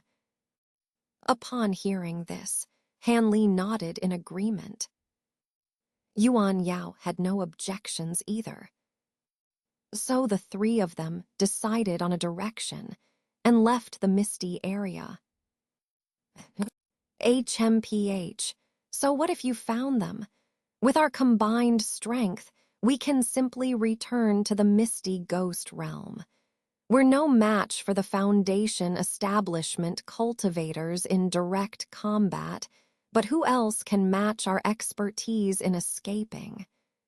A deep, rugged voice retorted indignantly. What do you know? At least 3 or 4 Foundation establishment cultivators here possess treasures and special techniques that can counter our ghost Dao techniques. If you're seeking death, don't drag me down with you. Otherwise, don't blame me for breaking my promise and ending you right now."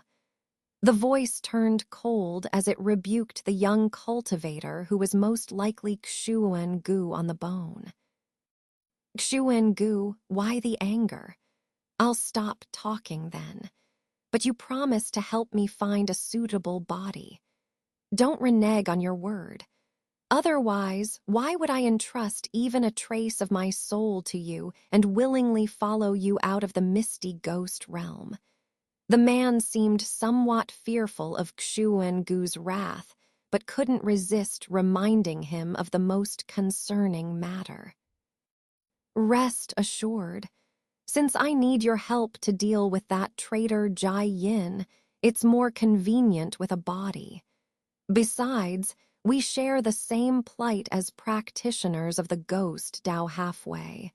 I will naturally keep my promise. Xuan Gu spoke indifferently.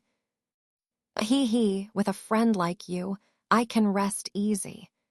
With these words, the deep voice disappeared from Xuan Gu's mind. Xuan Gu breathed a sigh of relief and leaned against a small tree, entering a state of pseudo-sleep. As time passed, more and more cultivators emerged from the mist, increasingly bedraggled. Some seemed to have suffered serious injuries, likely unable to recover their cultivation without several years of secluded cultivation. However, even in their disheveled state, they couldn't hide their joy. After all, passing through the mist meant obtaining some rare spiritual herbs at the very least. When the number of people here reached 60 or 70, fewer cultivators emerged. Half a day later, only a few people came out occasionally. Among them was the young cultivator who had accompanied Purple Spirit Fairy at the beginning, looking disheveled and pale, clearly having suffered a great loss. As soon as he entered this place, he searched anxiously, unable to find any trace of Purple Spirit Fairy. His face showed anxiety and restlessness. At this moment, both Supreme Yin Ancestor and Xuan Gu also felt uneasy at not seeing Han Li's trace, just as Supreme Yin Ancestor couldn't help but open his eyes occasionally, scanning the mist around with a gloomy expression before reluctantly closing them again. Actually, given his gloomy disposition, he wouldn't have shown such distress. But what Han Li possessed was crucial to his treasure hunt, leaving him somewhat at a loss. Most people didn't notice this behavior, but the Confucian-robed old man sitting nearby saw through it and coughed lightly before asking slowly, "Brother Wu, are you so anxious because there is someone among the missing whom you care about?" After speaking, the old man stared at Supreme Yin Ancestor with suspicion. "It's not exactly someone I care about, just a junior I've had a slight acquaintance with.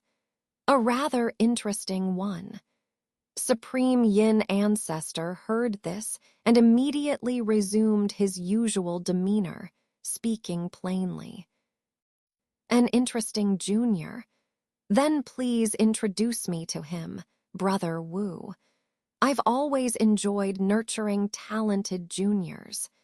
The old man's eyes sparkled with intrigue as he smiled amiably. "This old fox, he's really suspicious." Supreme Yin Ancestor cursed inwardly, but he couldn't afford to bicker with the other party now, preoccupied with Han Li's whereabouts. He reluctantly agreed.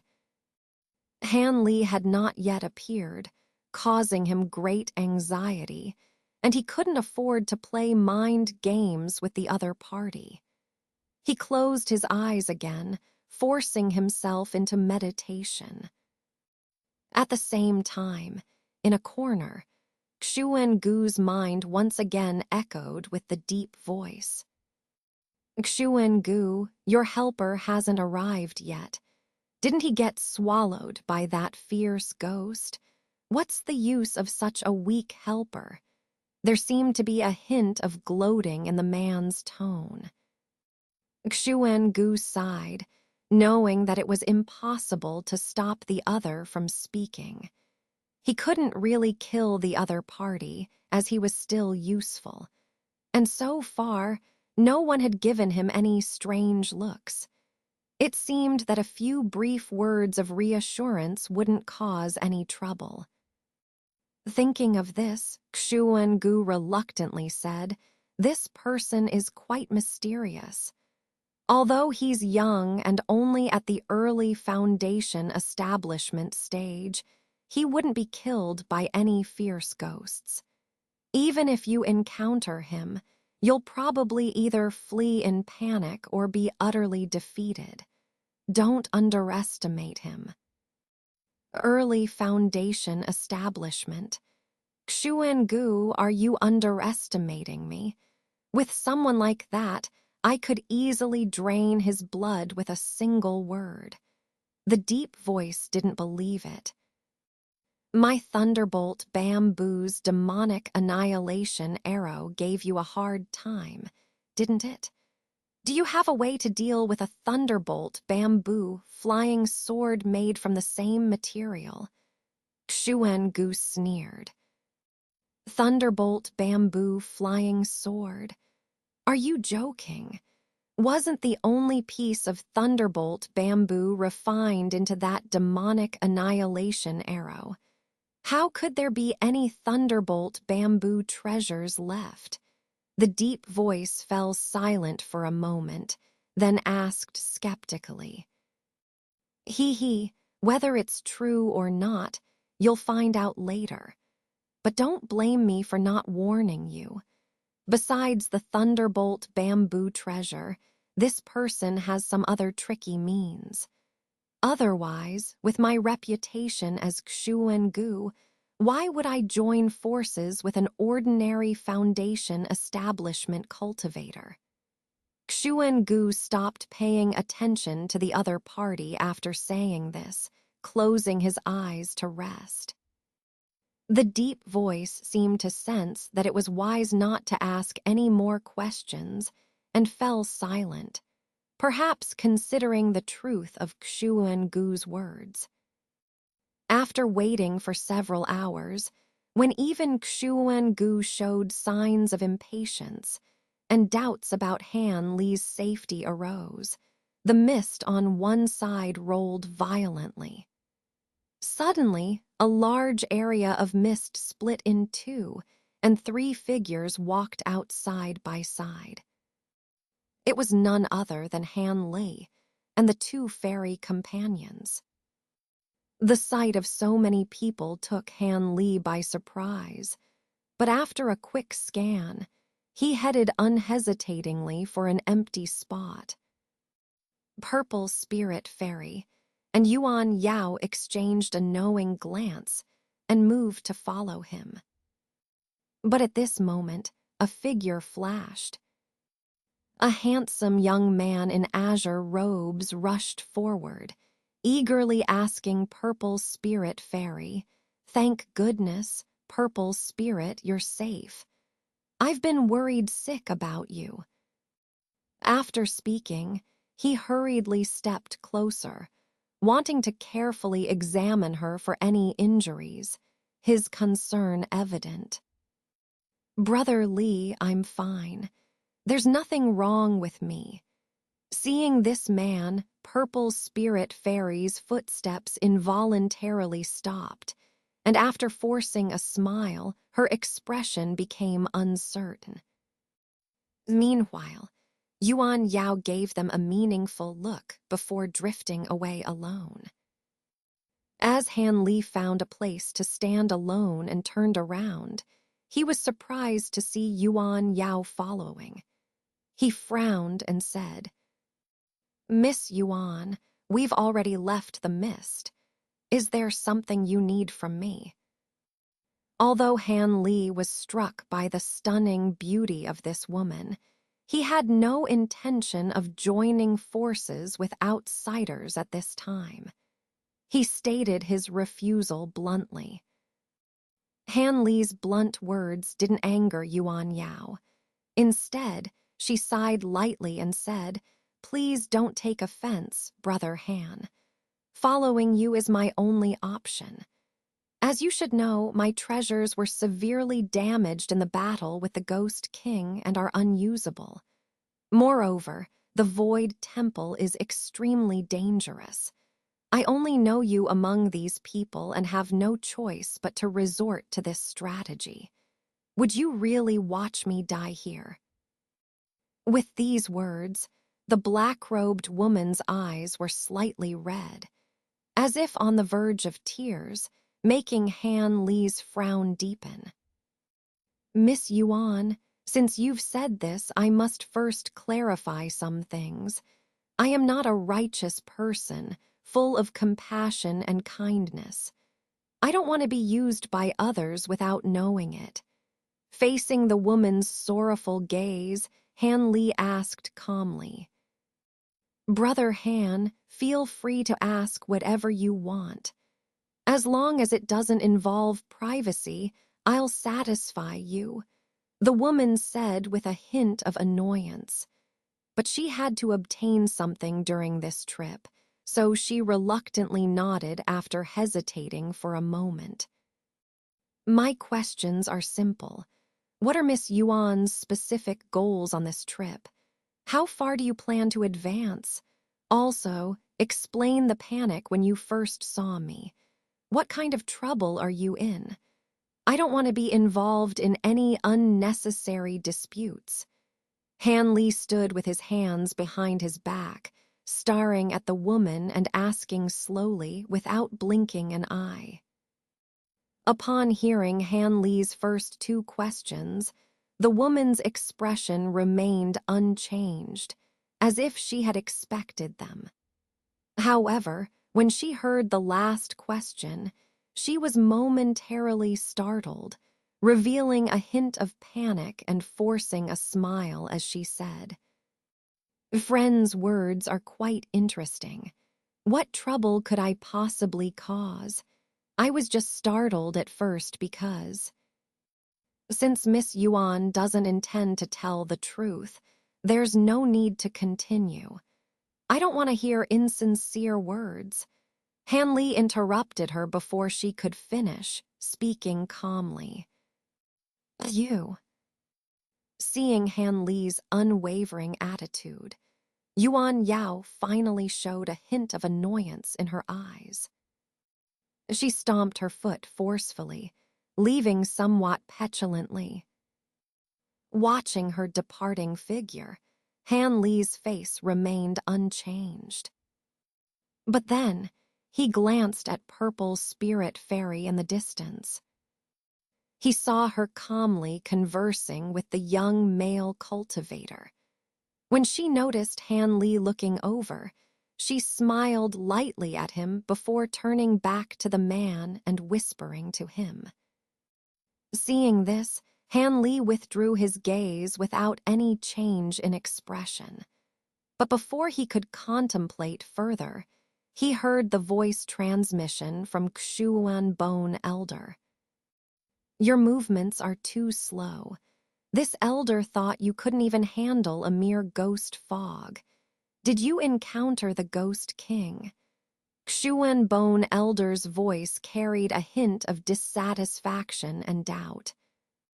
Upon hearing this, Han Li turned around to look at the distant ghost fog and replied indifferently, "I did encounter a fierce ghost on the way, but it didn't take much time to deal with. However, I later ran into a large group of soul-trapping spirits, which took some effort to escape from." Soul-trapping spirits. Xuan Bone Elder's surprise was evident in his words. "What does Senior cultivate in the Ghost Dao? Are you also afraid of them?" Han Li asked calmly, with a hint of probing in his tone. How could this elder fear such things? "It's just that I'm curious how you three managed to escape this ordeal," Xuan Bone Elder said, avoiding the subject. Han Li inwardly sneered at this response, but casually replied, "There's nothing much to say. We were just lucky enough to escape this ordeal." As soon as Han Li said this, there was no need to ask. Xuan Bone Elder also cursed inwardly, calling him a crafty fox. But after a moment of silence, he continued to ask through voice transmission. "All right, since you're unwilling to talk about it, this elder has no interest in pursuing further. When we're transported again, we'll act together. I'll lead you to capture the 9-curve spirit ginseng first.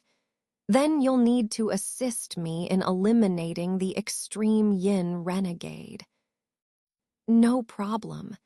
As long as you can truly hand over the 9-curve spirit ginseng to me, I'll take the risk," Han Li replied without hesitation. It seemed he had already made up his mind on this matter. This clean and decisive reply satisfied Xuan Bone Elder greatly. So he chuckled lightly and said nothing more. However, what he didn't see was the hint of mockery in Han Li's expression after saying this, and his eyes occasionally flashed with coldness as he looked into the distance.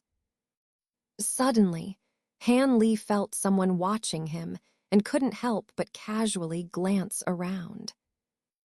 As a result, he saw the sinister gaze of the extreme yin ancestor and a hint of joy in his eyes.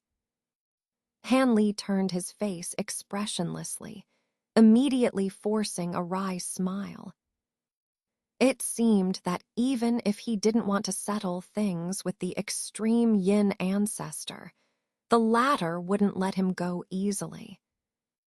He really didn't know why he had attracted the attention of this person. However, it seemed that the extreme yin ancestor also had his concerns. Otherwise, he would have controlled him in the hall instead of enduring until now. Feeling frustrated, Han Li sat directly on a patch of grass and began to meditate cross-legged. He had expended quite a bit of spiritual power in the ghost fog, so he needed to recover to his optimal state as soon as possible to deal with what lay ahead. The black-robed woman, Yuan Yao, stood far away at this time, still looking at Han Li with some reluctance. In her gaze, there was both annoyance and a sense of loneliness. Although the purple spirit fairy was smiling under the earnest concern of the male cultivator, her gaze occasionally shifted towards Han Li, seemingly preoccupied with something else. Han Li ignored the actions of the two women, focusing solely on cultivating his qi. Time passed quickly, and a whole day had passed. As many people grew impatient, in the center, surrounded by several jade pavilions, a glaring white light suddenly appeared on a bare stone slab, attracting the attention of the cultivators. After the initial experience, these cultivators didn't show much surprise. As expected, after the white light faded, a teleportation array appeared on the ground, identical in size and shape to the previous one. This time, the two white-robed elders from the Star Palace leisurely walked over. After a brief inspection, the kindly-looking one spoke slowly to the crowd. "This teleportation array leads to the only path to the next stage, the ice and fire path. Before entering the second stage, you still have some time to collect spirit herbs and fruits as rewards for passing the first stage. If you think the next stage is too dangerous, you can also return here and wait. A month later, a teleportation array directly back to the hall will appear, and you can return at your leisure. However, whether you want to advance to the second stage or be content here, You only have 1 day to gather spiritual herbs.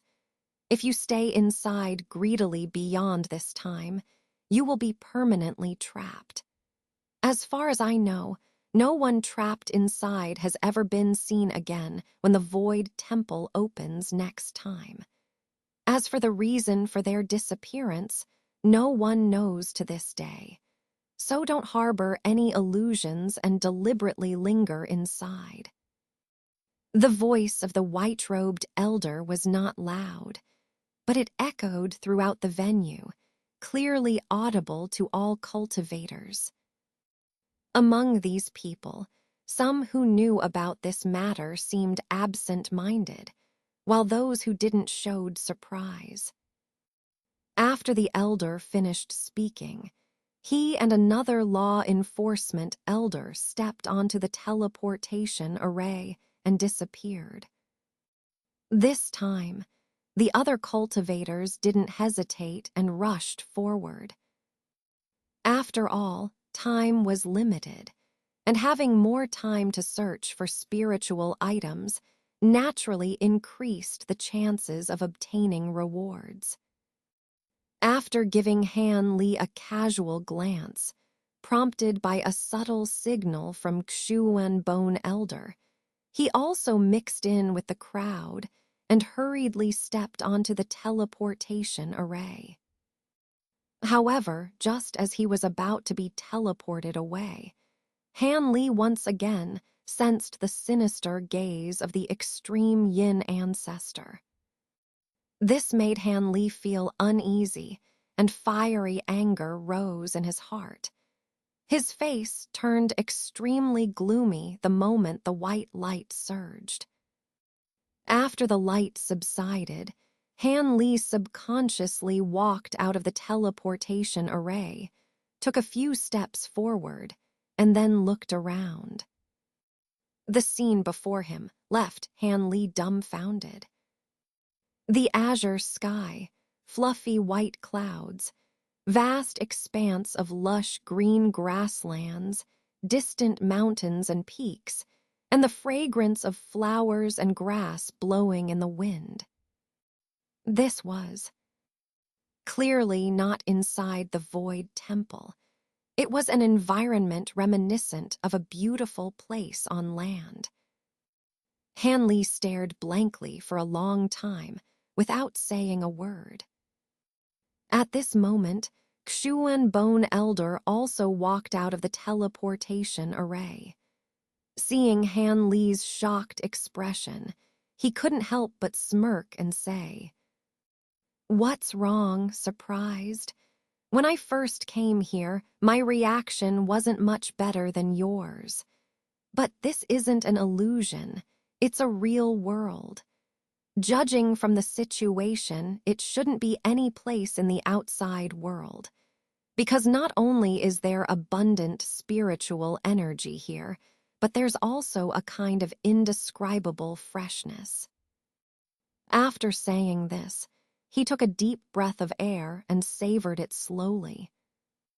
This should be a small space opened up by ancient cultivators during the primordial era. Unfortunately, we descendants can't replicate the incredible feats of those ancient cultivators. Xuan Bone Elder sighed, his eyes revealing a longing for the ancients, creating heaven and earth on their own. Hearing this, Han Li's expression was shocked, and he seemed somewhat incredulous.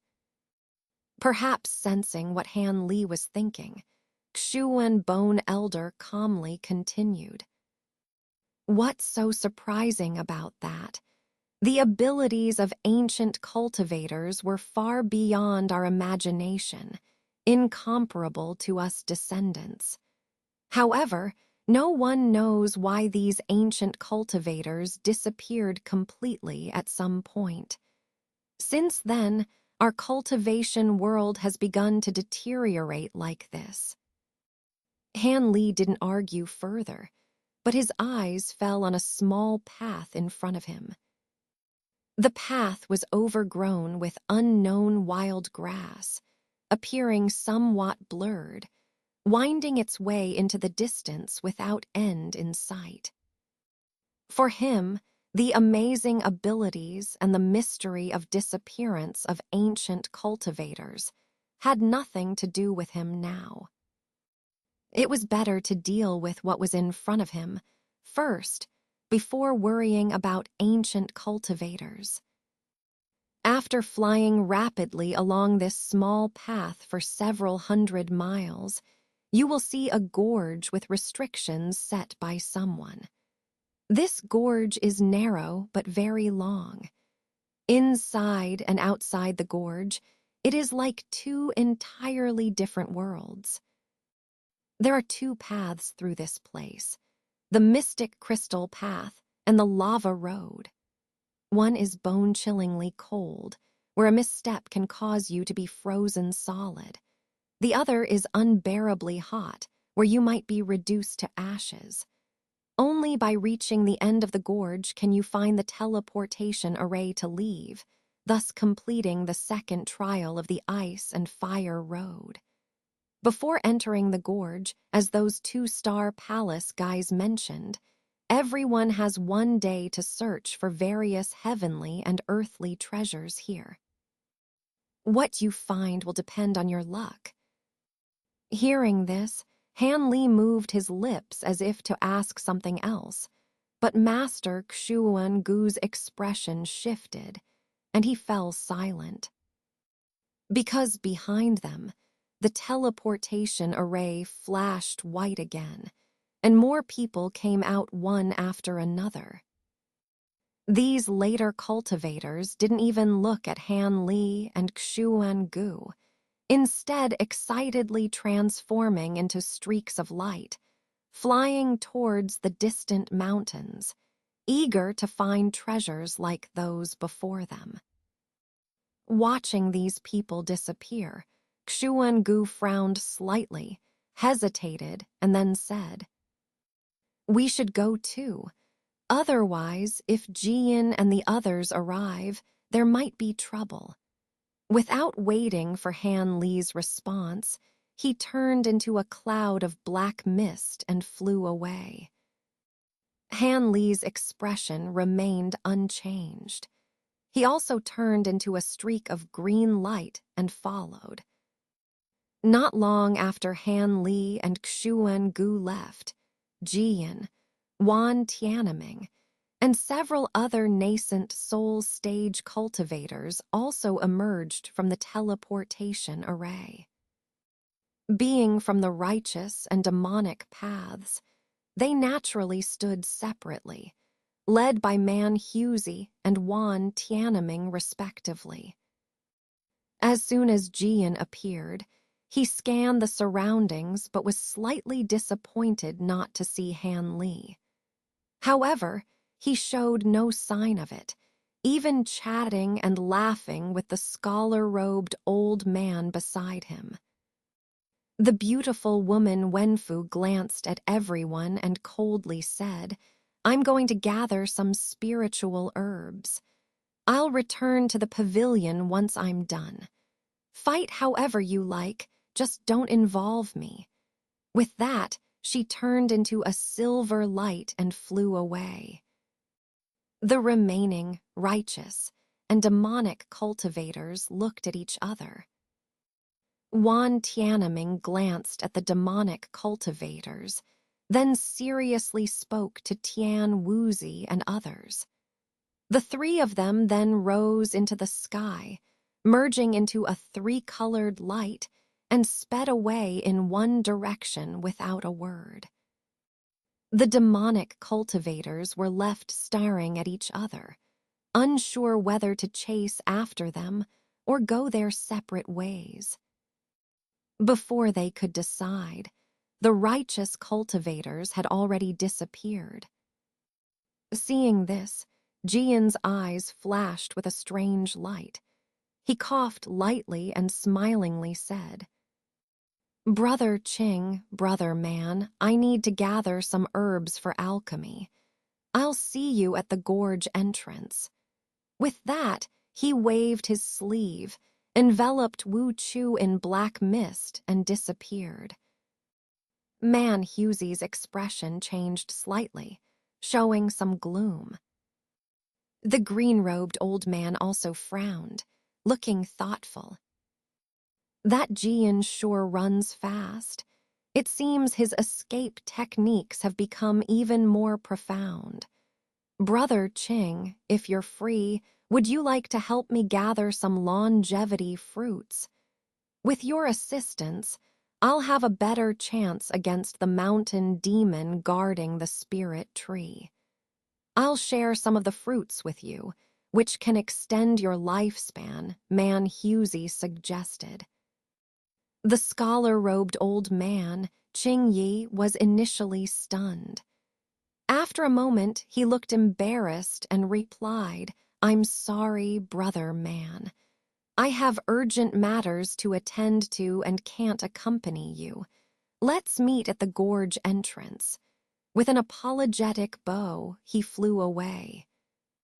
Man Husey's face turned frighteningly green. HMPH, do you really think I need your help to get the longevity fruits? Just wait until we reach the inner hall. He muttered, then leaped into the sky and vanished in a flash of yellow light. By this time, Han Li had been following the cloud formed by Xuangu for over 2 hours. The landscape below had changed from vast grasslands to winding mountain ranges. Large and small peaks rose and fell, creating a spectacular view. How much further is this place? If we keep flying like this, we might reach the end of this space. Han Li, enveloped in a blue sword light, couldn't help but ask. From within the cloud, Xuangu coldly laughed and replied, "Do you think a 9-curve spirit ginseng would be in an easily accessible place? If that were the case, it wouldn't be our turn to find it. You need patience to gain such a great benefit." Han Li's eyes flashed coldly at the slightly scolding tone, but he said nothing. After all, this old monster's true age and experience did give him the right to speak this way. Despite his slight annoyance, Han Li didn't argue. However, after flying for so long without reaching their destination, he couldn't help but feel uneasy.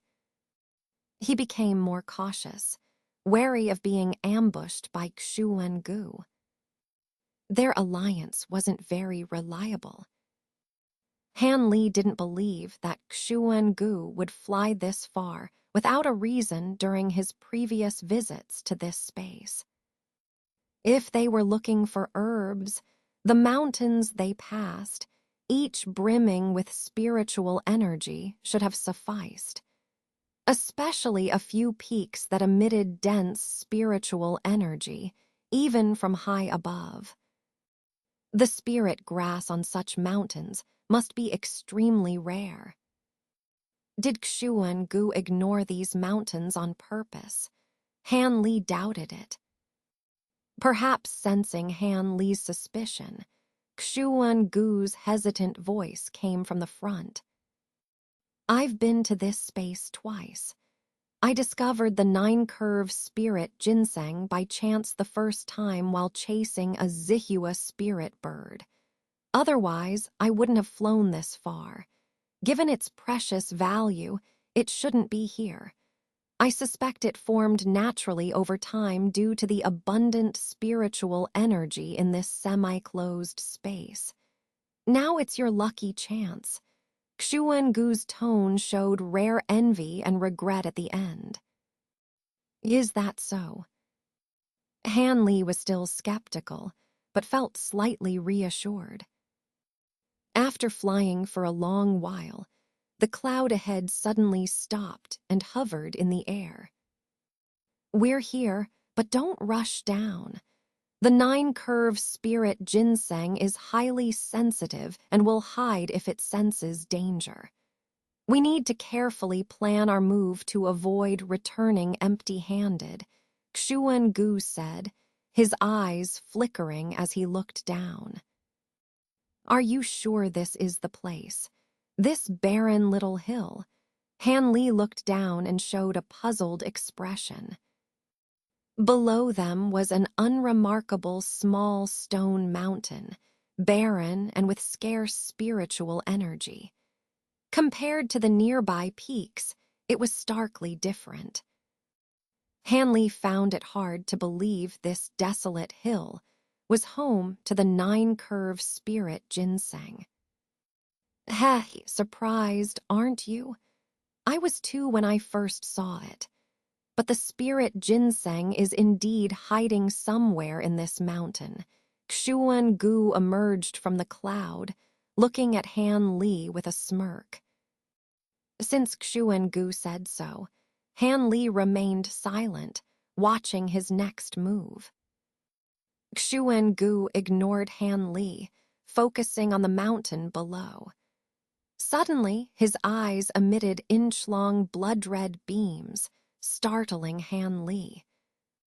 In the blood-red light, Master Xuan-gu's terrifyingly red eyes rolled a few times before the glow gradually faded. Indeed, the nine-curve spirit ginseng is still here. Its lingering pure spiritual aura can still be faintly seen on the surface of the stone mountain, Xuan-gu said calmly after his eyes returned to their normal state. Hearing this, Han Li's heart stirred. He infused spiritual power into his eyes and focused on the small mountain. However, the result was disappointing. He couldn't see anything special about the mountain. Seeing the faint blue light in Han Li's eyes, Xuan-gu smirked disdainfully and said indifferently, "Don't think you can see the spiritual aura of the nine-curve spirit ginseng. Only cultivators with strong enough spiritual senses can do this. At the very least, one must have formed a nascent soul. Even though I switched to ghost cultivation, my strong spiritual senses from before remain intact." There was a hint of mockery in Xuan-gu's words. Han Li's expression remained unchanged, but he silently activated his great evolution technique. After a moment, Han Li felt a surge of joy. His eyes finally captured faint blue glows, scattered irregularly across the stone mountain, barely perceptible. Fortunately, I had the idea of capturing the nine-curve spirit ginseng before coming here. So I prepared some special items on a small island we passed.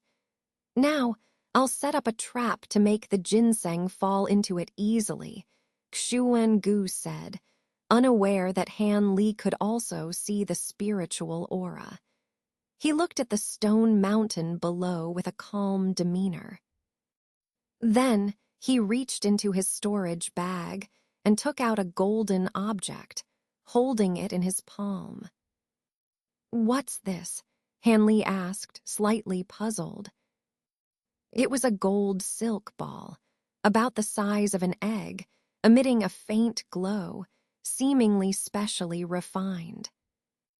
Seeing Han Li's confusion, Xuan-gu sneered. He clenched the ball, and a flash of black light shot from his hand.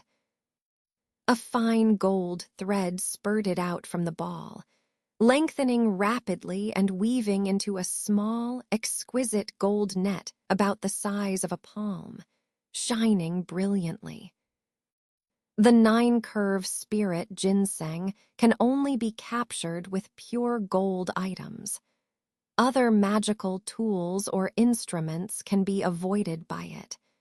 Use this to catch the ginseng if it tries to escape, Xuan-gu instructed Han Li solemnly. After hearing this, Han Li raised his eyebrows, thought for a moment, and then beckoned for the gold net without a word. With a swoosh, the net flew into Han Li's hand. Without even looking at it, he stored it in his bag. Seeing this, Xuan-gu smiled slightly. He then took out 4 small yellow flags, covered in layers of runes that faintly glowed. With his current knowledge of formations, Han Li was initially surprised upon seeing the flags. After a moment of contemplation, his expression turned incredulous. Could these be the array tools for the 4 symbols' mysterious tortoise formation? Other than this ancient formation, I can't think of any other array that can form a large earth attribute formation with just 4 small flags, Han Li said gravely after staring at the flags for a while. I didn't expect you to also be knowledgeable about formations. It seems I chose the right person as a partner. Yes, these are indeed the 4 symbols' mysterious tortoise formation flags I refined on the way.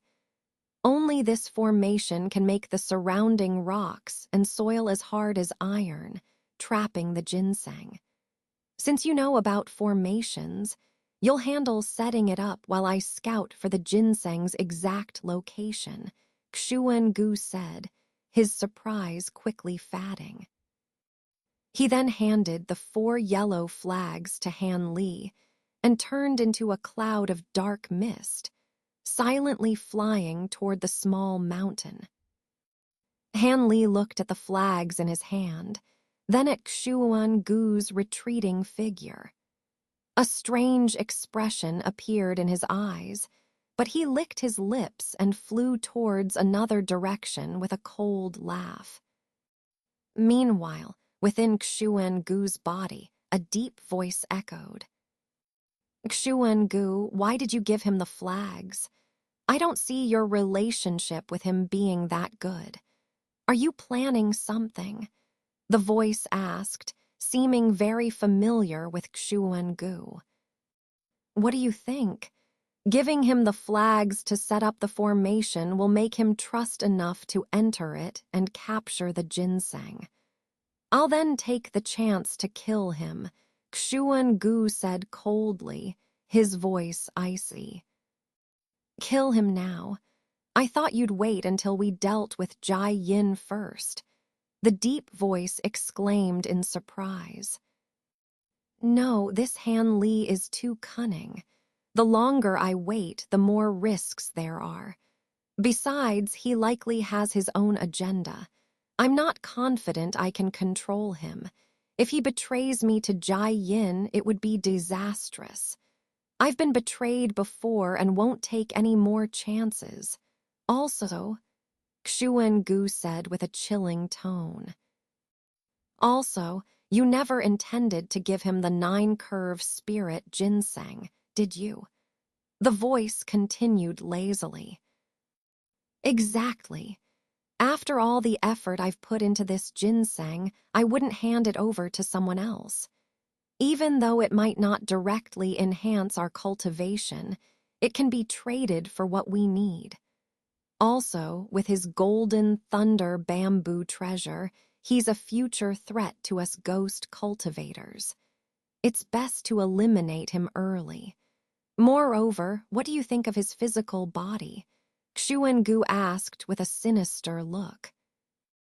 The voice was initially startled, but then grew extremely excited. You mean to help me take over his body? That's wonderful. But what about Jai Yin? Aren't we dealing with him? The voice asked hesitantly. Jai Yin's mystic yin technique was taught by me and has a fatal flaw I can exploit. Once he's alone, you and I together can easily take him down, Xuan-gu said confidently. We should have done this sooner. But did you always plan to kill Han Li? If so, why team up with him in the first place? The voice asked, somewhat impressed by Xuan-Gu's cunning. Initially, I genuinely wanted to team up against Jai Yin. Despite knowing his technique's flaw, having an extra hand would make success more certain. But now that I've found you, I no longer need Han Li. It's better to eliminate him early to avoid future trouble, Xuan-Gu said indifferently. You're quite the actor. Your anxiety at the pavilion convinced me you needed his help. I didn't realize you had murderous intent from the start, the voice sighed, sounding complex. My anxiety was real, but not about needing his help. I feared his golden thunder bamboo swords might fall into someone else's hands, posing a great threat to us, Xuan-Gu snorted. Knowing he has such powerful treasures, you still dare to act against him. Are you that confident? The voice asked with concern, aware of the risks involved. By now, Xuan-Gu was already circling low over the stone mountain. My original plan was to capture the ginseng with the 4 symbols' mysterious tortoise formation, and then trap Han Li when he enters with the gold net. But discovering his knowledge of formations gave me a better idea. Handing him the flags improved my plan, Xuan-Gu said with a sinister smile. Did you tamper with the flags? The voice asked, suddenly understanding. You'll see soon enough. First, we need to find the ginseng. Otherwise, he won't fall for the trap, Xuan-Gu evaded, focusing on the task at hand. The voice huffed, clearly unhappy with being kept in the dark. By the way, the ghost cultivation method I gave you saved your life, didn't it? Xuan-Gu's eyes flashed coldly as he spoke. I wouldn't call it teaching. We each got what we needed, the voice responded, equally reflective. All right, enough with the nonsense. Help me find the 9-bend spiritual ginseng first. Then we can kill that boy, and you'll have a body, Xuan-Gu interrupted coldly. No problem. With our soul-seeking technique, finding a spiritual ginseng is a piece of cake, the man said disdainfully. Then let's get started. With that, Xuan-Gu shook his sleeve downward. 2 thin strands of black gas shot out from his sleeve, vanishing into the ground upon contact. At the same time, a faint green light flashed from beneath Xuan-Gu's feet and disappeared quickly. Xuan-Gu himself floated in midair, lowered his brows, closed his eyes, and remained motionless. On the other side, in a clearing near the stone mountain, Han Li was playing with a yellow array flag in his hand. His expression remained calm, but his eyes flickered with uncertainty, and his brows showed hesitation. Suddenly, he raised his hand, and a yellow light flew out. The small flag in his hand was firmly planted into the ground. Although I can't see anything wrong with these array flags, do you really think I won't take any precautions? Han Li murmured to himself, a cold smile playing on his lips. He then reached into his storage pouch and pulled out over a dozen very similar yellow flags, all emitting a strong earth aura. Looking at these glittering flags, a sly smile appeared on Han Li's face. Not long after, Xuan-Gu's expression changed, and he suddenly opened his eyes. 2 strands of black gas and a green light simultaneously shot out from the ground, and returned to Xuangu's body. I found it. That nine-bend spiritual ginseng sure knows how to hide. It actually lodged its main body in a hollow of a giant rock. Without careful inspection, it would be hard to notice, the man said proudly. Good, as long as we've found it. Now let me check if that boy has set up the array flags and fallen into the trap. Be cautious. Don't reveal yourself and let him find out, Xuangu warned seriously. Don't worry. My shape-shifting technique is flawless. Unless a nascent soul stage cultivator inspects me, no one can discover me. But if you fail to subdue him, don't expect me to help. His golden thunder bamboo is a deadly threat to me. I don't want to be obliterated by that exorcist lightning, the man said, making his stance clear. HMPH, dealing with a mere early-stage core formation junior, I don't need your help. I'm confident in subduing him. Besides, you don't need to fear his exorcist lightning. He used his golden thunder bamboo swords against me a few days ago. Even if some residual divine lightning remains in his treasures, it should be exhausted by now after passing through the ghost fog. His golden thunder bamboo swords are no longer a threat. However, his gold and silver beetle swarm from that day is something I dread. Despite my vast knowledge, I couldn't identify these insects. It's quite strange. Though I don't know what kind of spirit insects they are, they must be extraordinary, Xuangu said nonchalantly.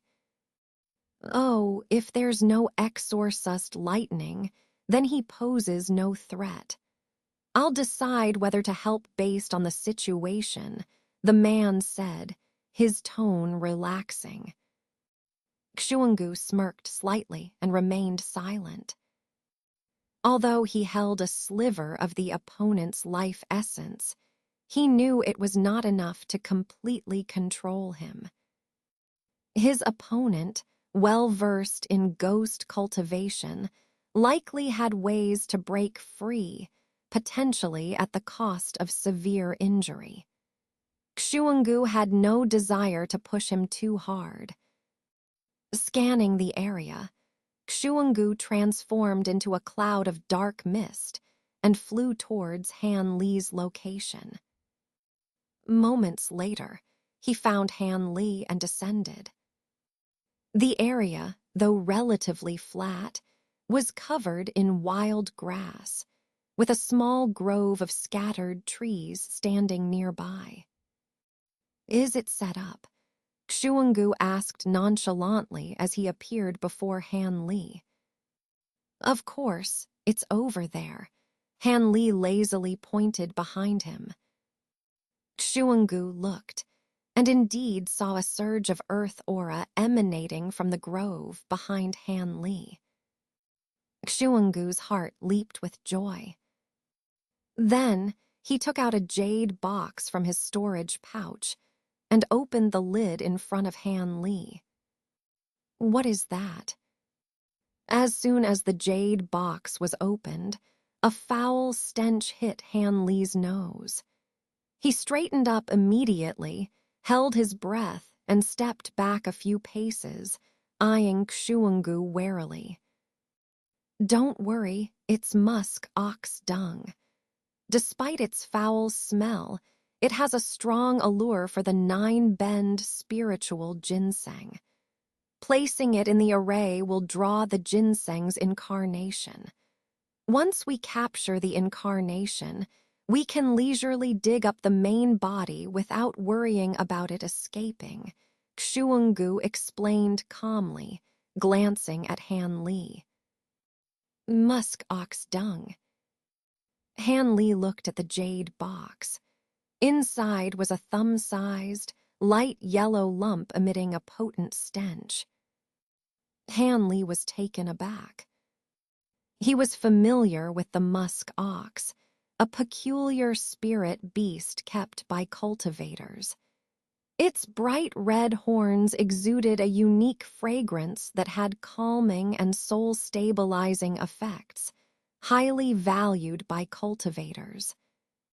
But he hadn't expected its dung to be so foul, and that the nine-bend spiritual ginseng would be attracted to it. Hanli was speechless. Looking at Xionggu's expressionless face, he smiled and said, "Then please place it in the array, Senior.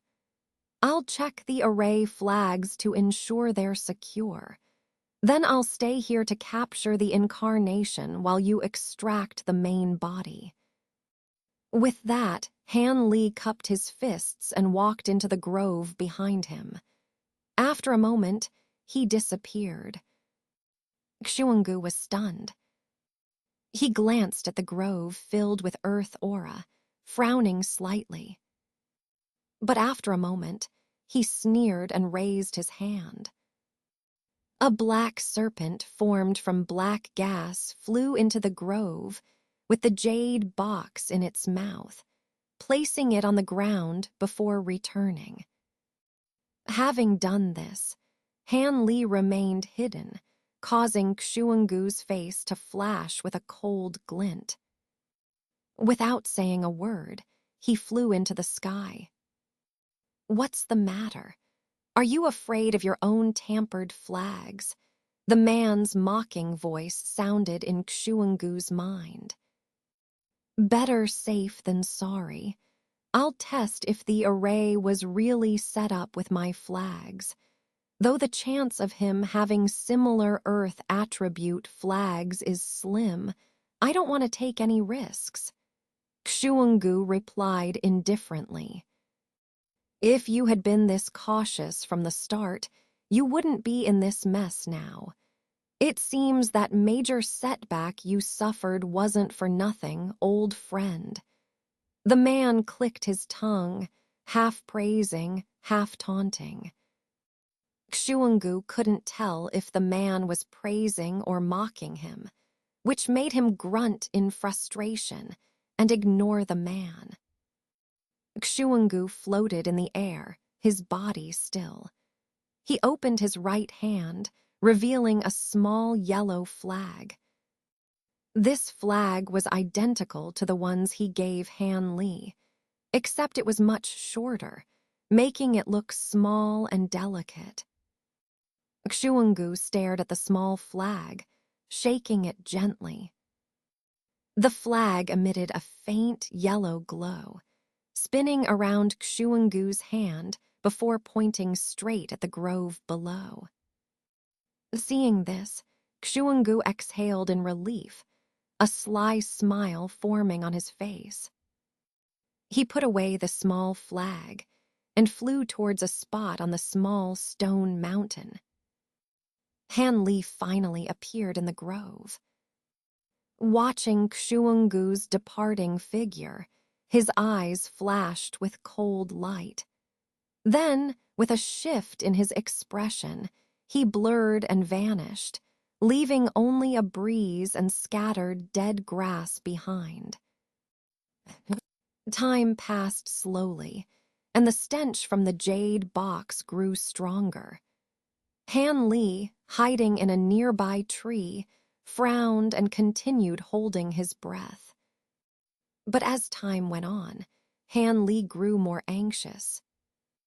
There wasn't much time left. If the nine-bend spiritual ginseng didn't take the bait soon, he would have to give up and leave. Just as Han Li was contemplating this, his expression changed. His divine sense detected a small creature entering the grove. Han Li was overjoyed, completely concealing his aura and staring intently at the jade box. A flash of yellow light revealed a small, sneaky rabbit outside the array. This rabbit was entirely white, with blood-red eyes that darted around nervously, constantly sniffing in the direction of the jade box and showing an almost human-like expression of delight. What was unbearable for Han Li seemed to be a great enjoyment for this little creature. Without a doubt, this little creature was surely the incarnation of the nine-bend spiritual ginseng. Han Li stared excitedly at the white rabbit. With his great evolution technique fully operational, the pure spiritual energy emanating from the rabbit was blindingly intense. Indeed, it was a miraculous creation of nature. While marveling inwardly, Han Li did not let his guard down for a moment. He had already formed a spell in his hand, fixating intently on the rabbit. Below, the rabbit sniffed around the edge of the formation for a while, its fiery red eyes circling the jade box several times. Apparently, it was not satisfied with just sniffing from a distance and seemed to be concocting some plan. Seeing the rabbit's intelligent behavior, Han Li became even more cautious, a hint of tension appearing on his face. After all, the nine-bend spiritual ginseng was renowned for its escaping techniques. A single lapse in concentration could result in losing everything. After circling the formation once, the little creature's long ears twitched constantly, seemingly sensing something unusual about the surrounding spiritual energy. It hesitated to enter the formation. Han Li grew anxious. He thought the spiritual ginseng incarnation had detected the trap and would not enter the formation. He began considering whether to use the golden net to forcibly capture it. However, he knew his chances of success this way were slim. While Han Li hesitated, the rabbit's figure suddenly flickered and vanished into the nearby wild grass with a few quick leaps. Seeing this from the tree, Han Li was momentarily stunned. But just as Han Li was in a daze, a flash of white appeared in another patch of grass. The rabbit, moving with incredible speed, darted to the jade box, grabbed the contents with its mouth, and turned to flee. Though taken aback by the rabbit's rapid actions, Han Li quickly regained his composure. There was no way he would let it escape with such a simple trick. Immediately, a yellow light shot down from the tree like an arrow, hitting the rabbit's escape path directly. This startled the rabbit, causing it to veer sharply in midair, forming an arc toward another direction. But it was already too late. A square-shaped yellow barrier suddenly rose around the area, firmly trapping the rabbit inside. The rabbit collided with the barrier, rebounding off it and rolling on the ground several times before shakily standing up again, its eyes filled with panic.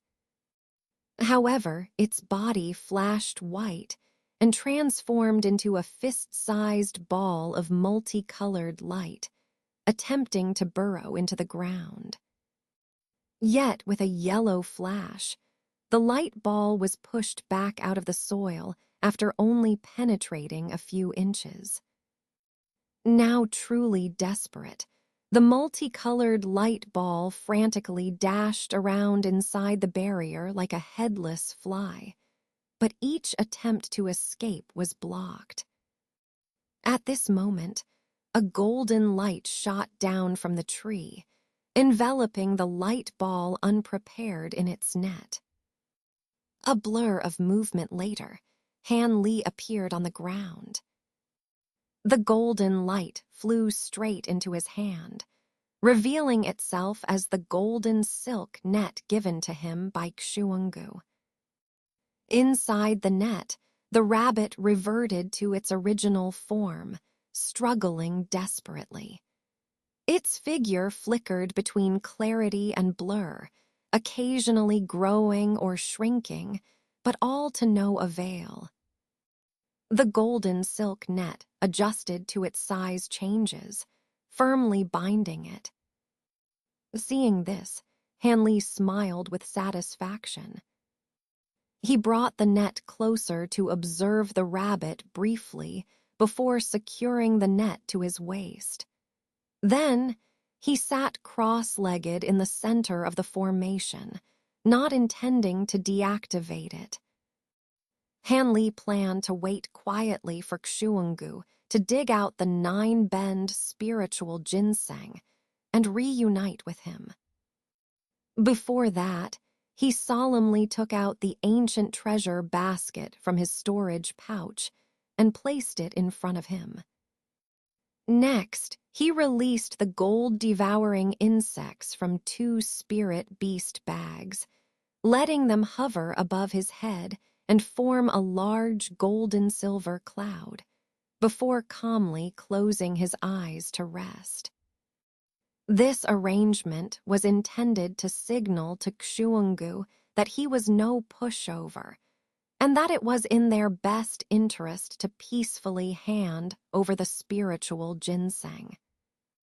Hanli knew that only by demonstrating his strength could their alliance continue. Of course, if Xuangu showed any signs of hostility, Hanli would not hesitate to strike first. Regardless of whether the 9-bend spiritual ginseng truly had miraculous effects for forming a nascent soul, Hanli was determined to obtain it. Its renown was too great. Even if it wasn't helpful for that purpose, it surely had other extraordinary uses. Thinking of this, Hanli involuntarily glanced at the waist where the spiritual ginseng incarnation, the white rabbit, was kept. To his surprise, the rabbit was now listless, completely devoid of its earlier vigor. Hanli realized that the main body of the spiritual ginseng must have been dug up by Xuangu, which explained the rabbit's sudden weakness.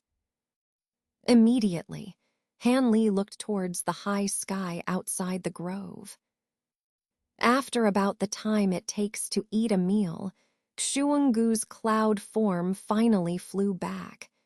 It stopped above the formation but did not dissipate, hovering silently.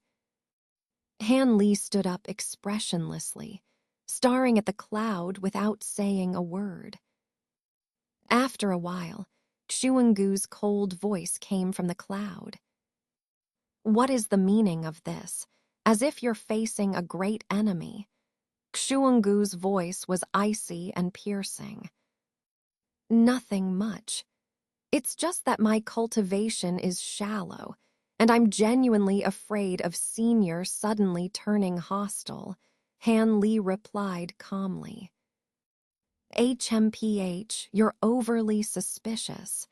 If I didn't intend to give you the spiritual item, why would I bring you all the way here?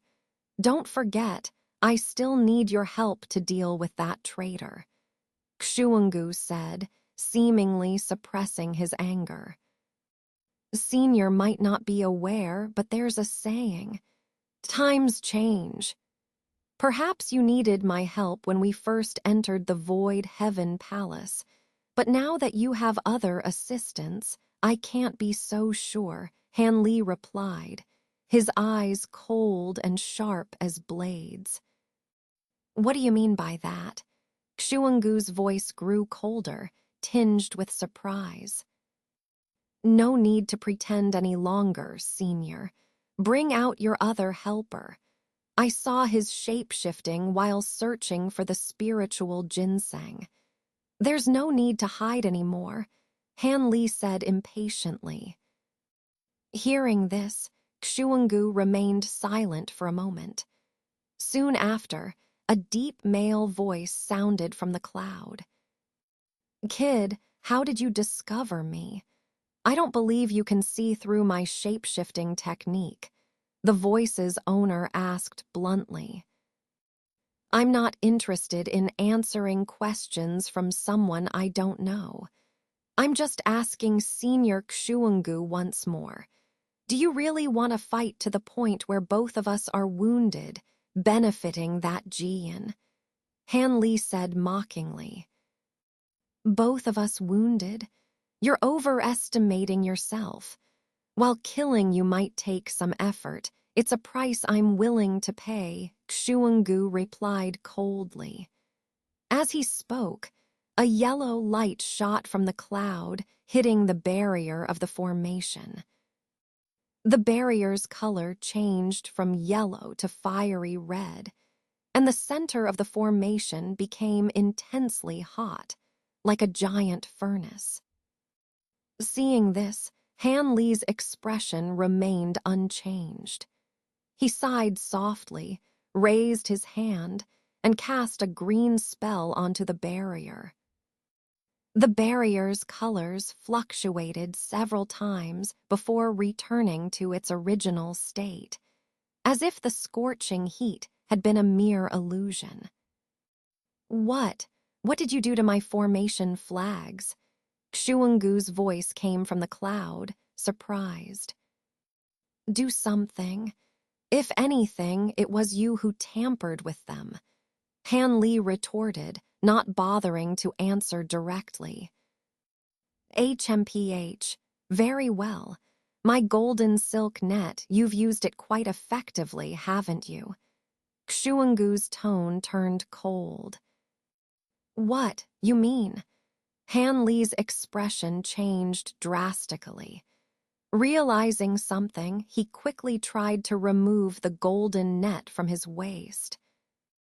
But as soon as Xuangu finished speaking, the golden net flashed and turned pitch black.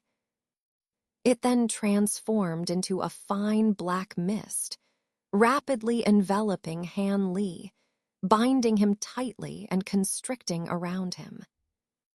The rabbit trapped in the net was tossed aside, lying motionless as if unconscious. Caught off guard, Han Li's usually calm demeanor changed dramatically. "How do you like the taste of the yin soul silk, kid? Can you still use any of your internal magic?" Xuangu's triumphant laughter echoed from the cloud above. Hearing this, Han Li's heart sank as he hurriedly tried to summon his magic power, but his face quickly turned ashen. Han Li felt as though the mana within him had solidified, unable to extract even a trace.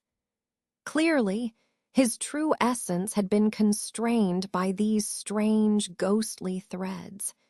He was horrified and quickly focused to examine the black threads. The black threads were densely wrapped around his body, oily black and exuding a faint, ghostly aura, immediately recognizable as extremely sinister objects.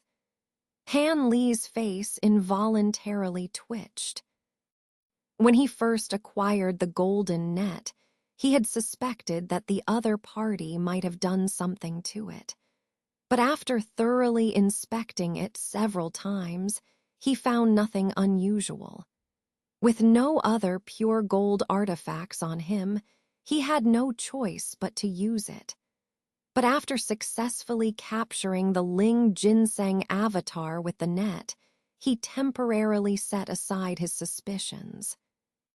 He hadn't expected that as soon as he turned against the other party, he would be immediately ambushed using this item, rendering his mana and true essence temporarily unusable.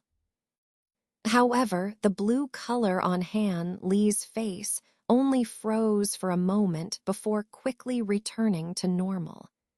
He realized that with the protective formation outside, the other party wouldn't be able to do anything to him for a while, giving him enough time to use his methods to remove the binding. With this thought, Han Li sneered and was about to summon the golden-eating insect swarm above him when he heard a faint poof sound behind him. The sound was so subtle that if Han Li's spiritual sense hadn't already been fully expanded, covering the entire formation, he might not have detected this anomaly. Han Li's hairs stood on end, and without thinking, he spun around abruptly. At the same time, he let out a sharp cry, sending the golden-eating insect swarm from the air rushing toward the source of the sound. A loud bang echoed from behind, and Han Li's expression turned grim. He saw the insect swarm blocking the path of a bizarre green figure, frantically attacking it. Although the figure was hazy and shrouded in ghostly aura, its hands had transformed into two huge green pythons that were wildly lashing out, knocking away all the approaching insects, preventing them from getting close. What puzzled Han Li even more was that the protective barrier behind him remained intact. How had this ghostly figure entered without triggering the formation's defenses?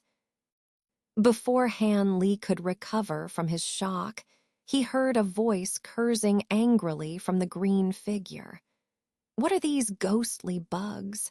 They can even devour my invisible body. This is too bizarre." The voice belonged to the mysterious man from earlier, now sounding quite exasperated. Han Li then noticed that although the green pythons were knocking the insects away, they were still bitten a few times by the insects upon contact, devouring bits of green light. No wonder the man was so furious. However, Han Li couldn't fathom how the man, who had been speaking from the clouds moments ago, had suddenly sneaked up behind him for a surprise attack. But this question only flashed through his mind briefly, as now was not the time to ponder it. He had no intention of conversing with the other party, so he let out another sharp cry. Immediately, a small portion of the golden-eating insects detached from the swarm and flew towards him, quickly covering his body and starting to bite at the black threads. Due to his loss of mana, Han Li could only barely command the insects using sound. He needed to free himself before the other party found a way to deal with the insects.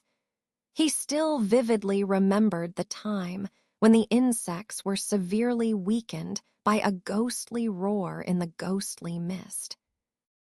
Fearing the other party might use a similar tactic, he knew it would be disastrous.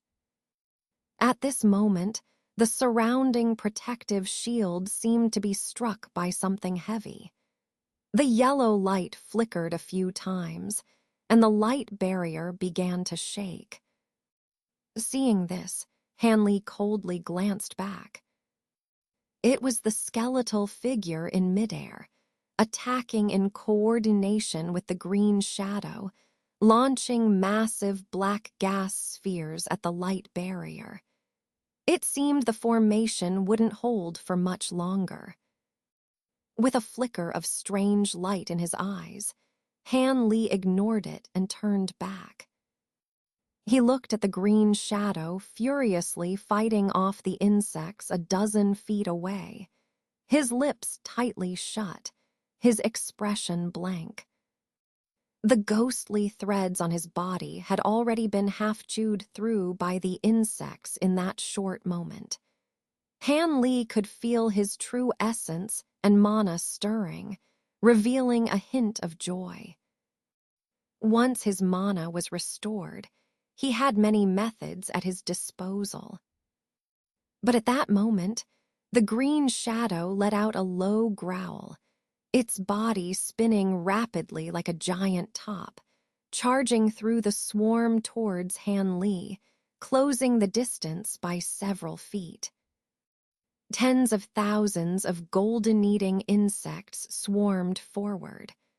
Although most were flung away by the rapidly spinning top, a small portion clung to it, slowing its speed. The other insects took advantage of this, swarming forward. Moments later, the green shadow was covered by the golden-eating insects, unable to move, seemingly about to relive the scene of being devoured by the swarm in the ghostly mist.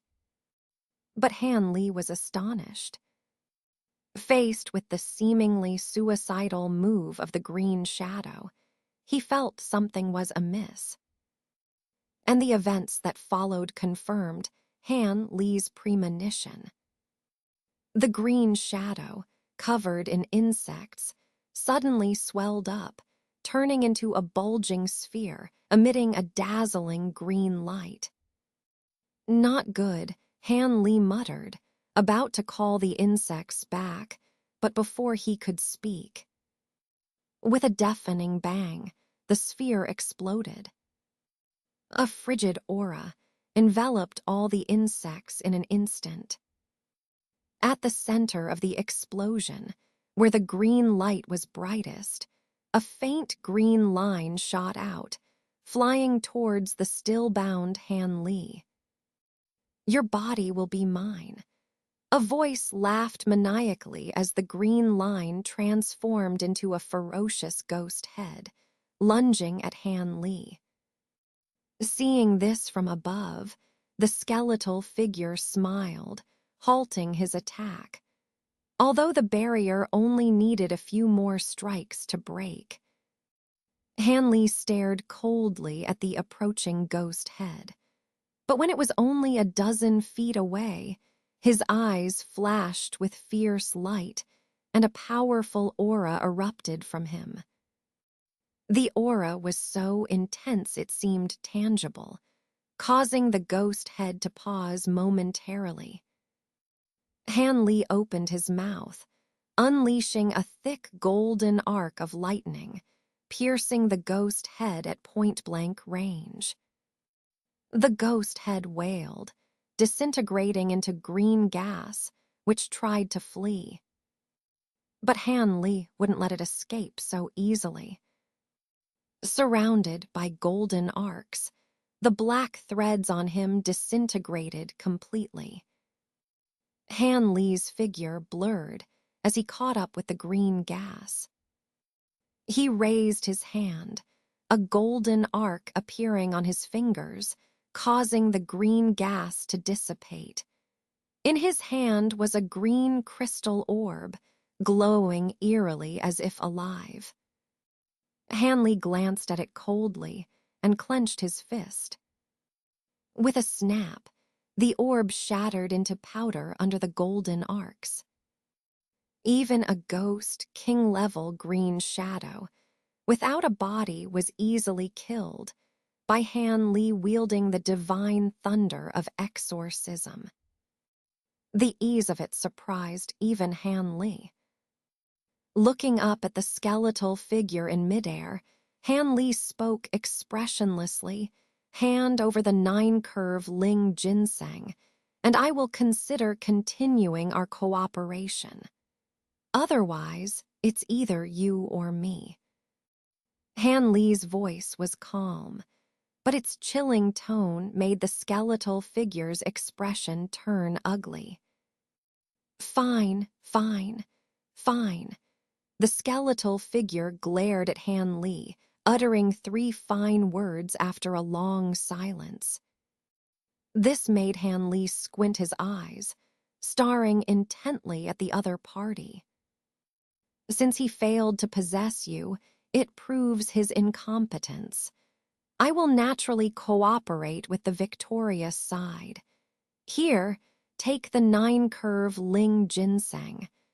The skeletal figure collected the surrounding ghostly clouds, revealing his form. He then raised his hand, sending a golden box shooting towards Han Li. Han Li's face remained expressionless as the box shot towards the barrier and was rebounded outside, without any intention of deactivating the restriction. He merely kept a cautious eye on the golden box without saying a word. "What's the matter? Are you worried that this box is actually made of yin soul threads? Rest assured, that old ghost is dead now. I can only team up with you to get rid of extreme yin. I won't lay a hand on you anymore. Moreover, the golden thunder bamboo treasures you have are beyond my expectations. They will surely be highly effective against the extreme yin's dark yin arts." "I wouldn't cut off my own arm," Shuang Bone said calmly, hands clasped behind his back, while looking at Han Li through the barrier.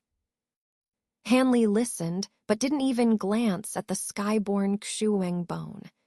To him, since the other party could plot against him once, he could certainly do it again for other unknown reasons. No matter how reasonable or pleasant the other party's words sounded, he still had to be extremely cautious. Thinking this, Han Li raised one hand, and a slender, pale gold arc of lightning shot out, striking the lid of the golden box. With a sizzling sound of sparks, the box shook a few times, but showed no signs of any abnormal changes. Seeing this, Han Li breathed a sigh of relief. If this box were some evil object in disguise, it wouldn't escape the effects of the exorcising divine thunder. He then calmly summoned the box, and it flew directly to him, passing through the barrier that momentarily flickered before returning to its original state. Shuang Bone remained motionless under Han Li's spiritual sense surveillance, which made Han Li feel a bit more at ease. He looked down at the golden box in his hand, his eyes glinting coldly, but he did not immediately open it, pondering something. Shuang Bone, seeing Han Li's cautious demeanor, merely sneered and leisurely gazed around, showing no signs of impatience. Han Li glanced at the Ling Ginseng avatar, the white rabbit lying motionless on the ground, seemingly still unconscious. After a moment's thought, he no longer hesitated and lightly flicked the lid of the golden box with 2 fingers. A burst of green light suddenly shone between the lid and his fingers. The lid then opened on its own, revealing the contents inside. Han Li immediately focused his attention, seeing a small item appear within. It was about 1/2 a foot long, entirely earth yellow, with a dry and wrinkled exterior resembling an ordinary old tree root. Han Li was speechless. The only somewhat unusual feature was a beautiful silver flower at the top, emitting a faint glow and a subtle fragrance that invigorated Han Li. While Han Li was suspicious if this was truly the 9-curve Ling Ginseng, or just something Shuang Bone found to deceive him, the previously motionless rabbit suddenly leapt up, transforming into a white light and shooting towards the root-like item in the box. Han Li was initially startled, but then his face lit up. If the Ling Ginseng avatar was so eager for this item, it suggested it was indeed the 9-curve Ling Ginseng, putting his mind at ease. However, Han Li couldn't let the avatar merge with its main body so easily. He flicked his finger, and a green sword light shot out, striking the rabbit on the head and knocking it back. But the little creature, seeing its main body so close, desperately leapt again, determined to reach it. This made Han Li somewhat impatient. He immediately shot an arc of lightning, knocking the rabbit unconscious, its fur turning black. He then grabbed the rabbit from a distance, glanced at it, and tossed it into the golden box. As soon as the rabbit touched the main body of the nine-curve Ling ginseng, it flashed white and merged into it. Han Li quickly closed the lid and placed a small restriction on it to prevent any escape. After completing this, Han Li finally breathed a sigh of relief. Shuang Bone showed no signs of making a move, which put Han Li somewhat at ease, though his vigilance increased. After putting the golden box into his storage bag, Han Li calmly asked, "Senior, aren't you afraid I might run away with the Ling ginseng now?" "Run? Do you think the ginseng alone, without the refining formula, can unleash its effects?" Shuang Bone retracted his gaze and said unhurriedly, looking at Han Li. Hearing this, Han Li frowned, about to speak when Shuang Bone coldly interrupted with a laugh. "Extreme yin has already marked you. Even if you flee to the ends of the earth, he will track you down. Be sensible and cooperate with me, or even if you escape the virtual sky palace with the ginseng, you will." Heh heh. Marked, Han Li's expression changed but quickly returned to normal. With his powerful spiritual sense, he couldn't believe he'd been marked without knowing. Shuang Bone, seeing this, knew Han Li didn't believe him. As he was about to present evidence, his face suddenly changed, and he quickly turned to look into the distance. This left Han Li puzzled but also highly alert, wondering what trick Shuang Bone was up to. However, Shuang Bone's next words made Han Li tense up. "Extreme yin is coming. He's probably after you. You'd better take care of yourself. I'll hide for now." With that, Shuang Bone transformed into a cloud of yin energy and vanished. Han Li was dumbfounded. Just as he was doubting the truth of Shuang Bone's words, a ghostly wail echoed from the distant sky, followed by a vast black cloud rolling in from afar. Judging by its direction, it was heading straight for him. Han Li's heart sank. This black cloud was the ominous sign of the extreme yin's dark yin arts. The intruder was likely extreme yin himself. Had he indeed been marked without knowing? Otherwise, why would extreme yin chase him so precisely to such a remote place? Simultaneously, Han Li cursed Shuang Bone inwardly. Hadn't he claimed they'd join forces against extreme yin? Now, facing extreme yin alone, he had fled, leaving Han Li to fend for himself, making him extremely frustrated. There was no time to evade now. Han Li had to brace himself. As the massive black cloud quickly approached and stopped above the forest, Han Li could only prepare for confrontation. He hoped the opponent wouldn't attack on sight, giving him a chance to find out why extreme yin was relentlessly pursuing him, a question that had troubled him for a long time. Restoring his calm, Han Li gazed at the black cloud, waiting for the other party to speak. Unexpectedly, the cloud emitted a cold snort, and a jet-black beam shot out, hitting the barrier before Han Li could react. The barrier shattered instantly. The black beam continued straight towards Han Li.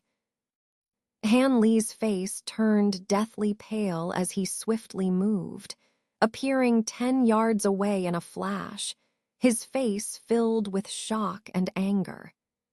He then summoned dozens of tall puppet apes to shield him, and several spirit beast bags spun, releasing their contents in front of him. Han Li's eyes were icy cold. Though he knew his chances of winning were slim, he was determined to fight back if the opponent intended to kill him. He would not go down without a fight. Meanwhile, his true essence locked onto the 9 green bamboo cloud swords within him, ready to unleash their power.